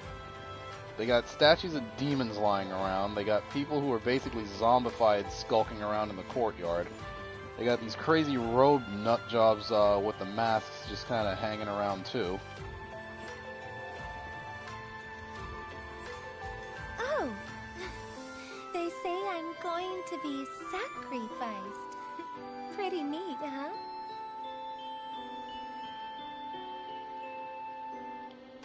You're going to be what? Pamela!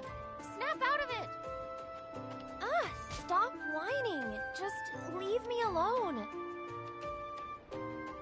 Hey, Pamela! We should probably Pamela! help her or What something. are you guys doing? Get out of my way! We have to hurry, or Pamela's a goner! Dialog's supposed to be there too.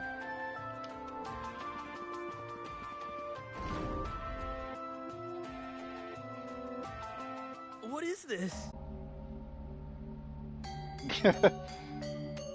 Benevolent deity. Or beloved deity? I don't know. There's zombies in here. And this music too. I mean, if this doesn't scream cult, I don't know what does.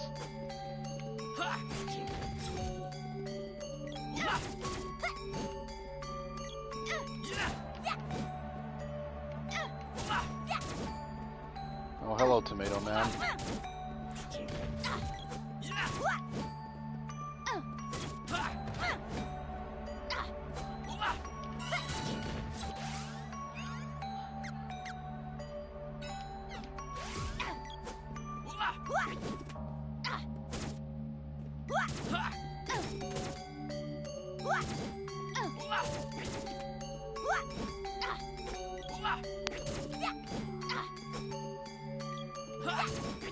No, I'm not wasting magic on him.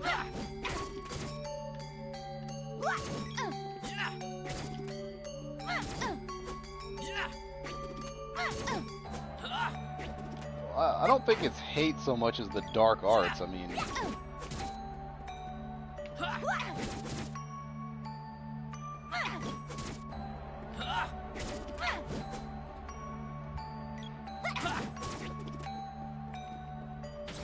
Good lord.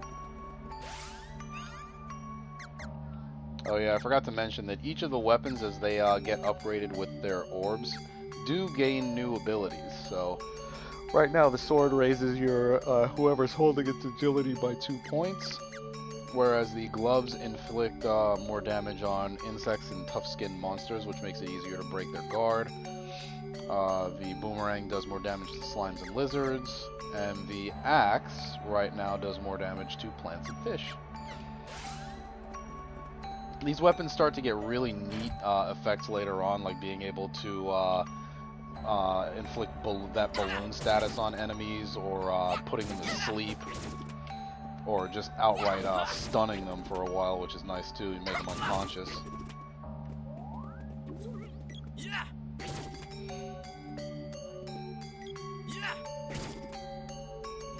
And as you can tell, they were super creative with the names. Evil Sword.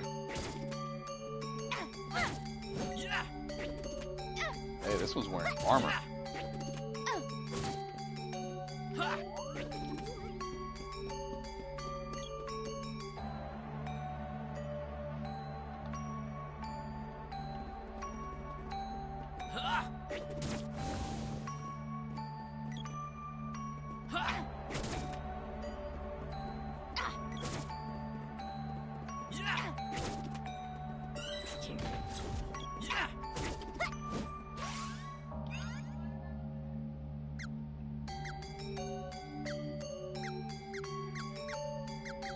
she's stuck waiting on what's his name to finish the axe.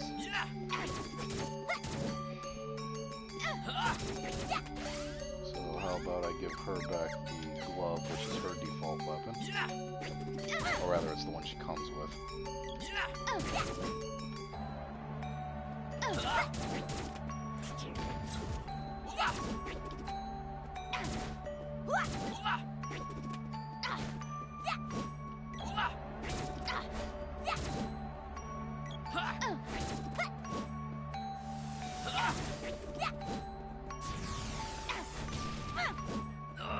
Takes more than that.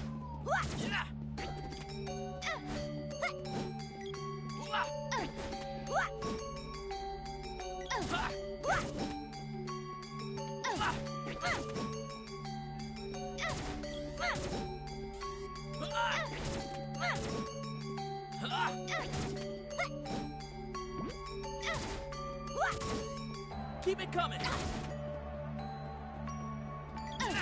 Wow, the zombies look even more disgusting in this than they did in the original.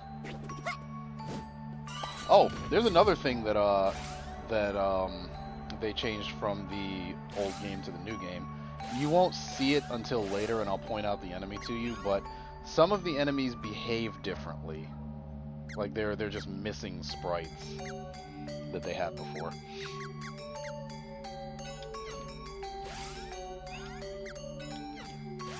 She didn't have to wait long. I don't think there was anything in this place. Oh yeah, that's not till the next one.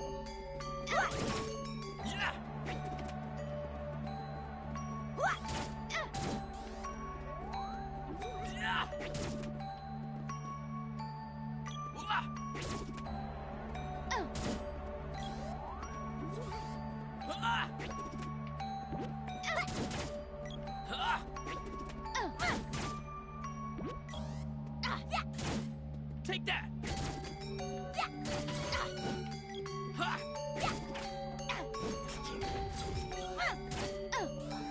Take that.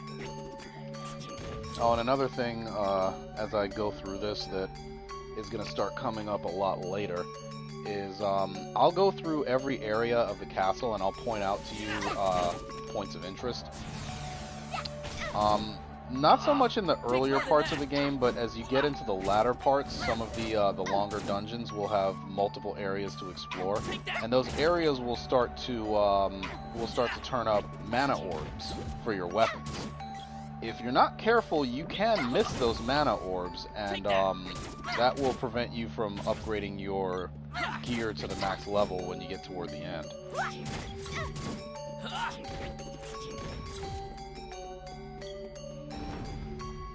But at least for the time being, it's not really that big a deal. I don't remember there being any in this place.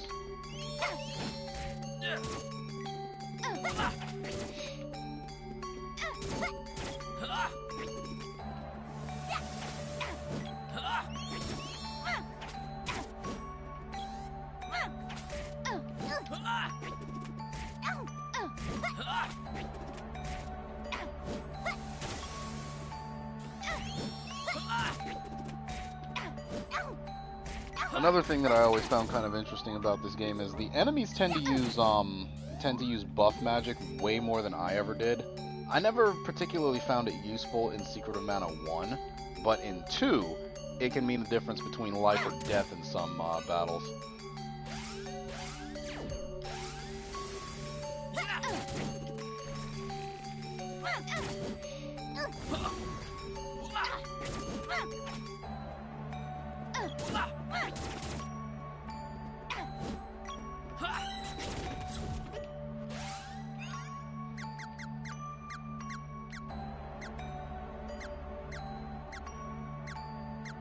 Guess I'm done.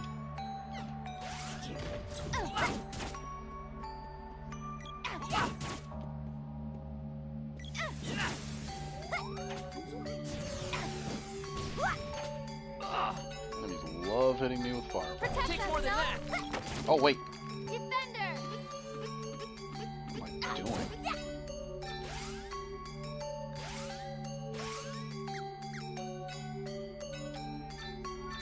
Water! And you know, it's funny, I looked at that too earlier and I completely forgot to rekey it. Take that. But yeah, Tomato Man is one of the enemies in this game that had their evasion tables corrected so that they actually evade at the right rate, which makes it incredibly difficult to kill them with physical attacks.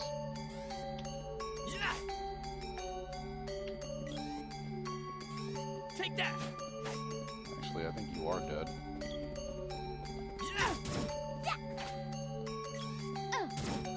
Keep it coming.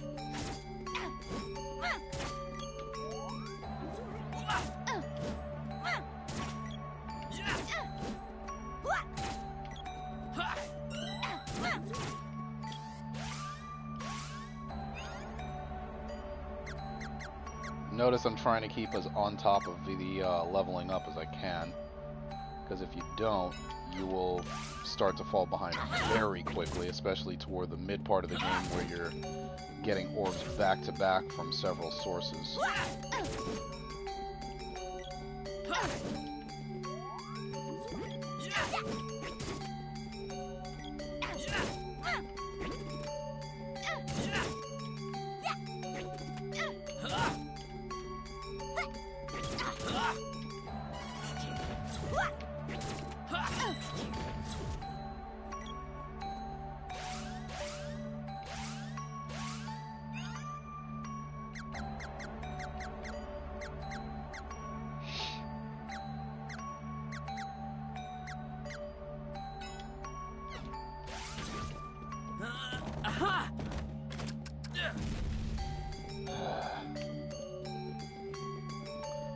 Rate of getting hit by traps seems to have increased in this game.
I don't remember what it is exactly the Tomato Men drop. It's either Cup of Wishes or Fairy Walnuts. I think it's Fairy Walnuts, which is part of the reason that I'll always take the time to fight them. Fairy Walnuts are the one item that Neko sells that nobody else does at this point in the game. They restore 50 MP, which is half of your overall max at max level.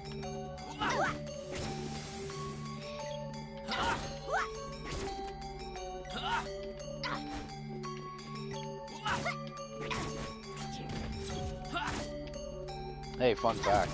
In Secret of Mana 2, there is a tribe of these guys that lives on an island. Ow, tired of taking damage from bombs.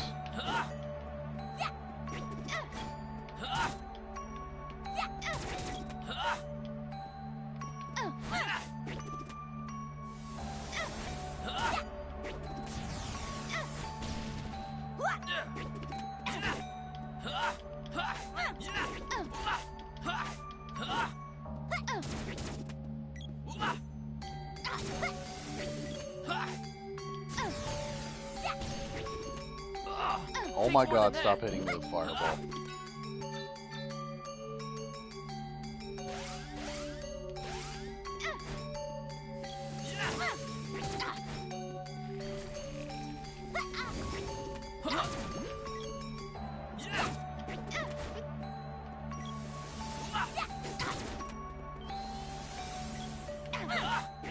Funny thing is, I would actually rather them using Defender on these zombies than hitting me with Fireball.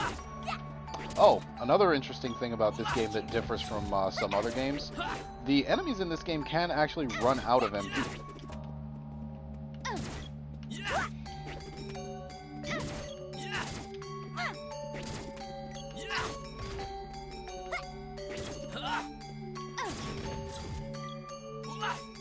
For the love of God, die, please.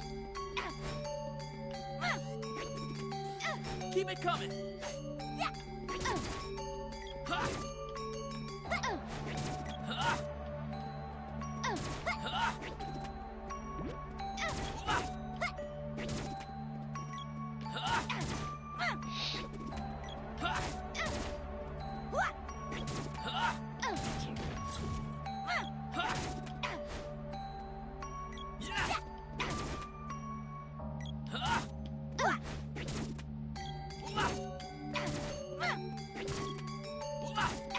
Why are you doing 0 damage, I wonder?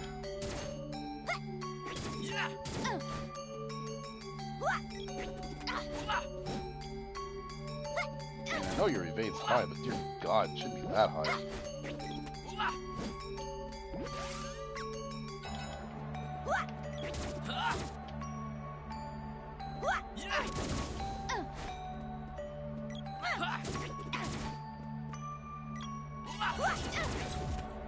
Hell, I don't remember you guys being this hard to hit.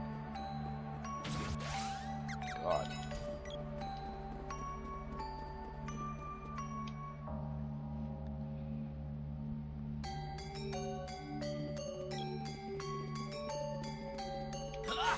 Okay, I'm not messing with the Tomato Man anymore. I'm tired of that.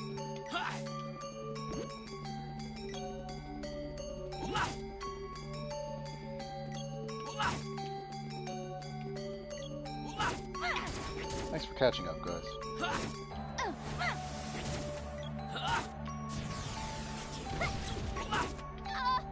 to stop me.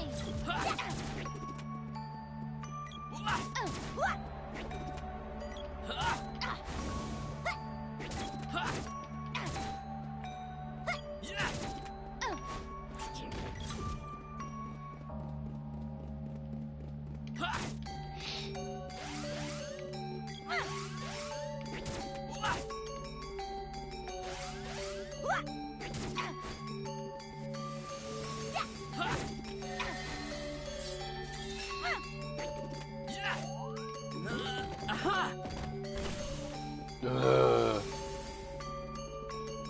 It's a good thing that's temporary.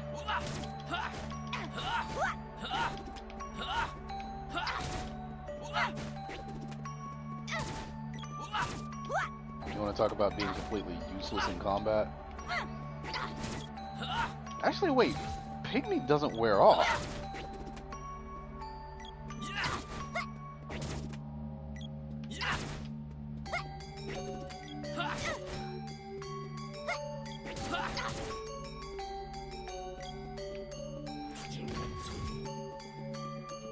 Oh no, not again.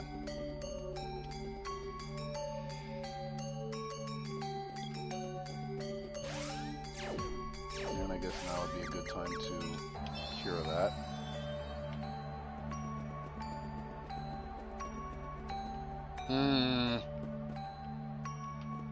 Cultist, altar. Wonderful. Oh, who's this friendly looking fellow? Thanatos, I presume. Indeed. Now, I want everybody to pay very close attention to Thanatos's character model. Look at his left hand. I've heard much about you. You have beaten Elene, which means you are no ordinary fools. Hand over Pamela and Diluc, and stop whatever you're doing to the people of the kingdom. How amusing. You show some spirit at least. I suppose this is the Pamela to whom Maybe, you were but it's the power of Satan. Unfortunately for you, I've already drained her energy. She's now my faithful servant. How could you? Dieting, you say? Sealed under this altar. Diet is the evil, energy maybe. collected from the people. Resistance is a waste of time. Submit to the Empire now, or you too will face utter destruction. It's only a matter of time before all nations fall before the might of the fortress. Then there will be order.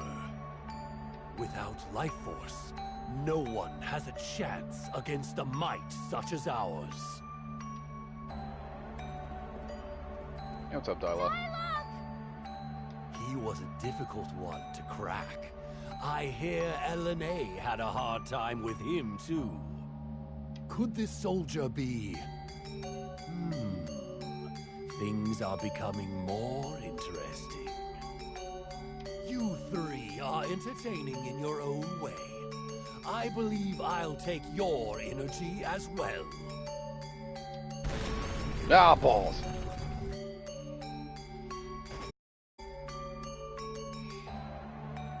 Your life force will be collected in that room. Don't struggle. Okay. Now, notice the spikes back here.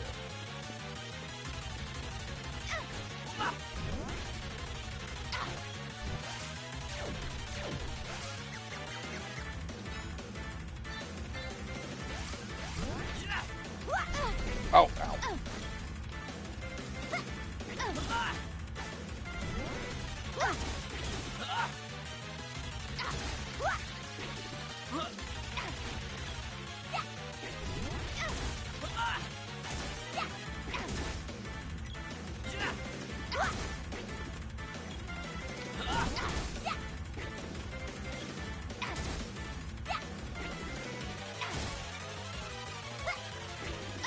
Keep it coming.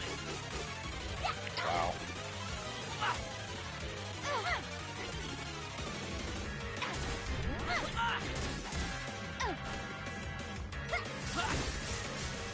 Now, I'm sure you're wondering why there are 3 eyes.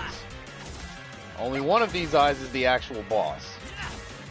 And when you destroy the non-actual boss eyes, you find yourself in a very unpleasant situation. Which is why you want to really be attacking the center eye more than anything else.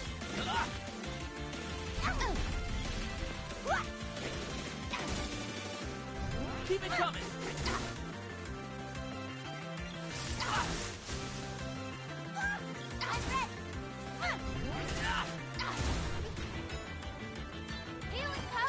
I guess I should have taken my own advice there.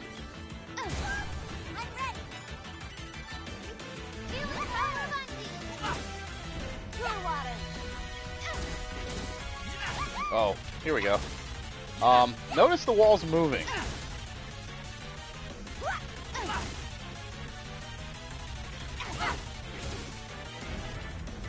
Rather quickly at that. Toward the back of the room, where the spikes are. And I have a feeling that we are going to die.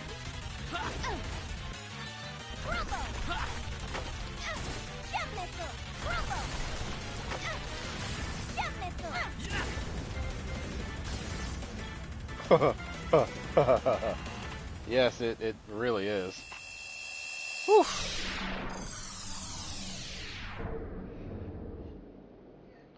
Magic can really be your get-out-of-jail-free card in this game.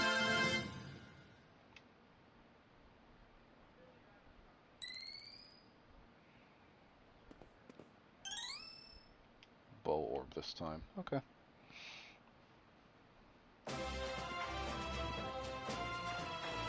Hey! I see. So this child is the new wielder of the Mana Sword. How quaint.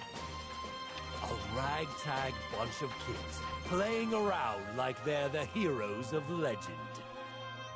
I'll withdraw for the time being.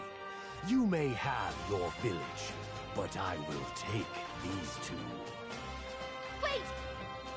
No! Starlight! Camila! Until we meet again.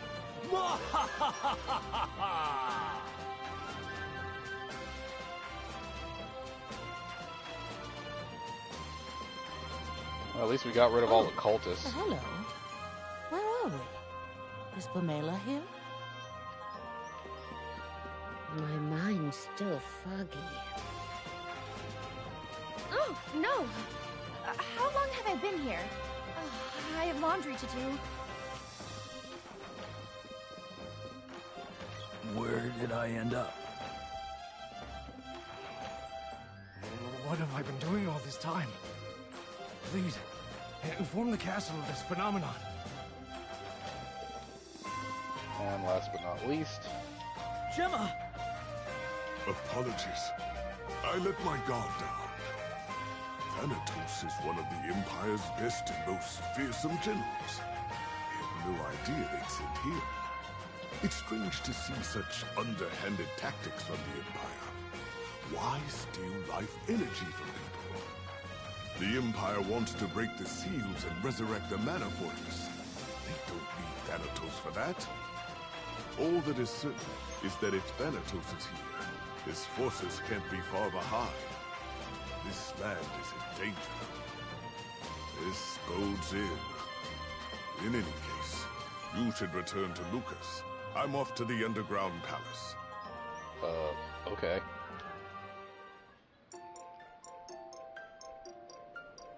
And that music can only mean that the town has been saved. And now it's a proper town. So let's go see what a proper town Pandora looks like.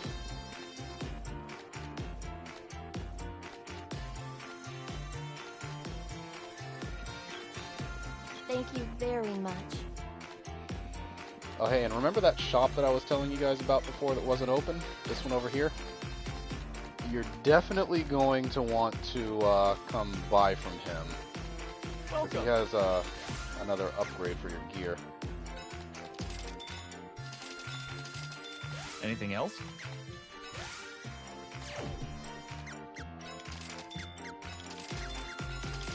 Anything else? Come again.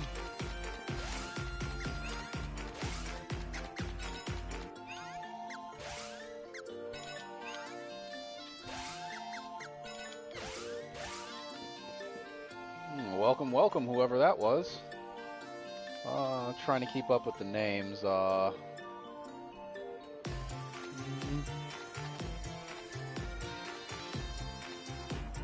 Matmon Gaming? Well, nice to meet you. Leave me alone. And by the way, this lady's just a bitch. I never like talking to people. See?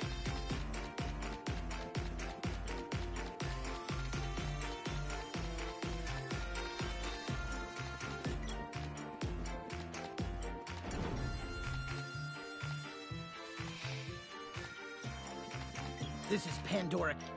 Yeah. Well, now that we've saved the kingdom and everybody in it. attacked us once about. Yeah. Let's go see the king and see if he's got any goodies for us, because that's usually how this works, right? Save the kingdom. Kingdom gives you goodies. Showers riches upon their hero. Praise. Loyalty. Titles.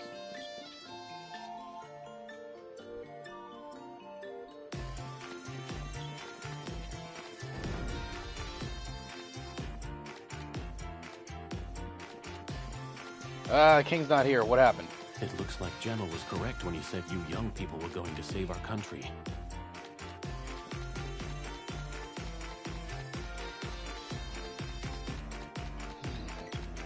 The king has recovered. He's no longer languishing in depression. In fact, he cannot seem to sit still. Oh yeah, that's right. I keep forgetting the portraits. The portraits.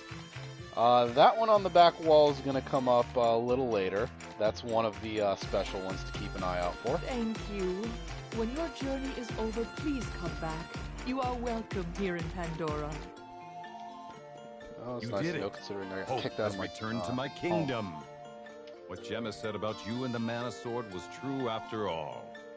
As the legends foretold, we will bestow our treasure back to its rightful owner. Go down those stairs to retrieve it. We've guarded these for centuries for you, wielder of the Mana Sword. Take them with you and save the world.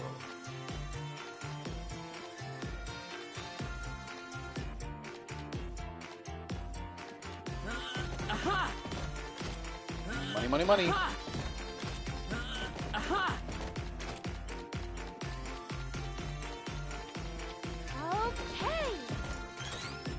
Sword orb. Okay. You really gotta wonder why the kingdom has weapon orbs, though. Doesn't seem like something that they just leave lying around.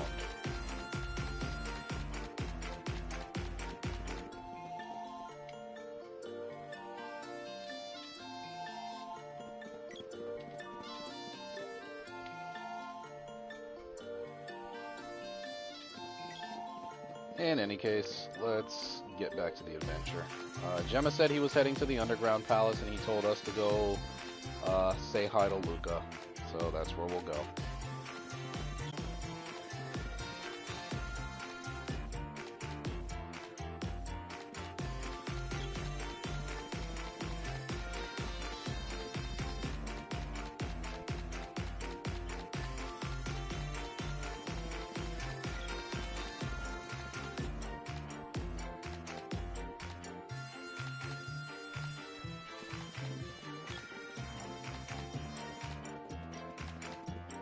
You know what, since we're near an inn anyway, let's see if there's any new cutscenes.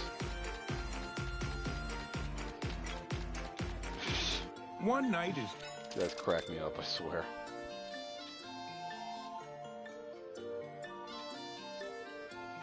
You know, I still haven't forgiven you for that joke with Gnome earlier. Huh? Lighten up, sis. You're still worried about that? It's a big deal to me. You know I only have eyes for Dyla. I know. But Gnome didn't mean anything by it. Besides, it's not like you're married to Dialect, right? Of course not. Well then, who cares? I care. What if someone overheard and thought I was cheating on Dyla with a tiny sprite? If Dyla heard, he'd be devastated. He'd probably understand that it was a joke. You don't understand. You guys are forbidden from calling me Mrs. ever again. Oh, hey, Gnome got me thinking about mana seeds. I figured I'd ask. Can I taste the next one? There is something very seriously wrong with this child. Don't change the subject.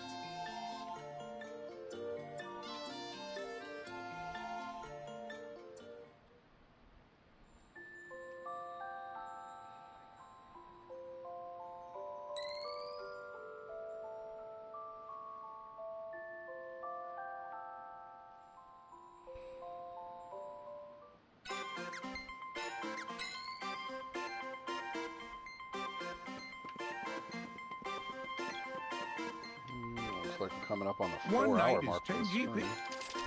More cutscenes? Yep.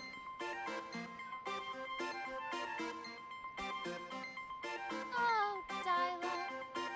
Dialect this, dialect that. What's this dialect like anyway? You want to know? Where do I even begin? Great. Now she'll never stop. Huh? So, about Dialect. He's the coolest soldier in the ranks. And I don't just mean that he's good looking, though that's true. He always asks how I'm doing. One time I tripped over a branch and he helped carry me home. I still remember that sweet tone he used when he asked if I was okay. He's so kind. Oh, but he's also very serious about his work. He'll help anyone in need. When we took a stroll outside of town to pick some wildflowers, he knew the name of every single one. He even knew what each blossom meant in the language of flowers. Crazy, right? He's so smart. Dialect tutors me sometimes, and he's always attentive, so I don't get bored by the subject matter. You should hear what his troops think of him. He never talks down to them like the other captains. Dialect listens to his men and tries to help when they have problems or concerns. He's the perfect captain of the guard. After I saw how responsible he was, I fell for him instantly. I asked him if he was tired from having to work so hard. And do you know what he said? He said, I'm happy as long as I can make everyone else happy. Can you believe it? I thought my heart was going to leap out of my chest. I knew Dialect was the only one for me. And then there was this time that... I don't think I've ever seen this side of you. Uh-oh, our little sprite's fallen asleep. Ugh, sounds like a good idea. Hey, I'm not finished.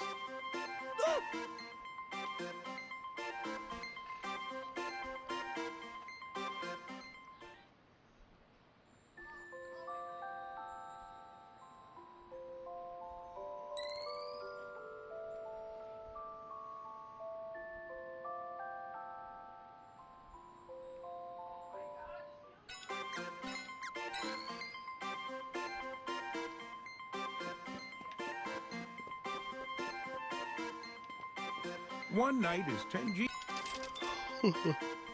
Nice that I can still do this while it's another one. I wonder if Pamela and Dialog are alright. Worried? Yes, but I have to do my best. I just keep telling myself that. They'll be okay. Thanks. Just be patient and you'll see. Your hard work won't be in vain. Listen up. Success is a mental thing. You gotta visualize it going well or you're never gonna get anywhere. Besides, we're gonna help you along the way. When we can, at least. Thank you so much. Well, what kind of boss doesn't look out for their underlings? Leave it to me. I never agreed to be your underling. But thanks for the thought. Tomorrow's another day. Let's get some rest. Alright, that should be caught up to where we are story-wise.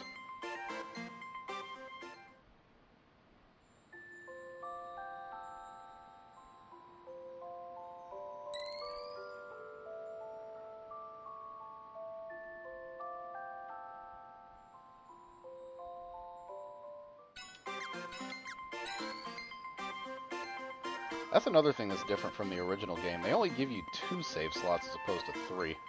I guess the third one technically is your autosave slot, which where should I go now? I'll make my way back to Gaia's Navel later. I'm just gonna go through the story. So Luca wanted us to go have a look, or Gemma wanted us to go have talk with Luca, so let's go do that.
That's another thing they changed, is that you can run upstairs now in this. You never used to be able to before.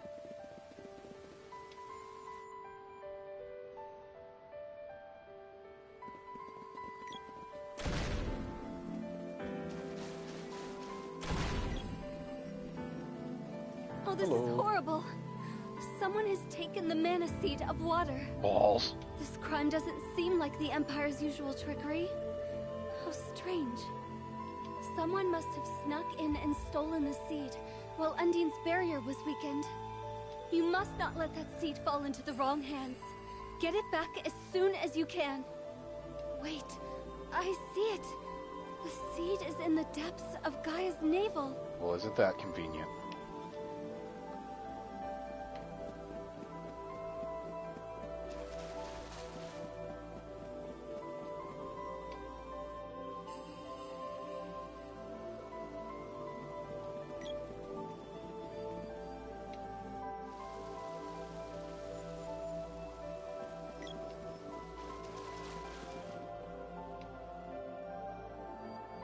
this time I will take the shortcut, because I don't feel like walking all the way over there.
Funny thing is, this is one of the more useful reasons to use the hotkey things. I've seen online that people say queue up the whip and the sword, or the sword and the axe, or actually the whip and the axe is probably the easiest because it covers most of the bases. Because they're environmental hazards that you can only break with those or overcome with those. Makes sense.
But yeah, like I said, don't ever run away from fights. Just kill everything that is in your path as you go, and you'll seldom ever have money concerns until a point way later in the game.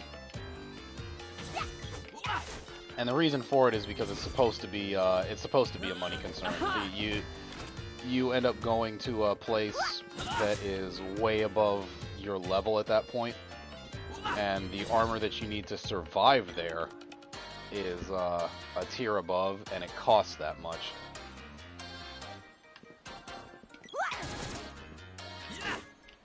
Still nothing that that can't be handled with a little planning, though. There's only a couple of places in the entire game I can think of that you might feasibly bankrupt yourself on equipment. Excuse me.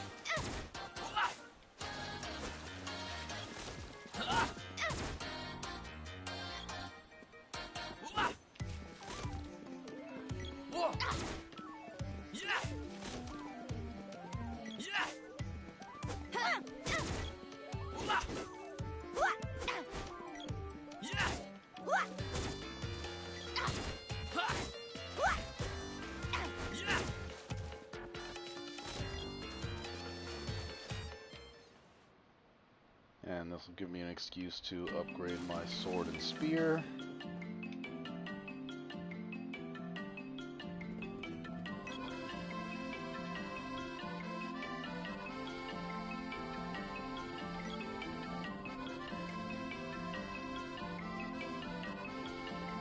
I've been waiting. Which...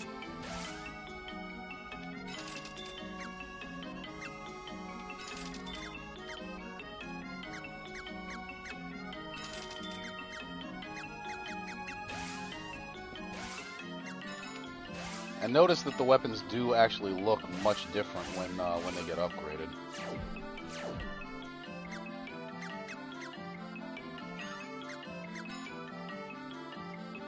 Rusty sword, rapier, herald sword. It's nice and thick. Looks very, I don't know, kind of foresty, doesn't it? And then the spear, the heavy spear, the sprite spear.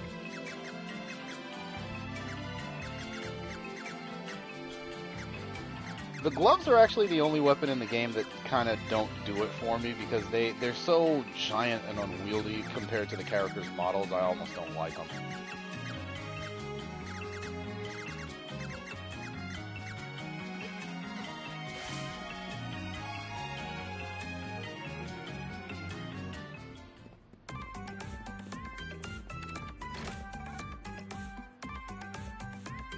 Not that I really need to sleep, but... One night is...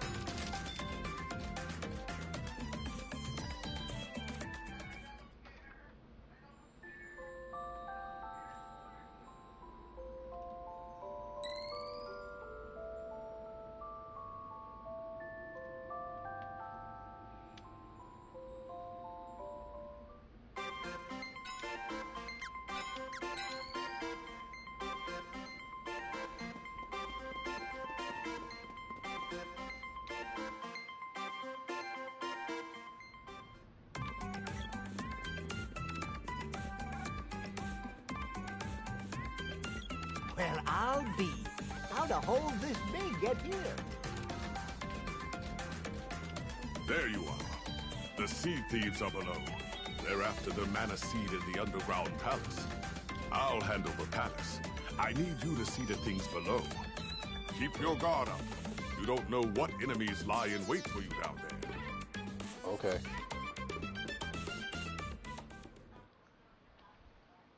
And this is really the first time that you get a hint of technology in this game. This song actually isn't that much different from the original version.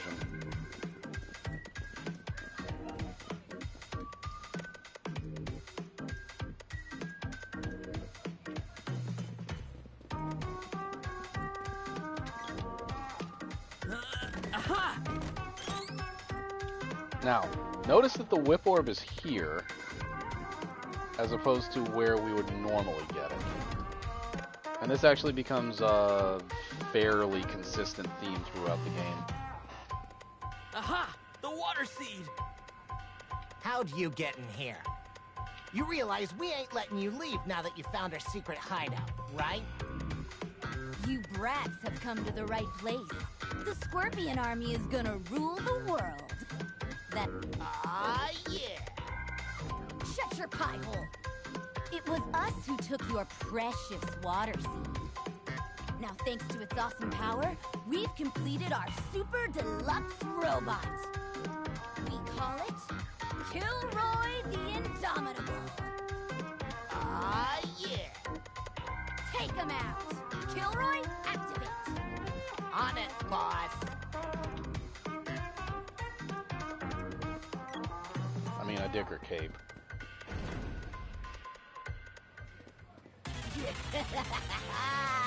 Send them to their graves! Huh? What's wrong? Boss! There's an energy overload. It's out of control. What? That can't be! Just take the seed out and use auxiliary power!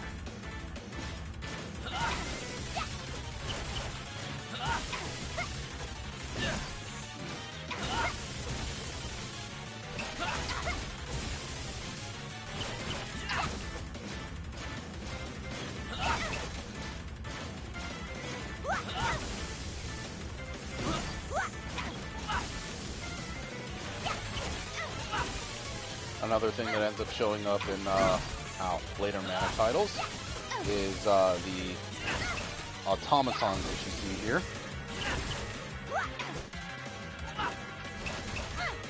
off, you Pico Hammer wielding freak. You got the sprite stuck hard in that corner. Alright, yeah, later, Chris.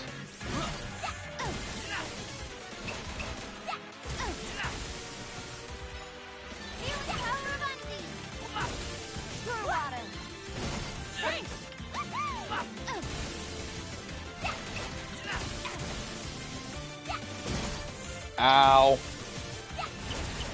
Probably behoove me to stay away from him.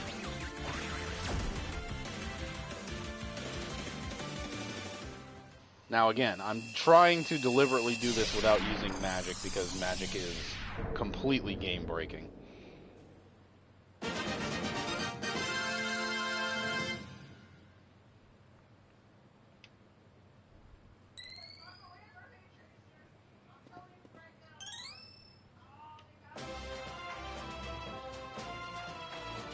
Oh, nuts.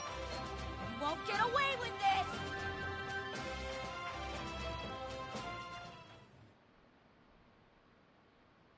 Let's bring this back to the Water Palace. Thank goodness you're safe. Even the little one's gotten a bit bigger. You make a dwarf proud. Gemma? He rushed off with the Pandoran soldiers. They mentioned something about the Empire. Okay.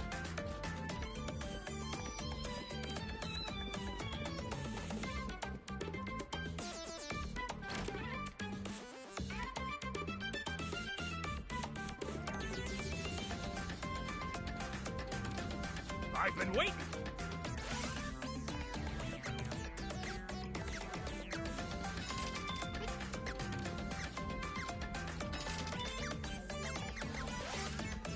Yeah, now everybody's got something to do.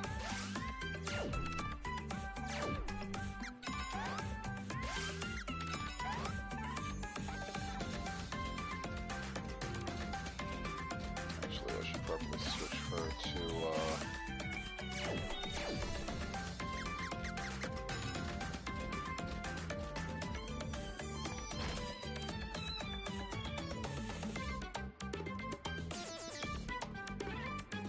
One night is... oh,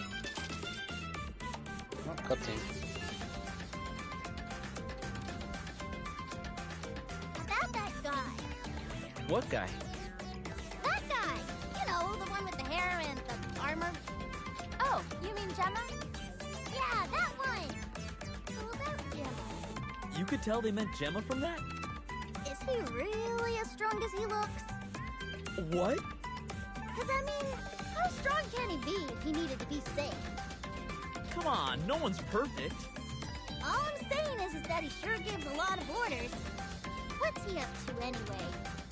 He's busy with stuff. Lots of stuff. It's just stuff we don't need to know about. You sure he's not just giving us tasks and then going off to take a nap? No way! He wouldn't do that. Stop teasing our brave hero. You know he can't take a joke. Besides, Gemma is a very brave knight. You sure? I can't quite put my finger on it. He saved my life, so at the very least, I know he's a strong warrior.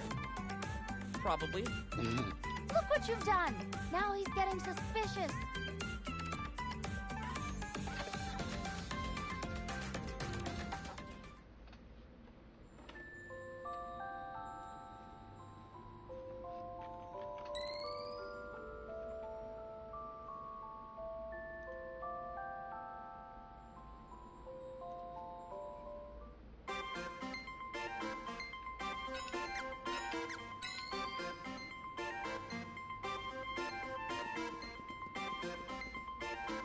And now back to the Water Palace to drop off this newly acquired water seed.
Hey, you.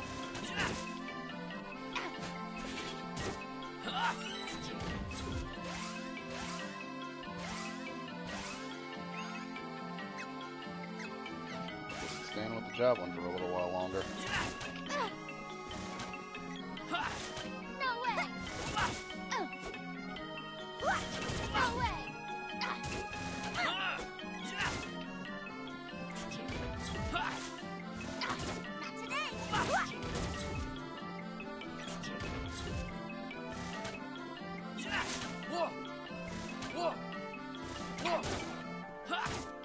Oh yeah, there's that ballooning that I was telling you about from the spear. Level 3 is the ballooning level. The pole dart, I think, gets it at level 4? I forget.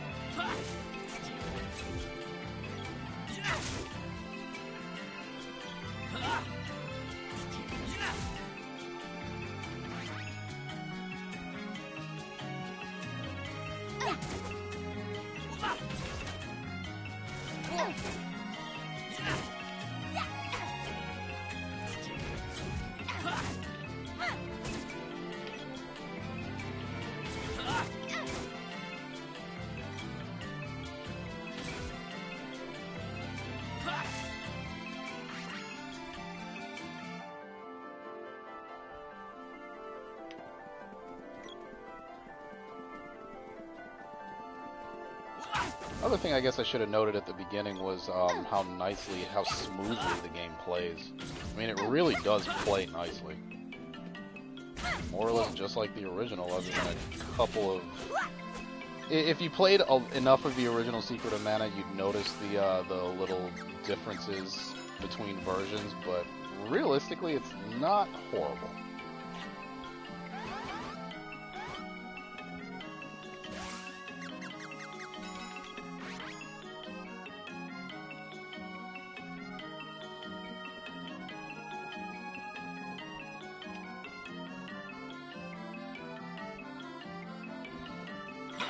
Oh, hey, something's wrong here.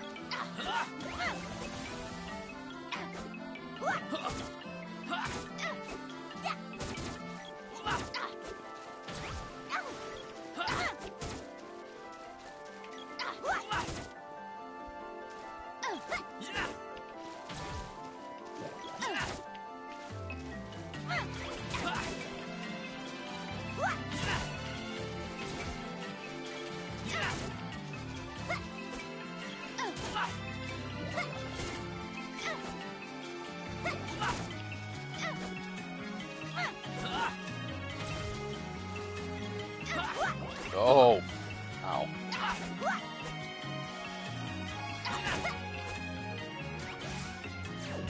That's another thing that they changed about this, is they renamed some of the enemies.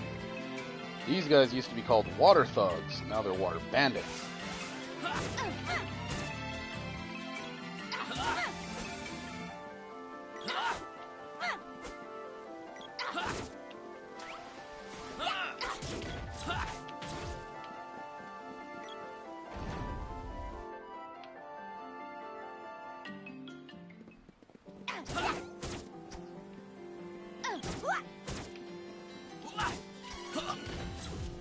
You'll notice this version of this song sounds a little different. This is the like danger music version of this song.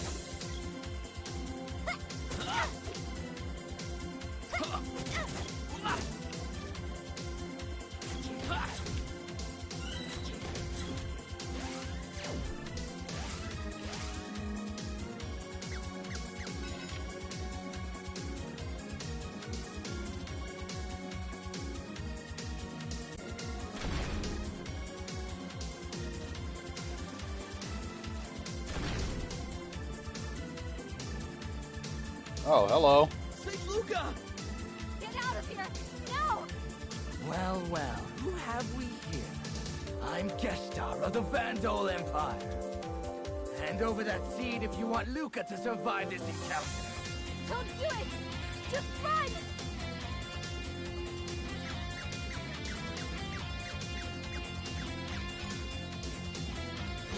Boy! Ugh, I can't move! So glad to see the seed still safe and sound in this location. Now, I'll just break that pessimist. There. So glad we had this chat. You can take care of my pets as a reward for making it this far. Don't forget to feed him! We'll be running into this guy a lot. Oh, and in case you ever wondered what this giant open platform here was in the Water Palace.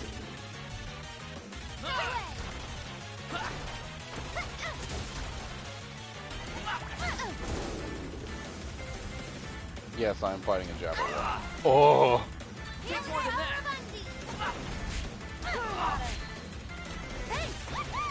Bro, stop. It hurts.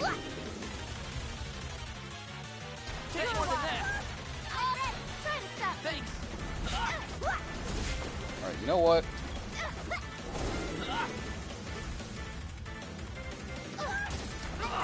Takes more than that! Oh, screw you, die.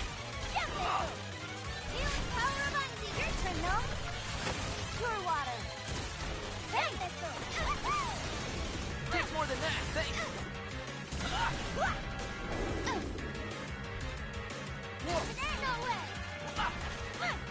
In case you're wondering, the Cobra bracelet that I bought in Pandora after the little trip to the ruins makes you immune to poison. If I remember right. Pretty sure.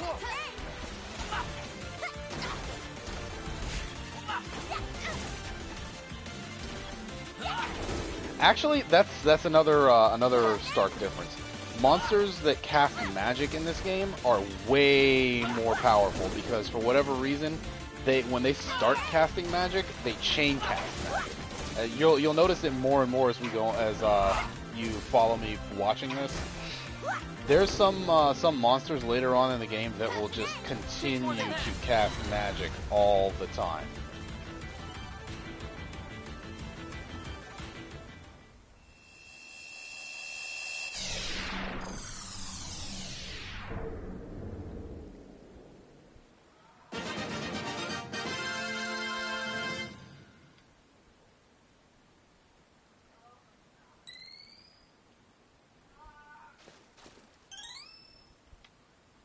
One more orb to add to the pile.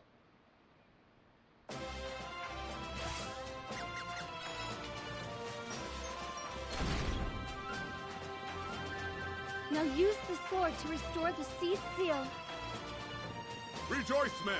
The Imperial forces have drawn back. We managed to defeat their monsters in Pandora, too. One of them dropped this. You should take it.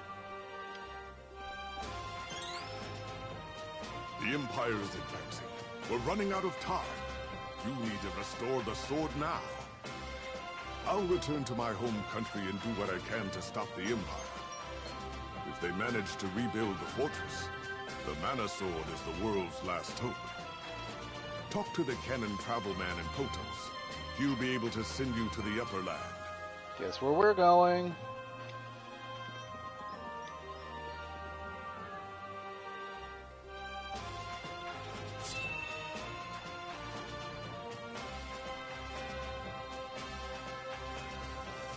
It might be I mean, I could probably look it up in the credits and find out. The Empire's on the move. You must bring the Mana Sword back to its full power and protect the seeds. Go to the highest peak of the lofty mountains and find Sage Jock. He will teach you the true courage of a hero. That sounds like a quest.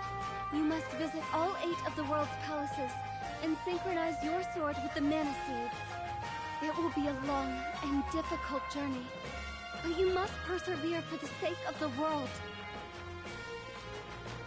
Sure thing. I'll heal you. Would you like to save the...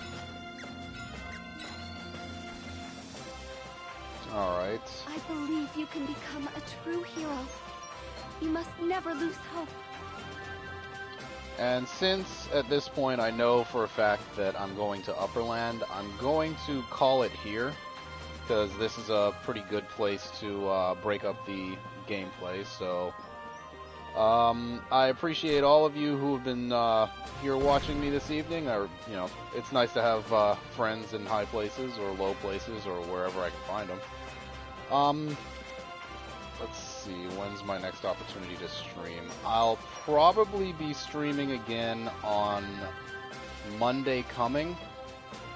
So if you guys feel like coming back and watching me play some more Secret of Mana, I'll be tackling Upperland, and I'll probably play from the beginning to the end of Upperland as another chapter of the game, because that's more or less how that's going to work out. It might be a little longer than that. We'll see. I'll play it by ear. But in any case, it's been fun playing Secret of Mana for you guys this evening. Hope you had a lot of fun, and if you did, throw a subscribe on me. Follow me on Twitter, Twitch, YouTube, wherever you feel like typing in all or zero. I'm probably there. So have a nice evening, guys, and catch you later.